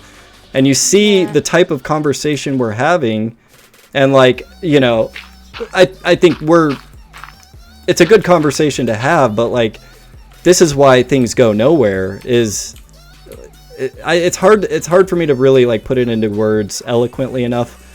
But it just feels very futile. It feels like there's no way to make progress when everything is being argued from the perspective of this side versus that group versus this group. And I don't know. I would love to, I wish people would be more encouraged to just, I don't know, just accept the inherent complexities in every human being out there. And because, I mean, there are, like, you know, some of the comments you made about millennials and how, you know, a lot of millennials really, really struggle with this stuff. And, you know, that's probably true for a significant portion, but then there's always going to be these other slices of millennials who don't struggle. Then there's other slices of millennials who think the exact same way that boomers think. And then there's some portion of boomers who think exactly how millennials think. And I don't know. It just feels like discourse could take a huge step forward if people would stop arguing from the perspective of this side versus that side. Yeah, I don't know. I think it's kind of a little bit like saying, you know, like, it's kind of like the internet's equivalent of being like, yeah, okay, mom, I've applied for like 26 jobs today, like, I'm doing my best, and she's still telling you to fucking go in there and, like, hand your resume in, which no one's done for like 25 years, because it's, you know, like, it's that kind of like, I think that's probably where it's like, it's just like, you know what, I can't be fucked arguing with you anymore, I'm tired of having the same, Well, and where are these arguments usually happening? Social media. Pretty much. But, like, seriously, I have literally sat in the smoker room. I used to work with this guy who had been at the company for 45 years. You get less time for fucking double homicide. But whatever. And, like, he literally once a week would go on about, like, fucking some industry that millennials had killed, like newspapers or, you know, like, shit like that. And just once, I would have loved to have been able to say to him, okay, boomer, like, just because, like, there was just this constant fucking thing, like, you know, he was always going on, oh, you young people, oh, Like, I remember him saying, like, when all this gay marriage debate and shit was going on, which was a horrible idea, and I hope we never repeat it for anything else that involves the rights of another group of people, but, Yeah. like, he's like, you know, well, I suppose all you young people will be voting yes. Here's why you should vote no. Like, just... So, admittedly, I'm at the end of my tether with this guy, because, like... Yeah. You know, but like it would have been so nice to have just been like just once, okay, boomer. Like after he'd like continually, I've sat there and listened to him whinge about how had killed off fucking newspapers and fine China, and you know there was like this entire fucking list of industries that have sort of become obsolete in the last, you know, like. Yeah, my personal preference in a situation like that, you know, if it really comes down to it and you're at your wit's end, this is just my own personal preference, is to call those people what they are, an asshole. I think those kinds of names are way more effective because, you know, I don't know. It feels like the more effective way of name calling, like the type of name calling that's like, oh, well, yeah, the way you're acting, like you're being an asshole right now. Assholes are like, there's a very specific, you know what that means. I don't know, I feel like calling him an arsehole might have got me into trouble, but if I'd managed to time the okay boomer thing right, yeah, probably would have been okay. Unfortunately, he's like had injured himself and he hasn't been at work, but it's also been really peaceful. And I will admit to being slightly curious as to what industry millennials have killed off this week. Because he now no longer updates me. I'm surprised that people are even bothering with millennials even anymore. I mean, we're all millennials on here. Technically, me and Matt both are. I get the feeling that what this is, like when people say millennials, because they're that used to shitting on they millennials, think Gen Z. They actually mean Gen Z. Yeah. Because it's all just kids these days. People seem shocked when you point out that millennials are like 40 and, you know. Oh, I know. Yeah, that's why I'm like, that seems a little odd to still be going on about millennials, because you think they'd move targets now to Gen Z. I get the feeling though that like millennial is literally just anyone who is, you know, not a baby boomer and is younger. Yeah. Like that's but yeah, no, I don't know. I just feel like in that situation, okay boomer would have been like literally the perfect fucking response. It's just like, yes, Sure. we killed newspapers this week. Okay boomer. Like, I don't care. I'm tired of you whinging about shit that we have apparently killed or driven out of business or whatever. And in all honesty, like, phones are probably slightly more environmentally friendly than newspapers because, you know, like, you're not cutting down a bunch of trees to create them. And they have multiple uses beyond just being a newspaper, and I can fact check across multiple websites if I decide to do that. Like, Yeah. as opposed to listening to the opinion of the same arsehole who's writing the fucking Herald Sun, for example. Yeah. I don't know. I guess I can't be bothered to get caught up in that stuff anyways. That's one of the benefits of staying removed, only having these conversations with actual friends where you can just fully, like, just, you know, expand on your points and all that. I hate liberals about this shit. It's always the same garbage. I wouldn't be having these conversations with him if I had a choice.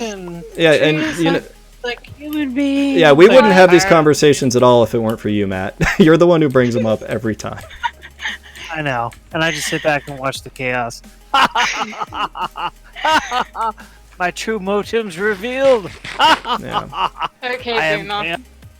If I had it my way, we wouldn't talk about this shit. But you know, if you would if we're going to, I'll state my opinions. I'm not going to back down from. I don't think what I think is right. Down from anything. I think we're kind of all on the same page. We just keep rehashing the same shit over and over again. Hi, Creeper Kitty. Sorry for everything. Sorry for me. You know. So tomorrow, guys. Okay, something way more important than anything that we have talked about tonight. Now I want you to listen, because this is important. The Packers are playing the 49ers. Why would I give a shit about fucking stupid sports? Okay, isn't there an Australian on the 49ers team? I feel like there was an Aussie guy who was playing for them at one point. Idea. Doesn't mean they're gonna win. This is American football, not So- that outback. So like 2 Hey, hours ago, Aussie rules. I finished you my guys tree. Have, like... you guys have like 4 fucking inches of padding between you and like everybody else. How can you call that football? So it's funny that people from like Australia and Europe say that. Have you ever seen a fucking linebacker from like Kentucky? Have you ever seen a fucking rugby player? Yeah, they're Yeah. the same fucking size as the guys with pads that are hitting you at 20 miles an hour. It's the same fucking thing. You get hit the same. It's not any different. It still hurts like you're getting hit by a 300-pound dude. Just Yeah, because they and you got think more the pads on, fucking- it's like less painful. You think the rugby guys aren't 300 pounds? Oh, I'm pretty I good, Creeper just Kitty. Thank you for said- asking.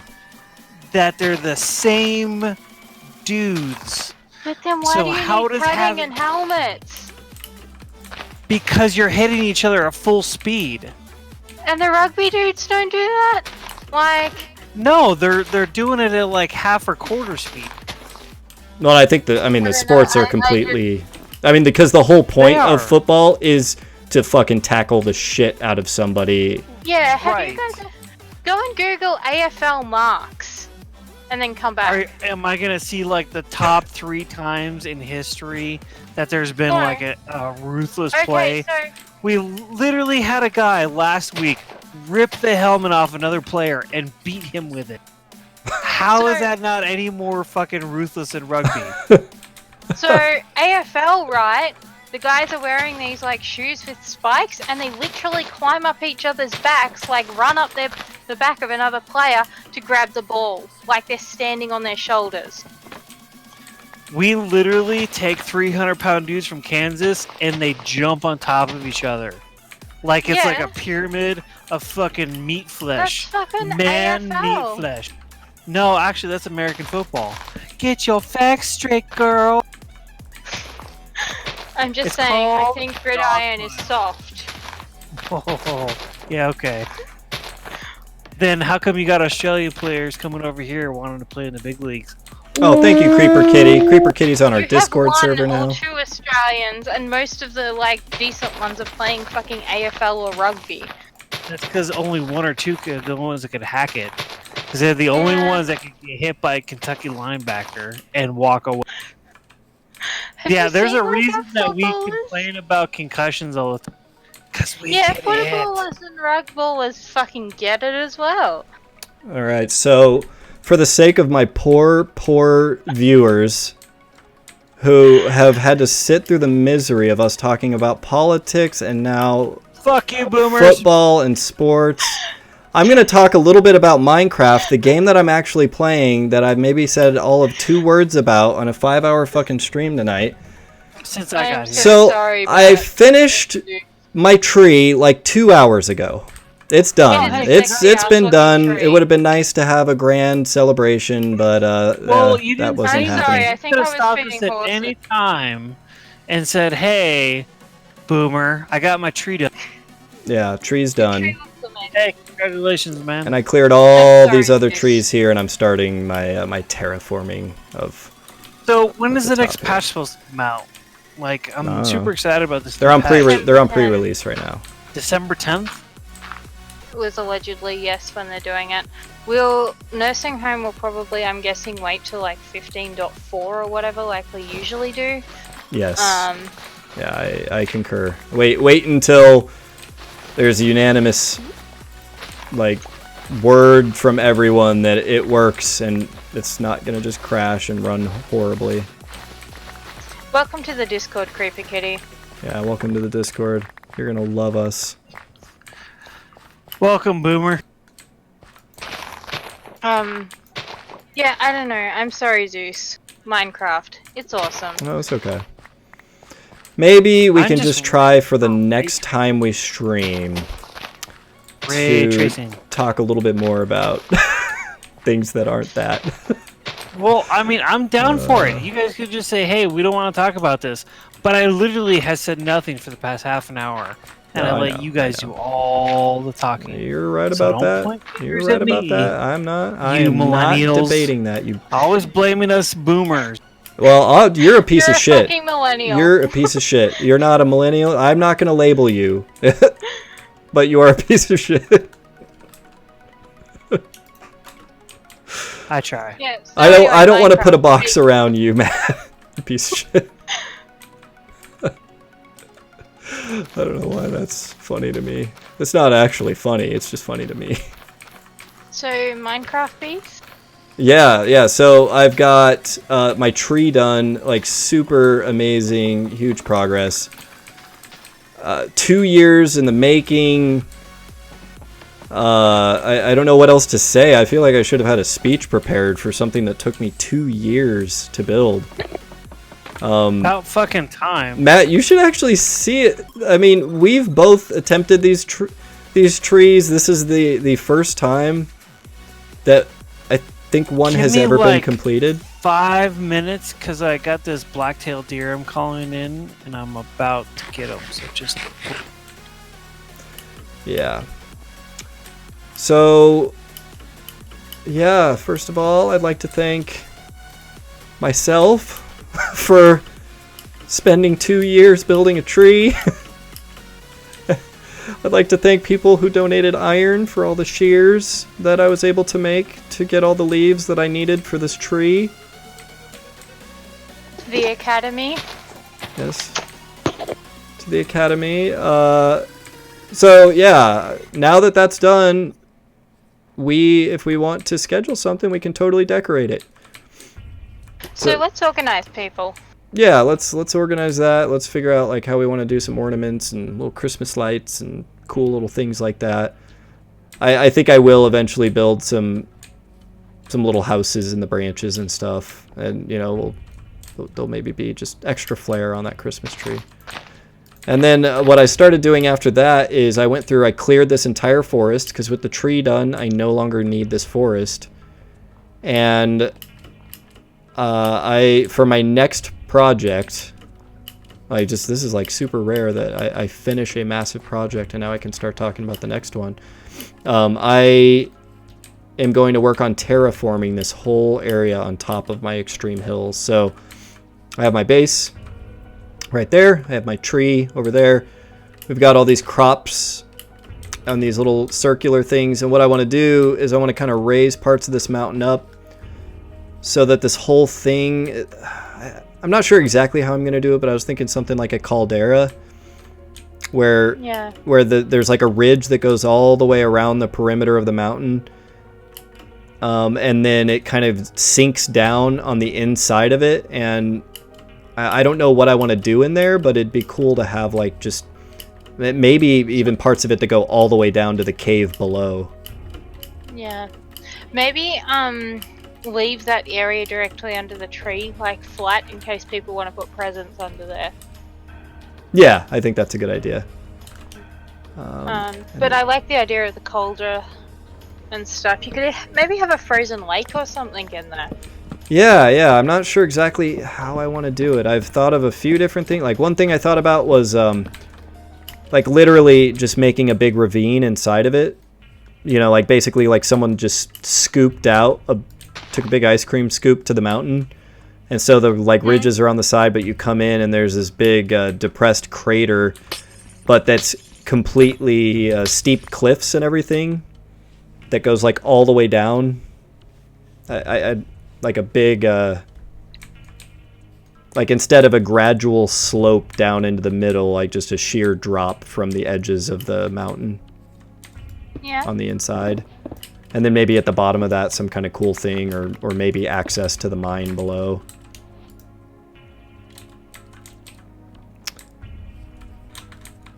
Because, yeah, I'm not sure. I think I'm right in this spot. I should be right above a portion of our big underground mine.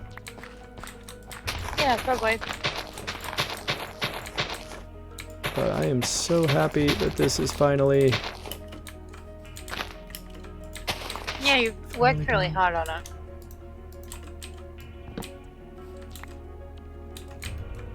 Alright. And then I'm gonna need to move that. I took down my vine farm. All that stuff is gonna go somewhere else.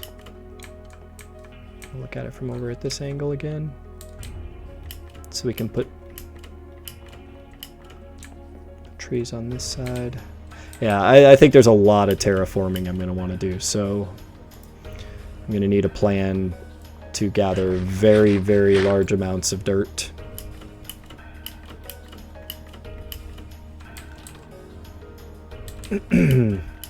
Like to really do this properly and end up with this end result I'm hoping for. We will need tons upon tons of dirt.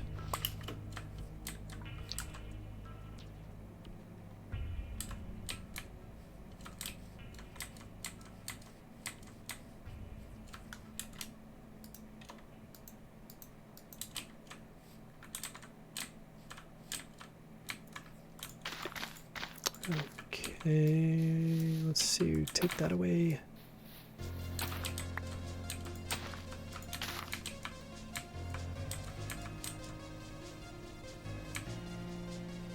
Oh, and then one other thing that I wanted to do. I wanted to make like an easy pathway up this hill. I don't think I want this one that we used to have over here. Oh, that one's so fucking awkward. I mean, it was like, yeah, it was like this temporary thing that I think made sense, like really early on. 2 years ago, yeah. I hate it now, though. Yeah. And I think where I want to do it instead, so let's see, I just want to make sure I get all of this stuff off, and want to make it so this is not accessible at all. So yeah, I think we come over here.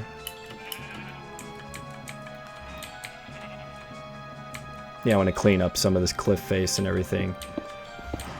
But over kind of on that part of the slope that the my animal pen rests on top of. I'm gonna walk over to it now.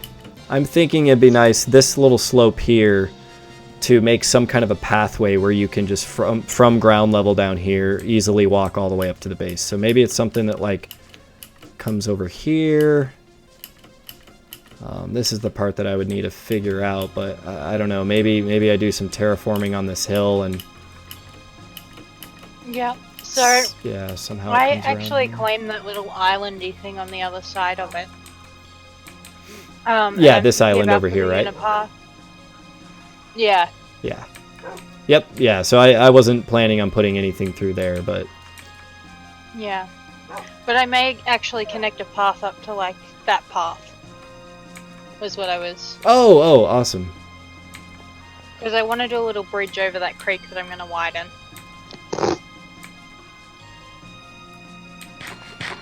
Yeah, but I think those are kind of some of my next plans. I mean, I know it was a really anticlimactic, but this is just humongous that this is done. I mean, it's such a massive project, and with some of the other things that I think we had recently completed, I'm feeling that rare feeling of being super jazzed about some new projects I can take on. Because I've been pretty hesitant to take on any other like large new projects in my base, like other than some of the stuff we've done together, like some of the tunnels. I've been putting those off until I actually finish this tree or some of these other things. Well, now the tree is finished. I know, and now I can do all this terraforming, assuming I can I get thought enough I had dirt. Minecraft on here. Where the fuck is Minecraft? Where's Minecraft? On your new computer? Yeah. I don't know, man.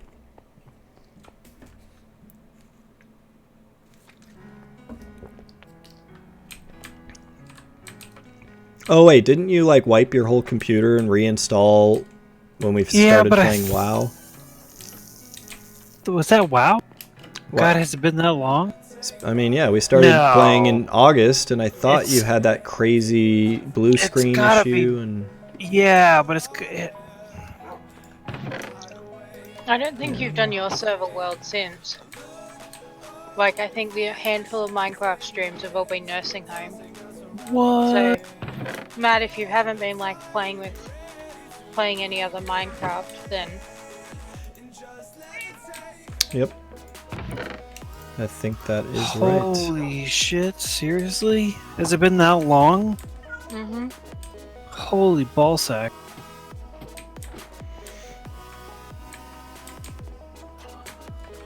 Well, something to do tomorrow, it looks. Yep. It's getting late. I had a long fucking day. Too fucking long. Yeah, you missed earlier, but Isla's sick again. She's running 102 fever. Oh no. So Well, give her a we've big got that. hug for me. Yeah, we've got that going on, and then Poppy is having an allergic reaction of some kind to something. She's been like, her face got all swollen. So we actually gave her some Jesus. Benadryl, since you can give that to dogs, Yeah. and it's been helping. Good lord. So we're dealing with all of that, and on top of all of that, I had to fucking see Frozen 2 today. Oh my god. Yeah, and you missed that part of it too, Matt. It was a terrible movie. Like, I can unequivocally say dude. it was a bad movie. Like, and I'm not just saying it as like, oh, I hate what do you Frozen think? and I'm gonna call it a bad movie just because I hate it. Like, it was What do you think of Frozen, Kitty? it was bad. Yeah, that's right. It was meow. It was bad. It sounds fucking. I mean, it's. You don't like Frozen? That it snow? Yeah. Yeah, No, it was very much one of those sequels that was like, why did they bother fucking making this? Money, duh. Well, I mean, that was a rhetorical question. Sorry. You weren't supposed to answer that. Oh, dude, that sucks. I'm really sorry you had to see Frozen. I know. Oh, and the other things. That's pretty bad. But Frozen. Oh my know. god. I know. That's why I Like, phrased them in that order. and that's why I responded in mine. I will be back in like 2 minutes. I'm actually going to- logging out because I need to go to sleep. It's 2:30 or 2:20. Yeah, I know. I'm on the same time. Oh yeah. Kitty, what do you think of Frozen? I don't That's know, right. I'll be sticking around for a bit, Matt, if you decide that you want to. Sweet. We can hang out, be buddies. We can talk politics and No, you how guys- much American football is better than rugby. I'll be right back. Are you going to? Night, Zeus. Yeah. Good night, guys. Good night, people on Twitch. All right. I'll Uh, send you a picture of the. sorry about I'll send you everything a picture again. of the car. Anyways, catch you later, man. I'll be right back. Later. Russ. And I'm not actually sorry about any of that. Yeah, right. I'm just gonna say what I want to say. I'm so used to nobody watching these that, man, I'm in it. I just want to have a good time. Yeah. I mean, but if you're doing it for sorry we other don't make people, sense. oh no, I'm I was not. totally planning I'm on doing doing it for that when me. I got home. Yeah, that's right. I mean, some people do it for ratings and views, and you know, I definitely did not get that vibe when we first started this. So, Yeah. I mean, Am if I we wanna talking talk- any differently? No, Have I started I mean, conducting I myself feel- in a more palatable way to the masses? Fuck that. Eh. But like, I could read like Game Informer and have like 3 articles lined up, and we could talk about that if you wanted to. But I'm not getting that drift. So I'm just like, You're not getting that. I'm gonna good. shoot my fucking mouth off and get drunk. We could have talked about the in and outs of Frozen 2 all night. That would have been fun. And that's when I would have But I told think you the you're only on. person who's seen it. Yeah. You were on your. Oh, sweet! I don't have to leave. I got nicotine right here. All right. What? All right. Well, for real, I'm out. Good night, guys. For real? Later night. Later. Hey.